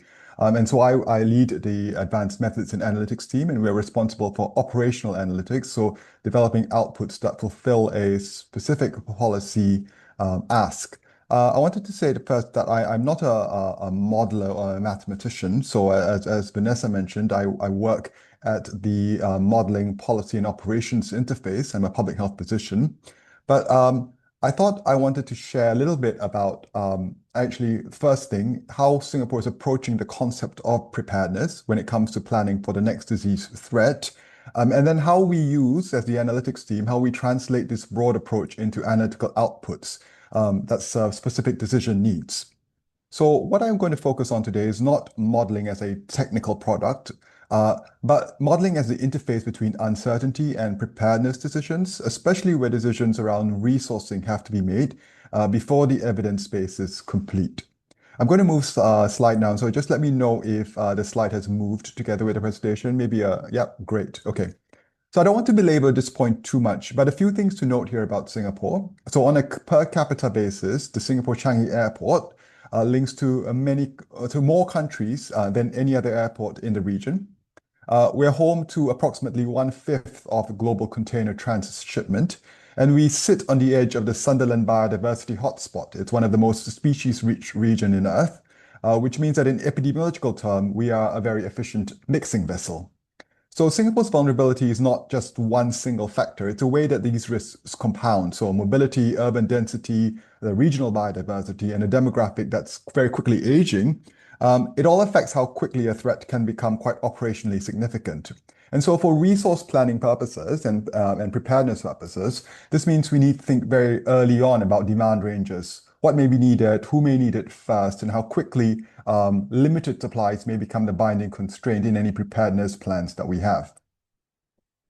I wanted to share this slide because there are a few things that we can see here. The first is that, you look at all the threats highlighted over the years, but the first is like a timeline. As a reminder that preparedness cannot be built around one single disease profile. So SARS, influenza, Zika, dengue, and COVID, and now you've got a few others, right? Each creates different operational questions. And so for the analytics team in particular, the recurring issue is how to link pathogen characteristics to planning choices. And it may not be feasible to try and predict what the next pathogen will look like, but there does need to be some sort of framework by which these plans can happen, regardless of whatever pathogen is the cause for the next big outbreak. This slide highlights the core preparedness problems then. So decisions on planning, on countermeasures and resources are needed before the pathogen is fully understood. And so the decision clock often starts before the science is settled. And so by the time transmission, severity, risk groups, intervention effects, etc., are fully characterized, some procurement or deployment decisions may already be quite late. Now, for medical countermeasures in particular, and let's just pick one, vaccinations, the uncertainty is very, very broad. And it's quite layered because we may not even know when a vaccine candidate will be available and how long development and manufacturing will take, whether protection is mainly against infection or severe disease, as we saw in COVID, and whether supply will arrive early enough to affect the first wave. Likely no, right? So how do we deal in Singapore? How do we deal with uncertainty? So different countries, of course, will adopt different approaches. But for Singapore, what we came up with was a disease-agnostic preparedness and response framework. And so this is an adaptive response that takes into account the uncertainty of the threat, the different needs to respond to these threats, and the diversity of stakeholders and implementing agencies. So a few things here to note. I think what we found particularly useful about this kind of approach and thinking around it is that we recognize that preparedness is a system, right? So medical countermeasures decisions are not just about availability. They also depend on logistics and financing, communications, legislation uptake, delivery capacity, etc. And so when we model resource needs, the epidemiological projection is only one part of the answer.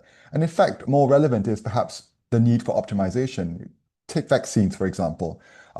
We need assumptions on development lead time. We need procurement timelines, the cold chain, dosing schedules, etc., and prioritization of high-risk groups. So thinking around it as a system may be quite helpful for us, and quite helpful in how we drive the analytical response to that. So this next slide here contrasts disease-specific planning with a more adaptive disease-agnostic approach. So disease-specific plans are still important, but they age quite quickly, and the more resilient investment is in reusable analytical frameworks that can be adapted across different threats. And so for resource preparedness in particular, it means building components that can be reused. So demand estimation of beds, for example, supply constraints and prioritization scenarios. So these are assumptions that actually need to come in during peacetime, because when you're in the middle of a crisis, what tends to happen is actually, you're fighting blind, you're in the fog of war. And so you need to have those discussions with key stakeholders like our hospital planners, like vaccine procurement, like resource, people who make those key decisions right now as the analytics team, right? Why did we choose to go for an adaptive planning approach? And so the risk in preparedness is that we become very good at fighting the previous outbreak. And so the next threat may have a different severity profile and a different transmission dynamics or a different set of usable countermeasures. And so a more useful analytical posture, therefore, is to test response options across a range of plausible archetypes.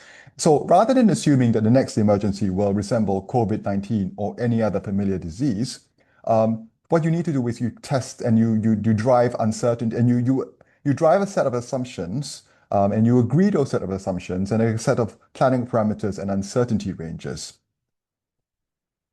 I don't want to belabor this again too much, but this slide shows that this layered approach that we are trying to adapt and use for universal planning and transmissions-based planning, and then disease-specific MCM planning. Because of course, you can go all in on your disease-agnostic planning, but then once a disease does come and it's identified, it's no longer agnostic. There is a named disease here. And so I thought that this way was a very helpful way of avoiding a false choice between generic preparedness and disease-specific planning, because much of the system can be prepared in advance, but certain assumptions will still need to be tailored through a disease, and you can even break it down, you can be a bit more granular about that, to the disease transmission family, for example, right? And so PPE, diagnostic, hospital beds, whether you put people into quarantine or not, etc., they each require a different set of assumptions. Vaccines, again, because we're particularly interested now in looking at vaccines, they require an even more specific layer: efficacy or effectiveness, time to availability, etc. Yeah. What does adaptive planning, though, look like in practice, right? So a plug and play should not be understood as an automatic response, and it's more about reducing the time needed to assemble a coherent response before the threat becomes clear. And so for resource planning purposes, this means having pre-agreed analytical templates. What happens if, for example, supply is delayed? What happens if distribution capacity is constrained, or if a vaccine protects against severe disease better than infection or transmission? This slide lists the broader capabilities and enablers needed to support disease-agnostic preparedness. So this large set of enablers is a useful reminder that preparedness is not determined by a single parameter alone. And a strong countermeasure, for example, can still have limited effect if delivery or communications or acceptance or logistics was quite weak. I'll go into this slide now because I think this is the key crux of the slide here for us as, those of us working in the data and analytics space, is, what you've got now is a series of concepts, a series of, approaches and questions on how you drive this. But what we need to do is then translate all of these questions into actually a set of assumptions that can be tested, that can be modeled, and that can be updated as our, assumptions and changes, right? And so for resource and preparedness planning, this means moving from broad aims such as, how do we protect high-risk groups, or how do we preserve healthcare capacity, to actual concrete planning variables, like which is the target groups that are most likely to be affected, what are stockpile levels going to look like, what are the deployment triggers, what are the time horizons we're looking at, where are the supply constraints, and what are the expected intervention effect. So what we've done is we've actually looked at two different work streams to try and resolve some of these questions. So the first work stream here is modeling importation risk. And the second work stream is the development of a set of disease archetypes or transmission families that can help us understand and plan for a set and drive a set of parameters a little bit better. Before I go into these two work streams, I wanted to talk about how the modeling and the policy interface kind of sit together here in this instance. because policymakers usually have a very specific set of questions. So, for example, think about the issue of border closures. And I know Singapore and New Zealand during COVID both had this kind of question very early on in 2020, right? I thought, and then you can look here at the different policy questions and actually what outputs we can model and whether those outputs actually fit and map onto the policy questions. But I thought that this slide is useful because it sets boundaries, okay? As modelers, as epidemiologists, the models don't set the policy choices. I think the models, they don't drive they inform the decision, but they're not the sole determinant of the decision, if you kind of get the drift, right? So they provide structured estimates that help decision makers understand, and this is very important, understand the trade-offs to a particular decision, right? And so we model not just the impact of a particular intervention, but I think it's also important to model the trade-offs of that particular intervention. So for example, if you were to close a school, for example, right? Okay, what's the impact on your original ask, on your particular, on case numbers, for example, or on immediate fatality? And then what's the longer term impact? And those are things which need to be modeled and accounted for as well. It may not be done modeling in-house by ourselves at CDA, but these are questions that we then rely on the broader modeling academic community, the broader ecosystem that we have in Singapore to try and answer some of these questions. So the first is to provide structured estimates that help decision makers understand trade-offs. The second is that actually the question is not often purely technical, and it involves choosing whether, for example, limited supplies should first reduce deaths, or should protect health services, or should maintain essential functions, or should reduce onward transmission. And I think vaccine allocation is one particular very important example which drives this point forward. So the vaccine allocation literature during COVID-19, for example, showed that priority groups can change depending on whether the objective is mortality reduction, or transmission reduction, or morbidity reduction, or even whether it's just to preserve hospital capacity, right? So I think these are some of the policy questions and the model outputs, and we need to strike that balance as we drive some of the modeling work streams that we're doing. And so I briefly alluded to the first work stream, which was about modeling importation risk, right? Why is this work stream important? What we're trying to do is we're trying to make overseas threat assessments in real time. What we wanted to do was make these threat assessments more systematic, more comparable, and more useful for preparedness planning, okay? Because often, policymakers may see something like, oh, we have a few cases here, a few cases there. What are we going to do? How are we going to implement certain border measures, etc. Right? And a lot of the information that drives those decisions may often just be based on, rather than actual genuine evidence, I think it's fair to say often based on vibes, right? So it's vibes-based decision-making rather than evidence-based decision-making.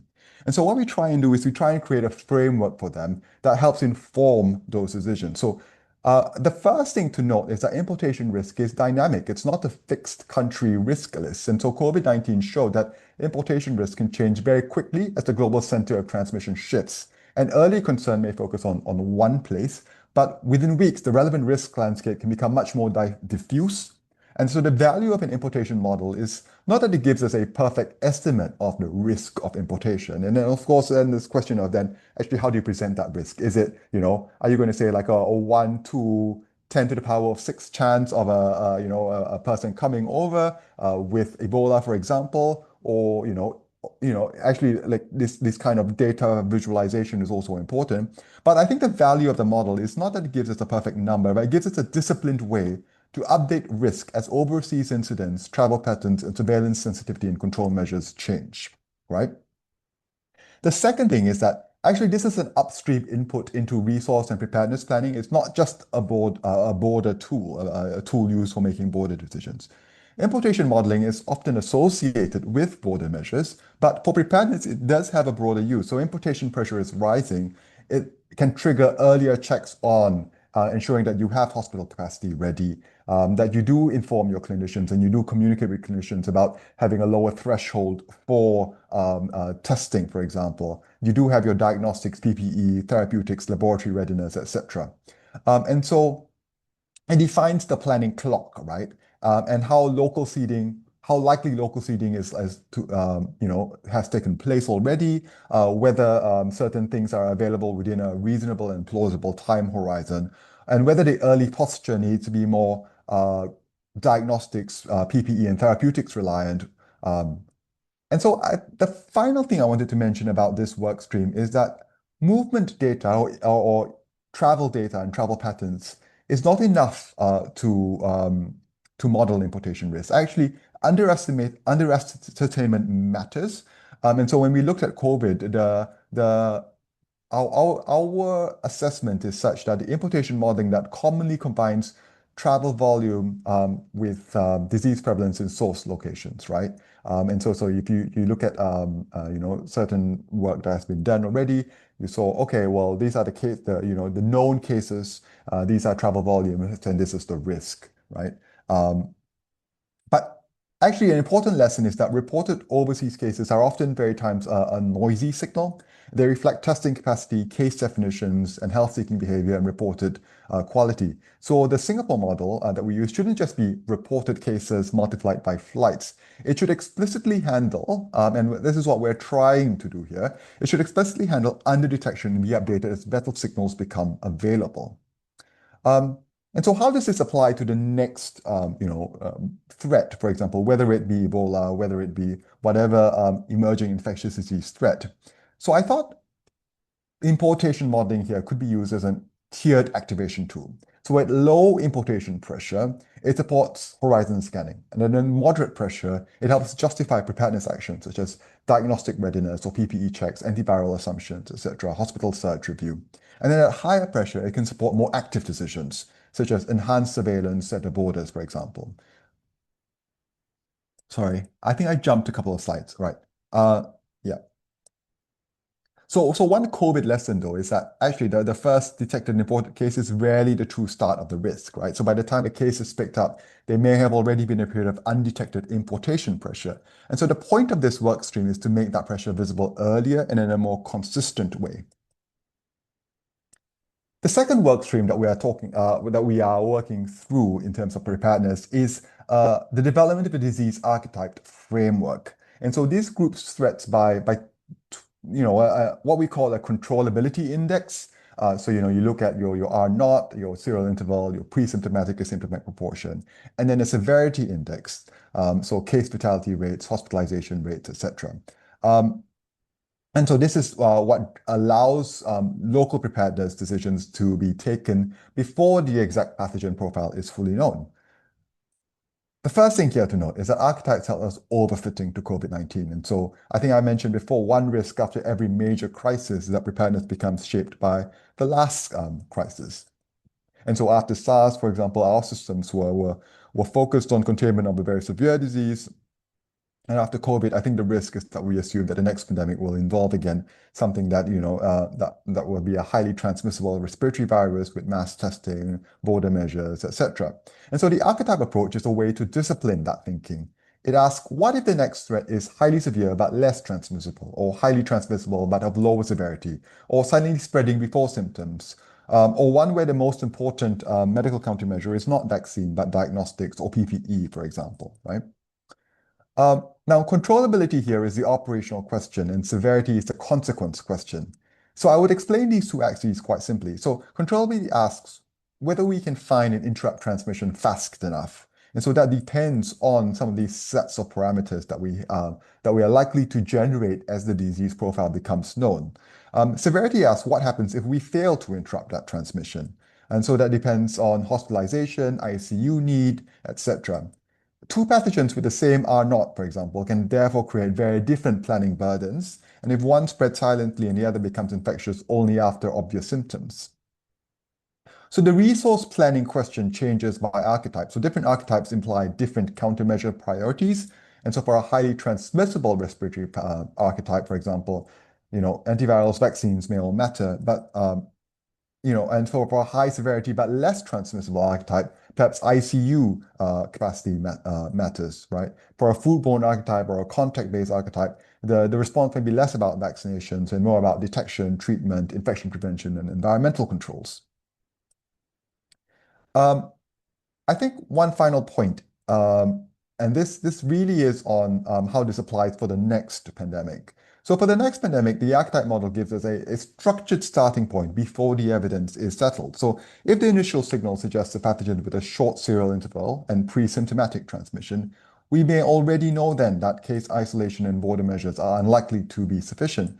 And so that may quickly, that will push planning thinking very quickly towards things like healthcare surge, diagnostic, antivirals, vaccine timelines, etc. And if severity is still uncertain, the model can show planning bands rather than one forecast alone. And so you can have a routine or enhance a surge or a crisis type planning bands. So the useful question becomes, what assumption moves us from, a particular lower planning band to a higher planning band where you may need a greater surge for, would this be hospitalization or would this be ICU capacity? So the aim is not to label the next pathogen perfectly on day one, but it's to have a disciplined way of making reasonable planning assumptions before day one evidence becomes day 100 certainty. Importation modeling, therefore, tells us actually how much external pressure the country is facing and how quickly that pressure may arrive. But importation risk, as we know, is not enough. And so this disease archetype framework then tells us actually how do you plan for when the disease does arrive, right? And so what's going to happen and what are the likely plausible range of scenarios that could very well happen, yeah? So sorry to cut across you, Justin. I just need to gently nudge you in the direction of wrapping up. Okay, I'm not going to go through, I'm not going to dwell on these slides too much longer then, but I thought maybe just go to my final slide. And I'm happy to share the deck with those who are interested or happy to take questions further. So I thought actually the first one is that future readiness is not the ability to predict the next crisis perfectly. It's to move quickly from an uncertain signal to a defensible planning range. And if that's anything, if people take away anything from this presentation, I think that's the thing that we're trying to think about how we do things in Singapore. Thank you very much, everyone, for your time, and sorry for running over time. Oh no, that was great. I mean, it was so fascinating and just wonderful to see how you've pivoted towards this disease agnostic approach, Justin, and I love this idea of the reusable analytical frameworks. Now, whilst I do have lots of questions and would love to ask you, I think I'm going to have to pause just here, Justin, so that we can move on to our next speaker. But I'm sure that if people touch base offline. Yeah. Excellent. Thank you so much, Justin. That was excellent. Our next speakers are Barry Borman and Kylie Mason from Massey University, our very own Barry Borman, the originator of PHONZ. And here's Kylie, also epidemiologist from Massey University. I will hand it over to you. Thanks, Vanessa. Hi, Kylie. I'm Barry, and I'm the lead-in for Kylie's heavy lifting bit at the end. So slow the slides. So what we're going... See that okay? Yep, we can. Kylie will be working the machinery and I'll do some talking for a bit. It's opportune that PHONZ is actually about health intelligence, and today we want to present our view of environmental health intelligence, and we called it Beyond Indicators and Dashboards. So the next slide, Kylie.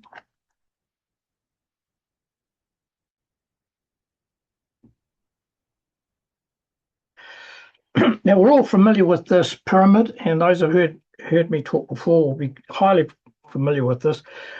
Whatever we do with intelligence, we always start with data, and we hope it's actually of high quality. And the next bit, we analyze that data, which actually produces information.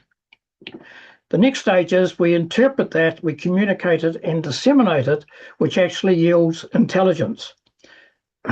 We assess intelligence, which provides decisions. We evaluate the decisions, which actually gives us the knowledge. So that's the paradigm that actually we work under in health intelligence. Next slide. The confusing thing is for many people that data is not information, information is not intelligence. Data needs to be harvested and assembled into information. Humans brainpower, analysts, transform information to intelligence. Data, information, and intelligence can all have errors, which are compounded as you move up that particular pyramid. Next. Just a reminder that we're all very familiar with it because we use it every day. Data is the foundation. It's individual observations, the raw materials that fuel the analytical work. It's a snapshot of an event. If intelligence is the end goal, we need to have clean, accurate, robust data. Next. Information tells a story. It brings data together. It's a collection of data. It's processed data that has relevance for a specific purpose or context. What is meaningful, valuable, useful? As Rawls has said, a simplistic way of bringing data together. And usually that is in the form of dashboards. Next. Intelligence paints a picture. It drives decisions. It's decision support. It interprets, communicates, and disseminates information. It uses information to drive decisions. Next. It's opportune at this point to reflect on what Karen Hogan, who was the Auditor General of Canada, and said, intelligence is the capacity for reasoned foresight that enables advantageous action. Next. Public health leaders seem underinterested in the lack of intelligence. Probably they, like many senior bureaucrats, are uneducated in intelligence. The PHA of Canada, I don't know whether that applies outside Canada, must go beyond mere surveillance and information dissemination and adopt an operation culture akin to military and law enforcement organisations where defined missions and leadership propel intelligence activity. Next. So health intelligence is central to making intelligent decisions based on the interpretation of reliable and appropriate information. It requires the application of a distinctive range and blend of analytical, critical, interpretive, communication, and dissemination skills. Next. So the situation in New Zealand, from my experience, is that we have limited and fragmented intelligence capacity and capability in the health sector. The focus seems to be on collecting data, often of very variable quality, dumping it into or creating new warehouses, data processing, surveillance, however that gets defined, of data-driven indicators, producing dashboards, graphs, and maps, and producing information. Job done. Produce a dashboard, job done. And as we've seen in previous presentations, particularly one from Alastair in Scotland, you've got to move beyond the dashboards. These are real people in situations. So little intelligence is generated to enable evidence-based policy development and decision-making to improve health. Analysts are usually not trained or required to use critical thinking and answer the so what does it mean questions. And I think managers, politicians, and analysts have little understanding that data is not information and it's not intelligence. So in New Zealand, I would suggest that we have data which we analyse to produce information, we assess that, and we go straight to decisions, which we evaluate. We're missing the intelligence step. Over to you, colleague. Kia ora koutou. Well, I'm going to pick up from where Barry left off, and I'm going to talk about our work in environmental health intelligence. And how our take on public health intelligence. So EHINZ has been monitoring environmental health in New Zealand for the last 15 or 16 years, and we are interested in the impact that the environment has on human health in New Zealand. We do this monitoring through a set of environmental health indicators, mostly focused on monitoring environmental exposures and related health outcomes, and carrying out further analyses such as environmental burden of disease studies and the likes as needed.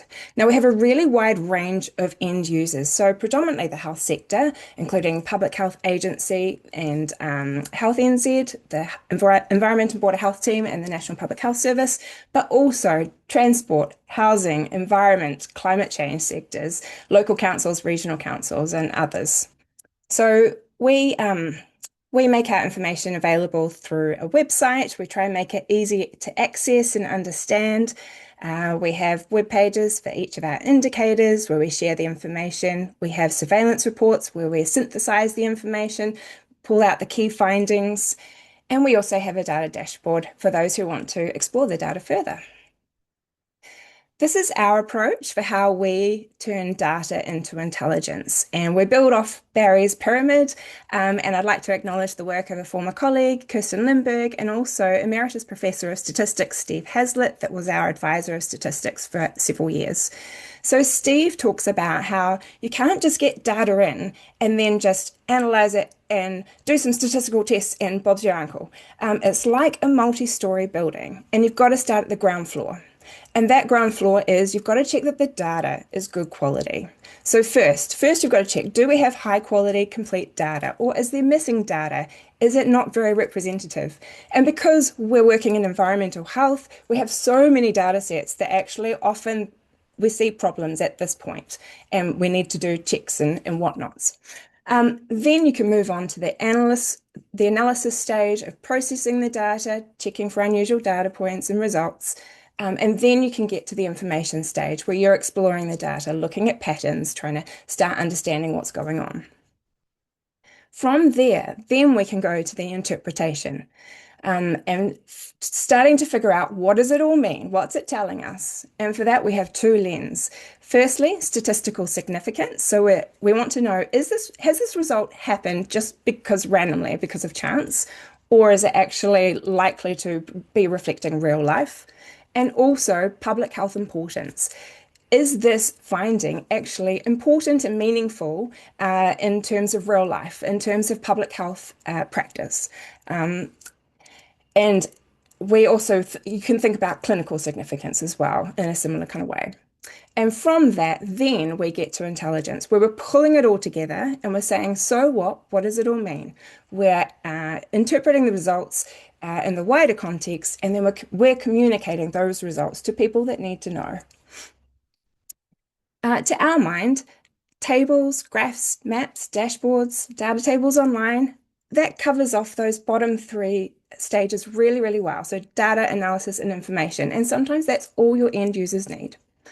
However, we'd argue that actually that interpretation, adding the extra value and intelligence, that's where the added value comes, where we're actually able to say, what does this all mean in practice? So I've got some examples today from our work of the team over the last 5 or 10 years, where this kind of approach has been really useful. So we monitor melanoma mostly caused by UV exposure, and we have one of the highest rates in the world. In terms of melanoma cancer registrations, we're interested in the urban and rural pattern, but there's no urban-rural indicator on that data set other than one related to access to health services. So we use data linkage with the health service user population, add urban and rural on, and we can get these crude rates. And this shows that actually your melanoma registration rates are quite a lot higher outside of main urban areas.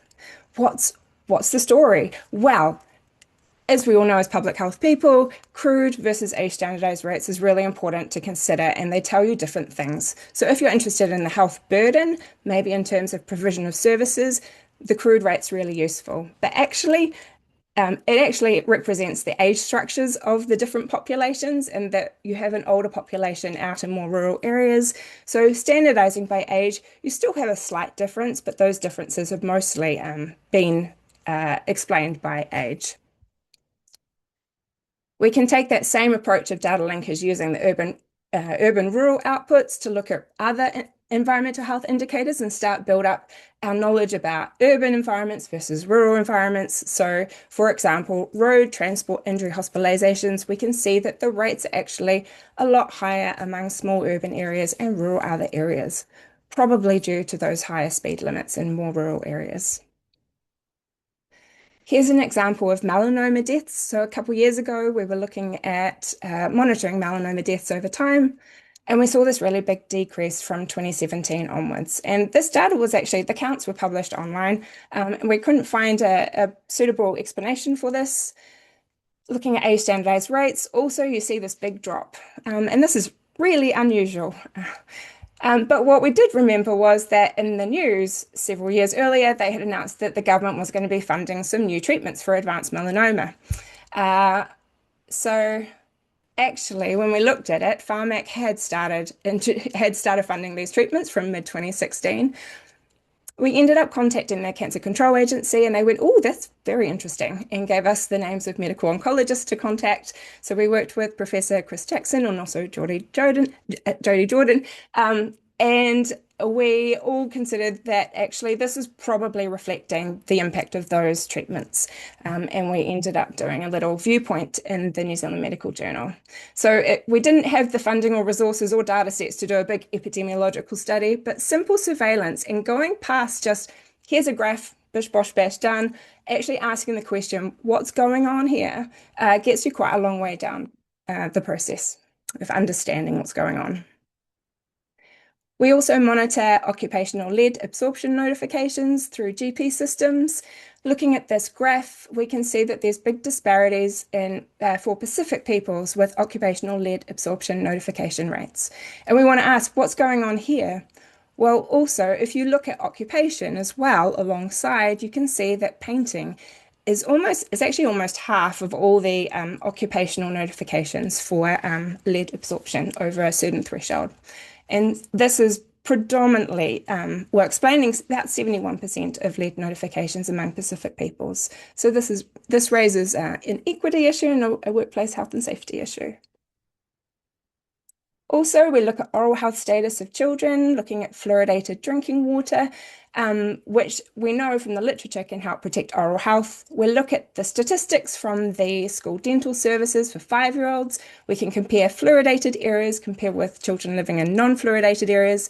And in 2019, we saw this very odd finding that there was worse oral health among children in fluoridated areas compared with non-fluoridated areas. And the question is this a real finding or just a data artifact?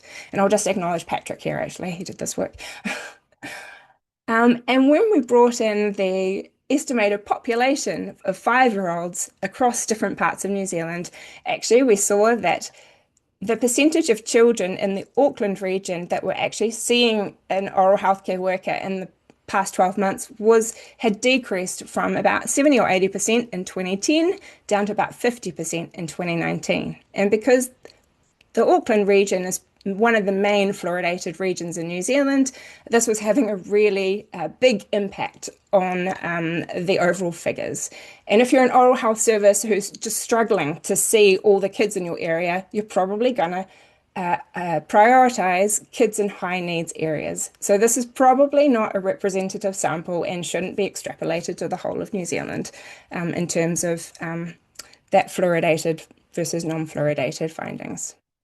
And indeed, there were actually there were news articles about Auckland kids going years without dental checkups.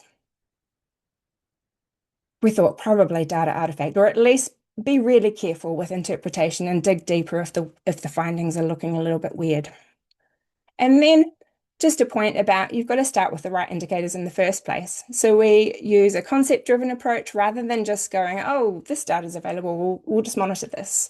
So for the example of the indoor environment, this is the conceptual framework we used, where we've got some exposures on the left-hand side, thinking about secondhand smoke, housing quality, household crowding, and going in the causal health outcomes that are causally related.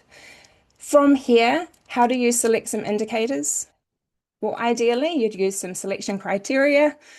These are from Stats New Zealand, but we've also developed some public health impact selection criteria, working with Associate Professor Deborah Reid on this.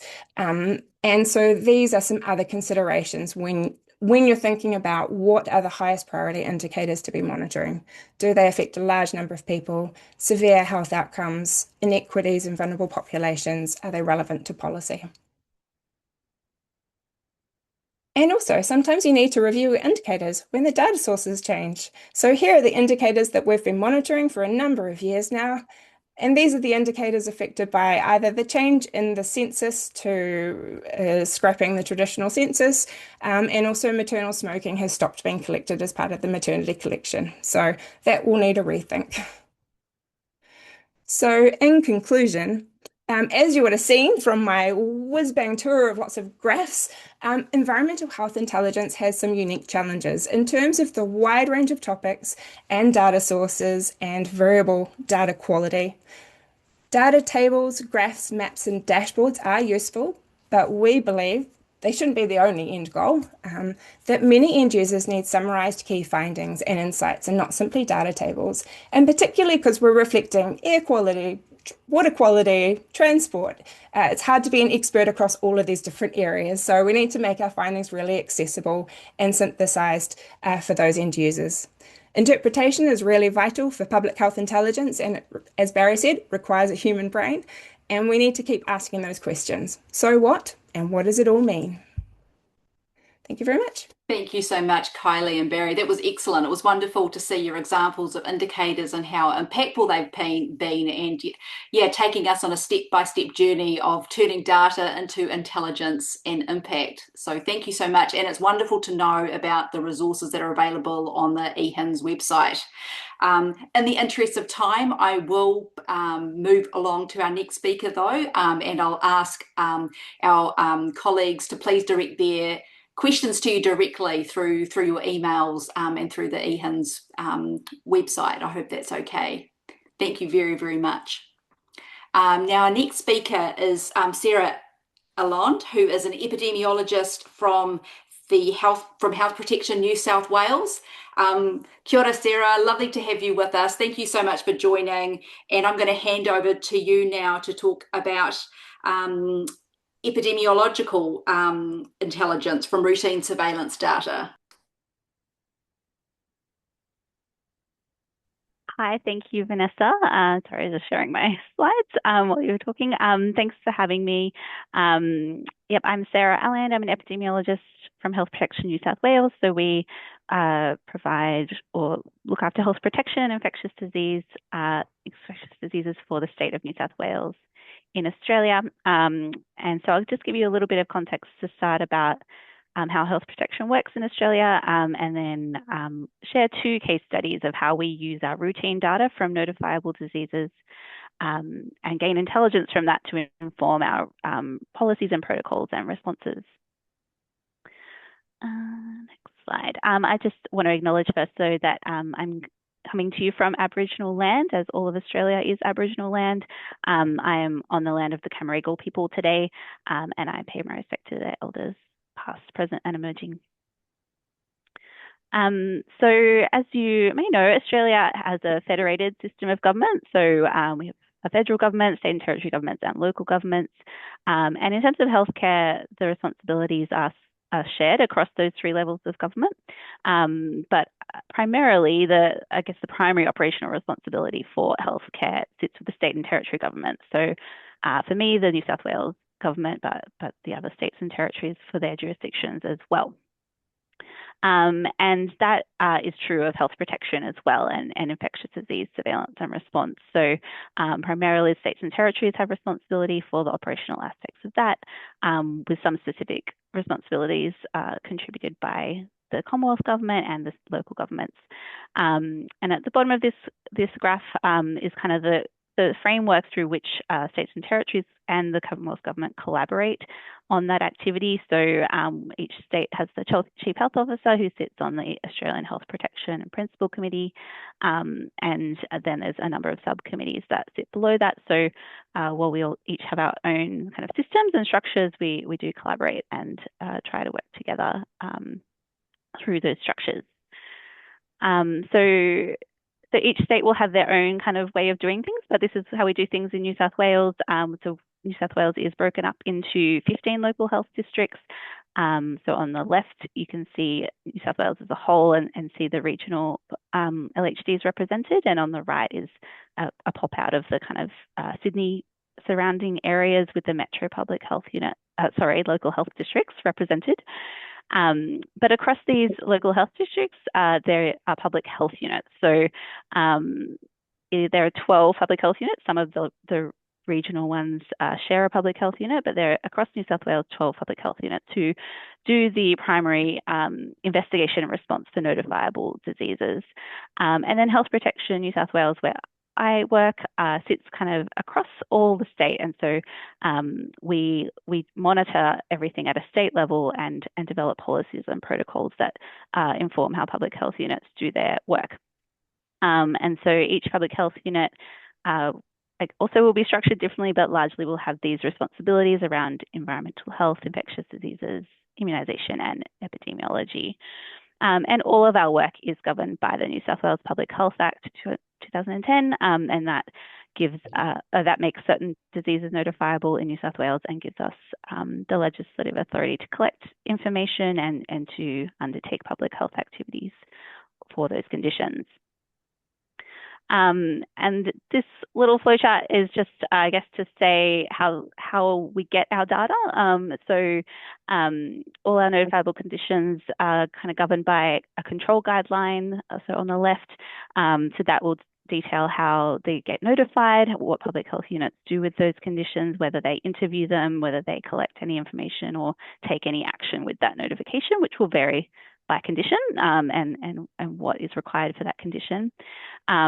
Broadly, they're usually notified either by a laboratory notification or by a clinician, and that will go into our notifiable disease system, which is our database. And then if a case interview is required, that will be done by the public health unit. And through that interview, they'll collect data and put that also back into the notifiable system. And then that system is available to us here at Health Protection, as well as to the public health units to undertake broader surveillance. So that we can pull data from that system to either respond to acute issues, but otherwise gain intelligence to inform our policies. So I just want to give you 2 case studies today of how we do that. And the first one is around people who travel overseas to visit friends and relatives and their infectious disease risk when they undertake that kind of travel. So the reason we wanted to look at this was because we know that, I'll call them VFR travellers for short. VFR travellers have a higher risk of acquiring infectious disease while travelling overseas from Australia. There's a number of reasons for that, but essentially they are more likely to stay longer, they're more likely to engage in local activities with the local community. So as opposed to holiday travellers who might avoid certain foods, avoid local water, kind of stay in a holiday accommodation, VFR travellers will be engaging in day-to-day activities with locals and more exposed to local pathogens. And of course, when they do that, there is a risk for them and their families, but then also that they can bring back conditions to Australia that risk spread in our community. But regardless of that, all our travel advice tends to be targeted to holiday travellers. It's not really tailored to VFR travellers. So we wanted to understand what is the extent of VFR travel in our notified conditions, and how can we support people travelling for that purpose to reduce their risk while travelling. So we wanted to undertake analysis of our surveillance data to identify VFR travellers. The challenge we had is that we don't know that necessarily from surveillance. We don't ask people why they travelled routinely. So we had to work out a way of identifying them. And once we did that, we wanted then to speak with those communities who are more commonly acquiring these conditions while travelling for this purpose, and understand how to help them stay healthy while travelling. So I won't go through all these conditions, but this is just a snapshot of the conditions we included in our analysis. These are the notifiable conditions that are commonly associated with travel overseas for New South Wales residents. Some of them do exist in Australia, but are also commonly acquired overseas. Some of them are not endemic in Australia, and we want to prevent their reintroduction or introduction to Australia. So because we needed to work out how to identify these travellers, what we did was we created this proxy measure, which is that a VFR traveller is someone who acquired their condition in the country that they report as their country of birth. This was not a very complete measure, unfortunately, because country of birth was not very well collected at the time that we were looking at. And so unfortunately for 41% of overseas acquired cases, we had to exclude them because there was no country of birth recorded and VFR status or any kind of reason for travel status was unknown. And of course, it does miss people who may be travelling, may have been born in Australia, and particularly young people, so children of immigrants who were travelling with their families but Australian born. So it's a limited measure, but it was the best we could do without having that data specifically collected. And what we found using this measure, so for people with known travel reason status, we found that almost 30% were VFR travellers. So quite a significant portion of our overseas acquired cases were, based on this measure, VFR travellers. And that varied across conditions. So the conditions towards the bottom of this graph are those where it was more common for the people who had those conditions to be VFR travellers. So from the bottom, chikungunya, malaria, Hep A were some ones where it was a large proportion were VFR travellers. And then when we looked at the VFR travellers specifically, these are the characteristics we found. So more than 50% were from Central and Southern Asia, and in particular, India was the most common cultural background of these people. And they also commonly lived in Western Sydney, which really aligns with where those communities do live. And it's quite a multicultural part of Sydney. And then these are the most common conditions. The potential exposures to rabies and dengue were the top, but they're actually the top for holiday travellers and are just common conditions in general. But specifically for VFR, malaria, typhoid, and Hep A were common conditions. And so what we did with this information is we decided we actually want better data going forward. So we decided that we would implement a question, what was your reason for travel, into routine surveillance. So for all the conditions I showed before, we've implemented this question into case interviews and made it a minimum data field for PHUs. So when they interview cases of these conditions, they're expected to ask the question and enter that data in the database. And that's been in place for, I guess, just over a year now.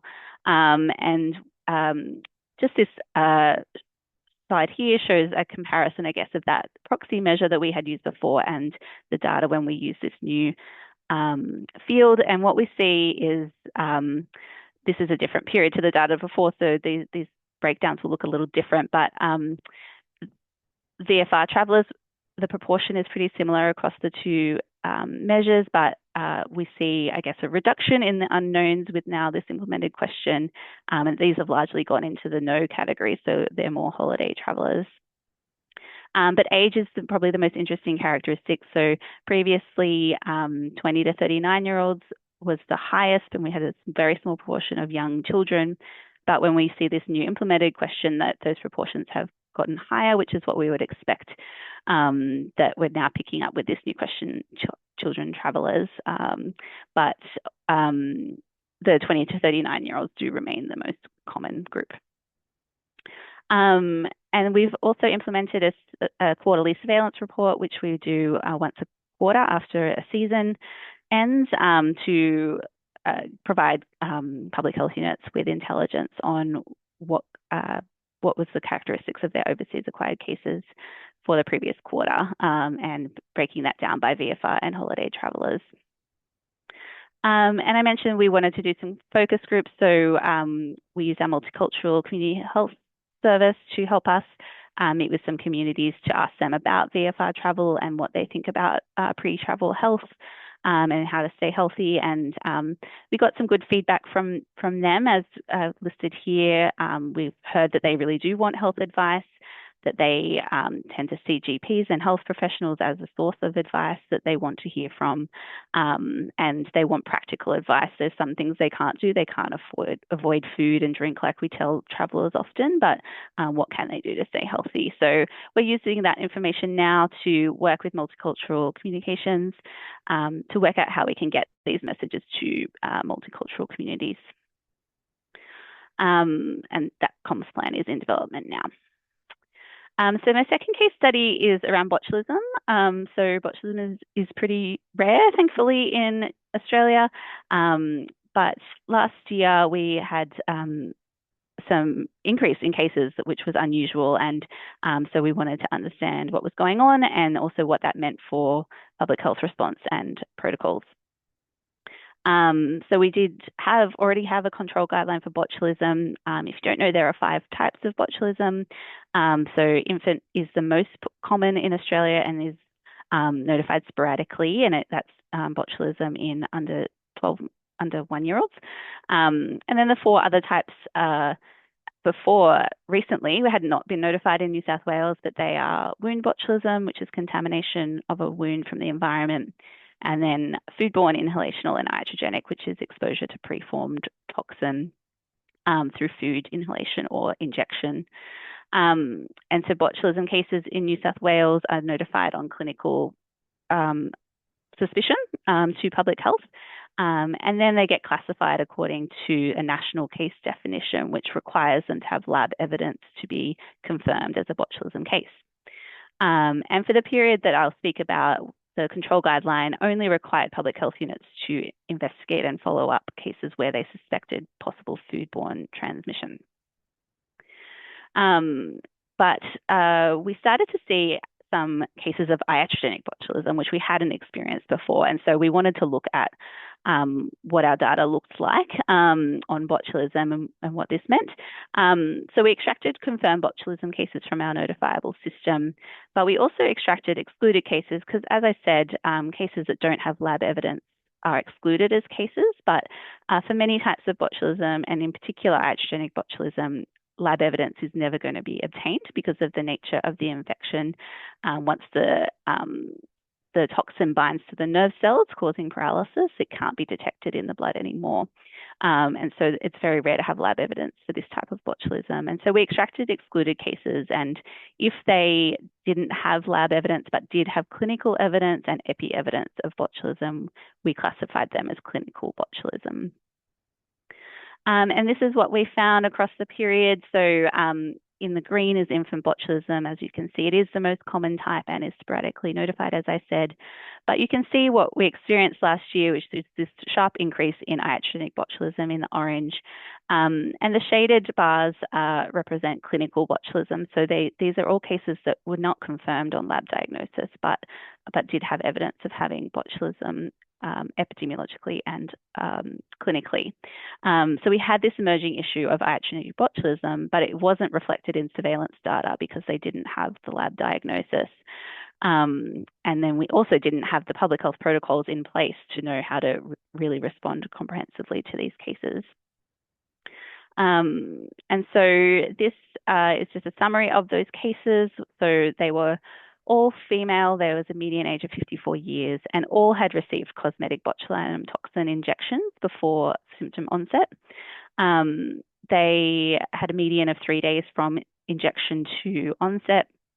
All were admitted to hospital, and 4 of those to ICU, so they were quite severely unwell, but all recovered after receiving treatment.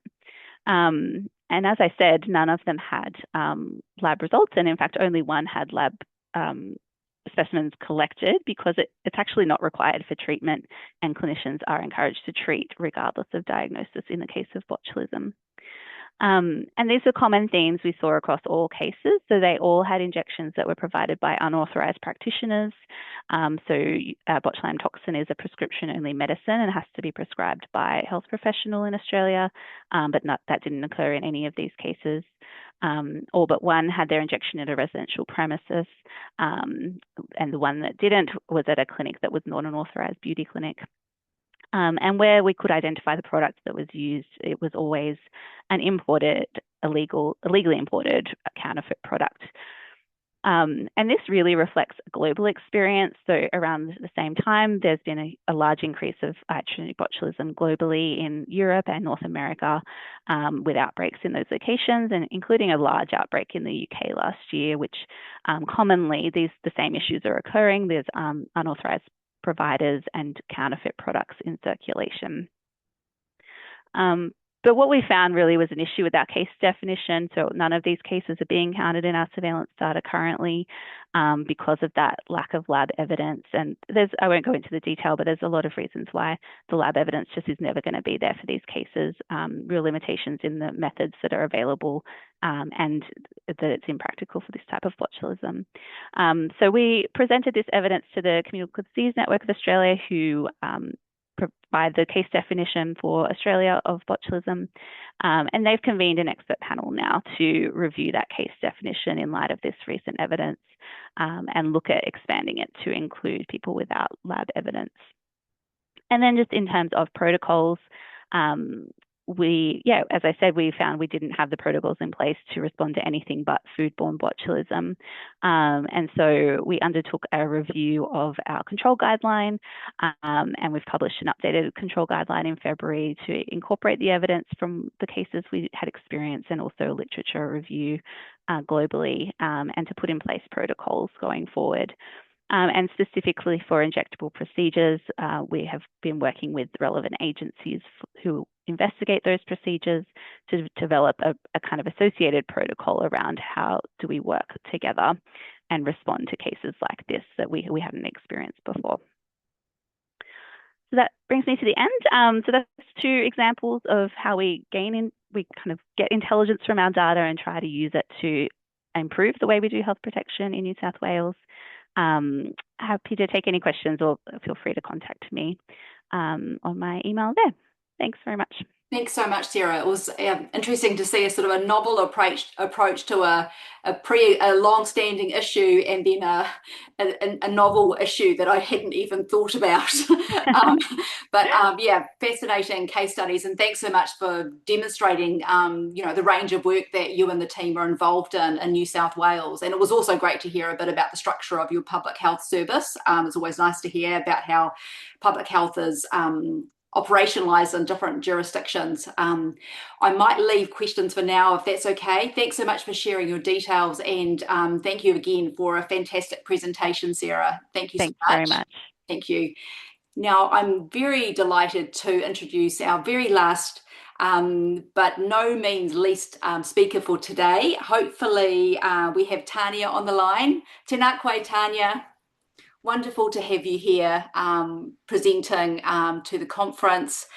Tania is working at the Topua Waiora Māori Research Centre at the Auckland University of Technology. And Tania, thank you so much for your patience, and I will hand over to you. Hi. I don't work at the research centre. I'm a PhD student that studies there. But I'm just going to share my screen.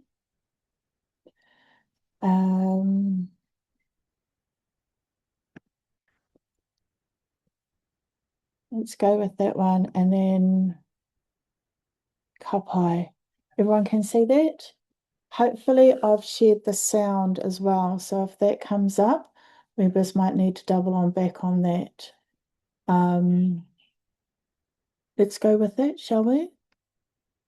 Kapai. Ai o ki te nuku, ai o ki te rangi, ko te kawa ora, ko te kawa ora. Ai o ki te nuku, ai o ki te rangi, ko te kawa ora, ko te kawa ora.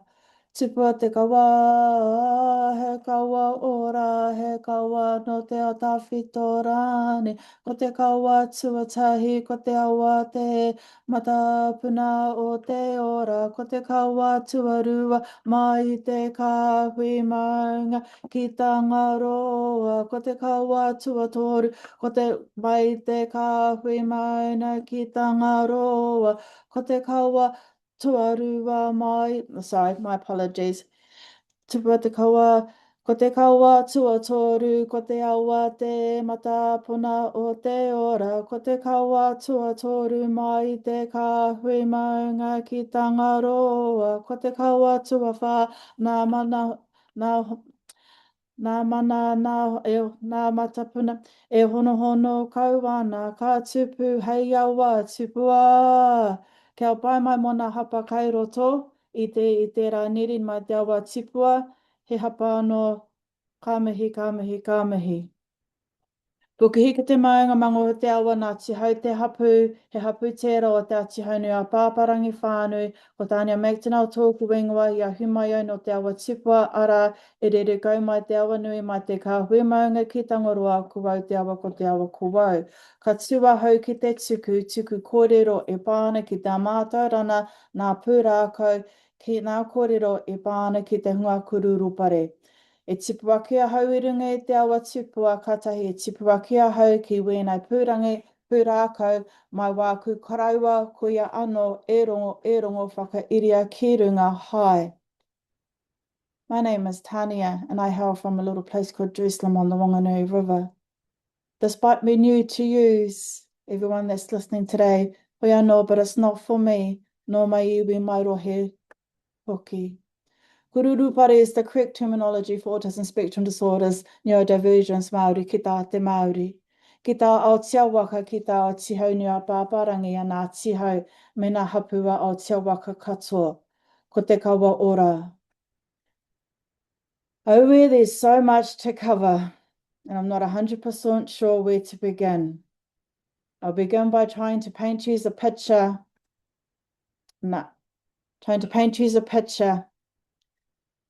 Starting with the Pākehā side. But I do give a heads up that first it's going to be like a bit of a mash up on the canvas.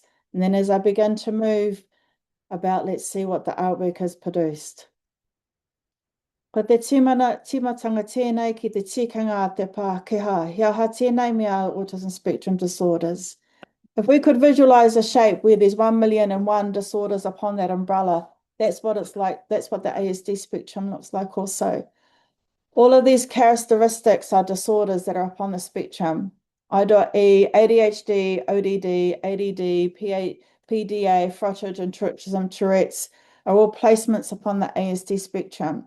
And placements upon the ASD spectrum are becoming more and more common, that in statistics state that every one person in 8 are becoming diagnosed with placements on the ASD spectrum. Yet forecast of statistics indicates that numbers are rising, yet no one person upon the ASD spectrum is very the same to the other.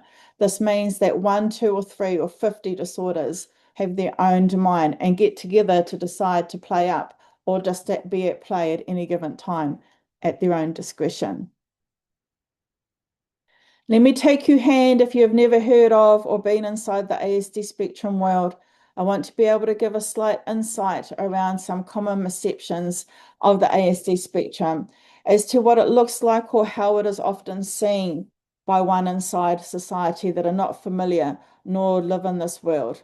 Here is a TED talk by a lady called Hannah of the UK. I hope it gives some clarity on your perception moving forward. Everyone on the autism spectrum. Can I just double check the sound came through? Everyone on the autism spectrum experiences autism differently. You might say I have mild autism, but that's only because you experience me mildly. I don't experience my autism mildly. Most people think of the autism spectrum as a long line with not very autistic down one end and overwhelmingly autistic on the other, but that couldn't be more wrong. In reality, the autism spectrum looks far more like the colour wheel. Each colour represents a different trait or experience that is related to autism. Red could be social communication. Blue could be emotional awareness. Pink could be auditory processing. Every autistic person, no matter how they appear, has their own unique plot of points across the wheel. We might share similar traits and experiences, but we're not the same. And I am so tired of people thinking that all autistic humans are the same. The more that autistic people are pushed into boxes that don't fit us, the more we will struggle. You see, most autistic people don't actually suffer from our autism. We suffer from the way the world sees and treats our autism.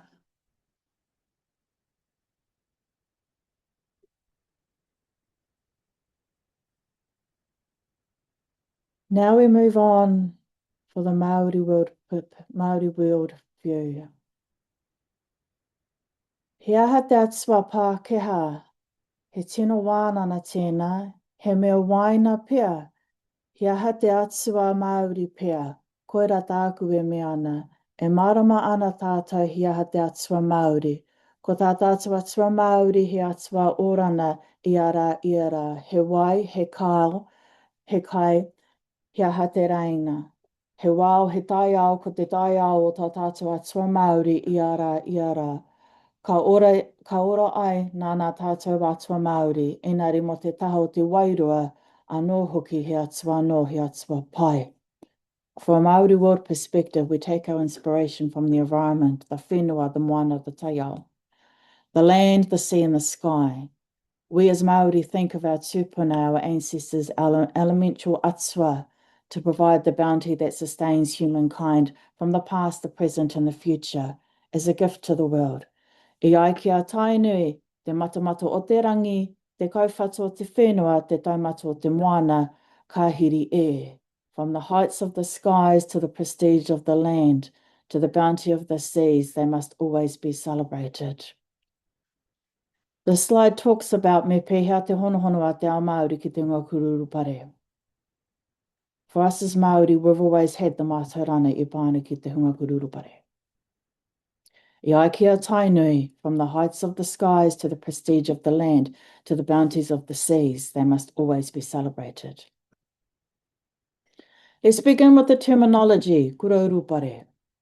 For English visualizations, this means gifts of the sensories. However, our slide gives us loads of prompts in order to be able to break it down. The word kura never meant school, as it's often referred to here in New Zealand. It was a treasure, it was a valued possession, a heirloom, something precious you kept safe to yourself, the divine pea, the divine law. And for the kupu urupare, it was a response.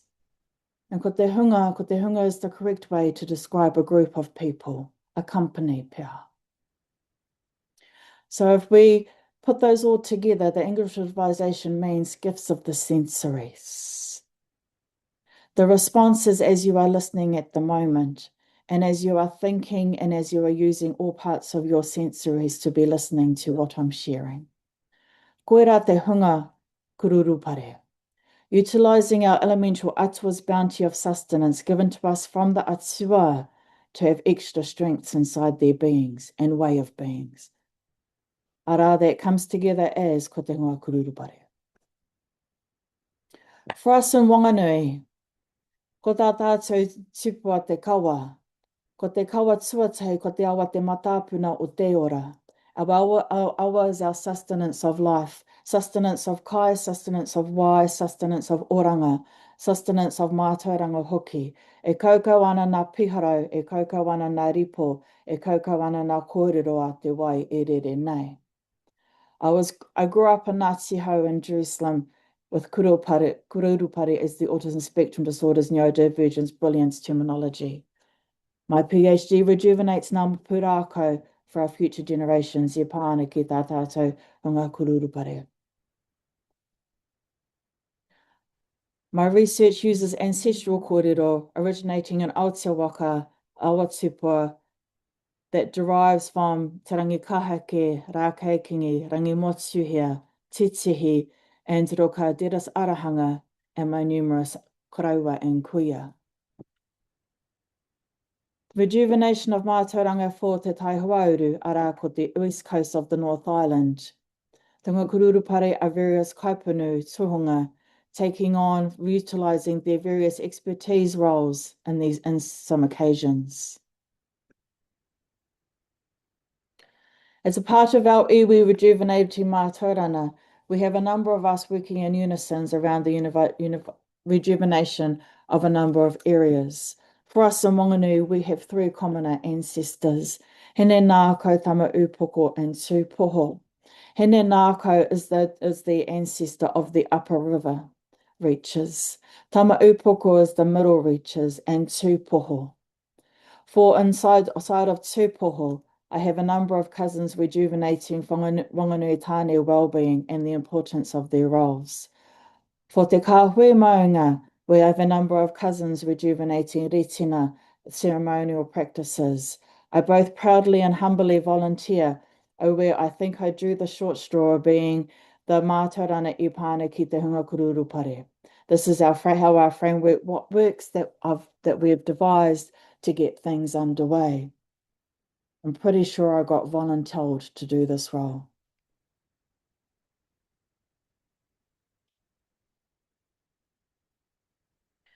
Our tupuna used the currents of the awa to create kumete, knowledge areas, baskets, and pūrākau. One of these pūrākaus that e tipurakia hau is that whakapapa is the tuapapa o tā tātou kōrero. What that means is that whakapapa is the basis of everything that we say and everything that we know. Katahi, this leads me to begin at the whakapapa a tētahi atua tai atu ki te hunga Kura Urupare. So I will begin with the beginning of this whakapapa, this family tree. Uekura is the name that comes from the pūrākau of Niwarika and Mataura. And it is used for those that are known to carry important messages from place to place. Beginning at the start, our atua of Roaumoko and Hene Nui Te Pō had a daughter called Hene Oi or Hene Ori, who married Uetonga. From their union, there was Mataura and Niwarika, and Uekura is a taina of Niwarika. Niwarika and Mataura are the famous New Zealand pūrākau that brought Mataura, Moko Kauai, and Rārana to the world of the living. Niwarika and Uetonga and Uekura apa tupairehe. Mataura was a human being that fell in love with Niwarika, and throughout their marriage did them wrong. Niwarika packed up and went home to mother's, and it was up to Mataura to have to find her. Uekura is Niwarika's taina, so she too is attributed with certain powers or extraordinary abilities. And she is the one that is connected to Nenui Te Pō and has the ability to undertake her great-grandmother's sires.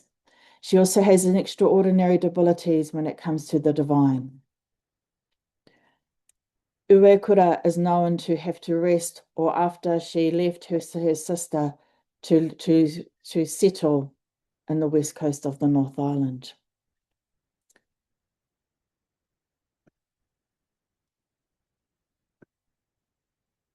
It was Uekura that was able to hear Mataura, e tangiana mo Niwarika, and assist him through the realms to reach her family world, and assisted Niwarika and Mataura to return to the world of the living. Uekura is the atua that is able to carry special messages and taught humankind the ritina of Hohau Te Rongo. This is a process that is termed as a restorative approach to resolving conflict and harm. Rongo is achieved when the balance in the relationships are restored. How did she do that? That's another story. But for Naiana, our tupuna used the currents of the awa to create kumete, knowledge areas, baskets, and pūrākau. This is a knowledge base of pūrākau that has been used to teach our children, our pakeke, our kuia, and kaumātua, katahi taiana ki e neira. I have a number of stories that talk about Uekura and her abilities and the way that she helped Mataura and Niwarika through the various realms. Please feel free to see that in chapters 8, 9, and 10 of my thesis.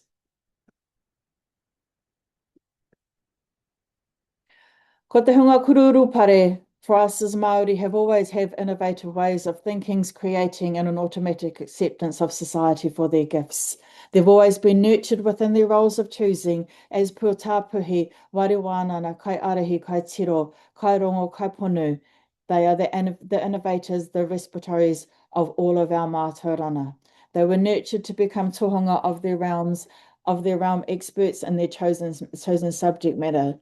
AKA in today's world, we would call them the chancellors, the vice-chancellors, and the professors of our universities. They were the retainers of knowledge in all forms of the reading the waves, pūrākau, and tauparapara for the future generations. The extraordinary ways of thinking were always embraced by whānau hapu and hapuri. He mokopuna rātua of Uekura, Hene Ori, and Uetonga. They were always treated that way.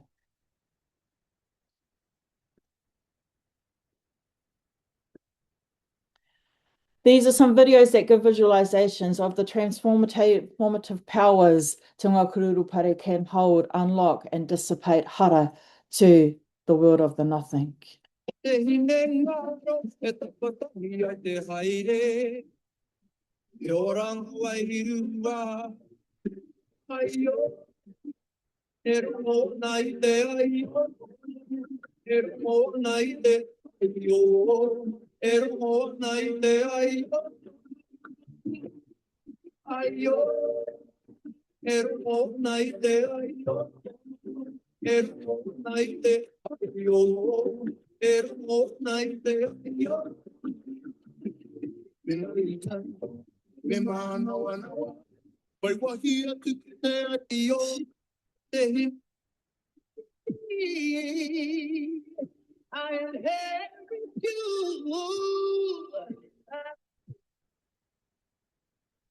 Henuri is known to be the Aotearoa for volcanic activity.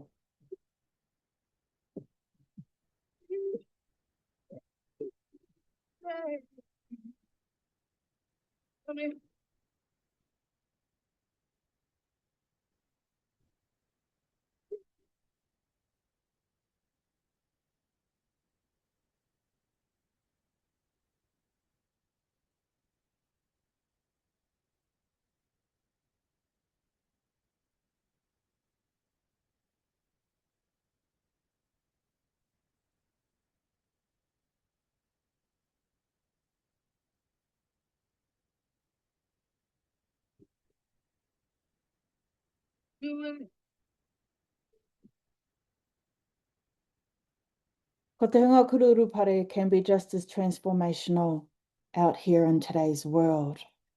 It may not look like these visualizations, but these visualizations are simply that, a visual way as to how they unlock and dissipate hara from the world so that me and you can be balanced back in today's world. I hope the previous videos gave a lot of insight around Te Kura Urupare, and I get that there is loads of gaps in there that you're going, where can I read more? Can only but wait the completion of my thesis. I mentioned before that I think I got voluntold to produce this role. I am the proud mother of a child who's on the ASD spectrum, and he is usually in my presentations. However, today he's just having a bit of a bad day as we've got heavy rain here where we're sitting. So I runga I tērā whakaro, I'd like to end with kōrero, with more wisdom from my awa, te awa tupua ara te awa wanganui.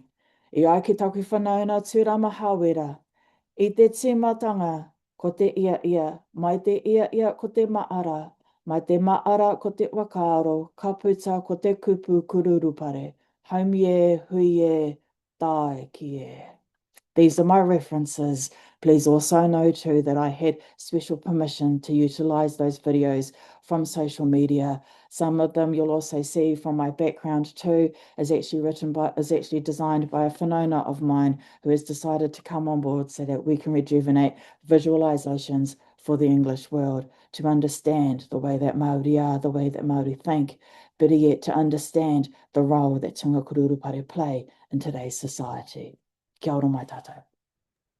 Kia ora, Tania. What a beautiful, inspirational talk for us.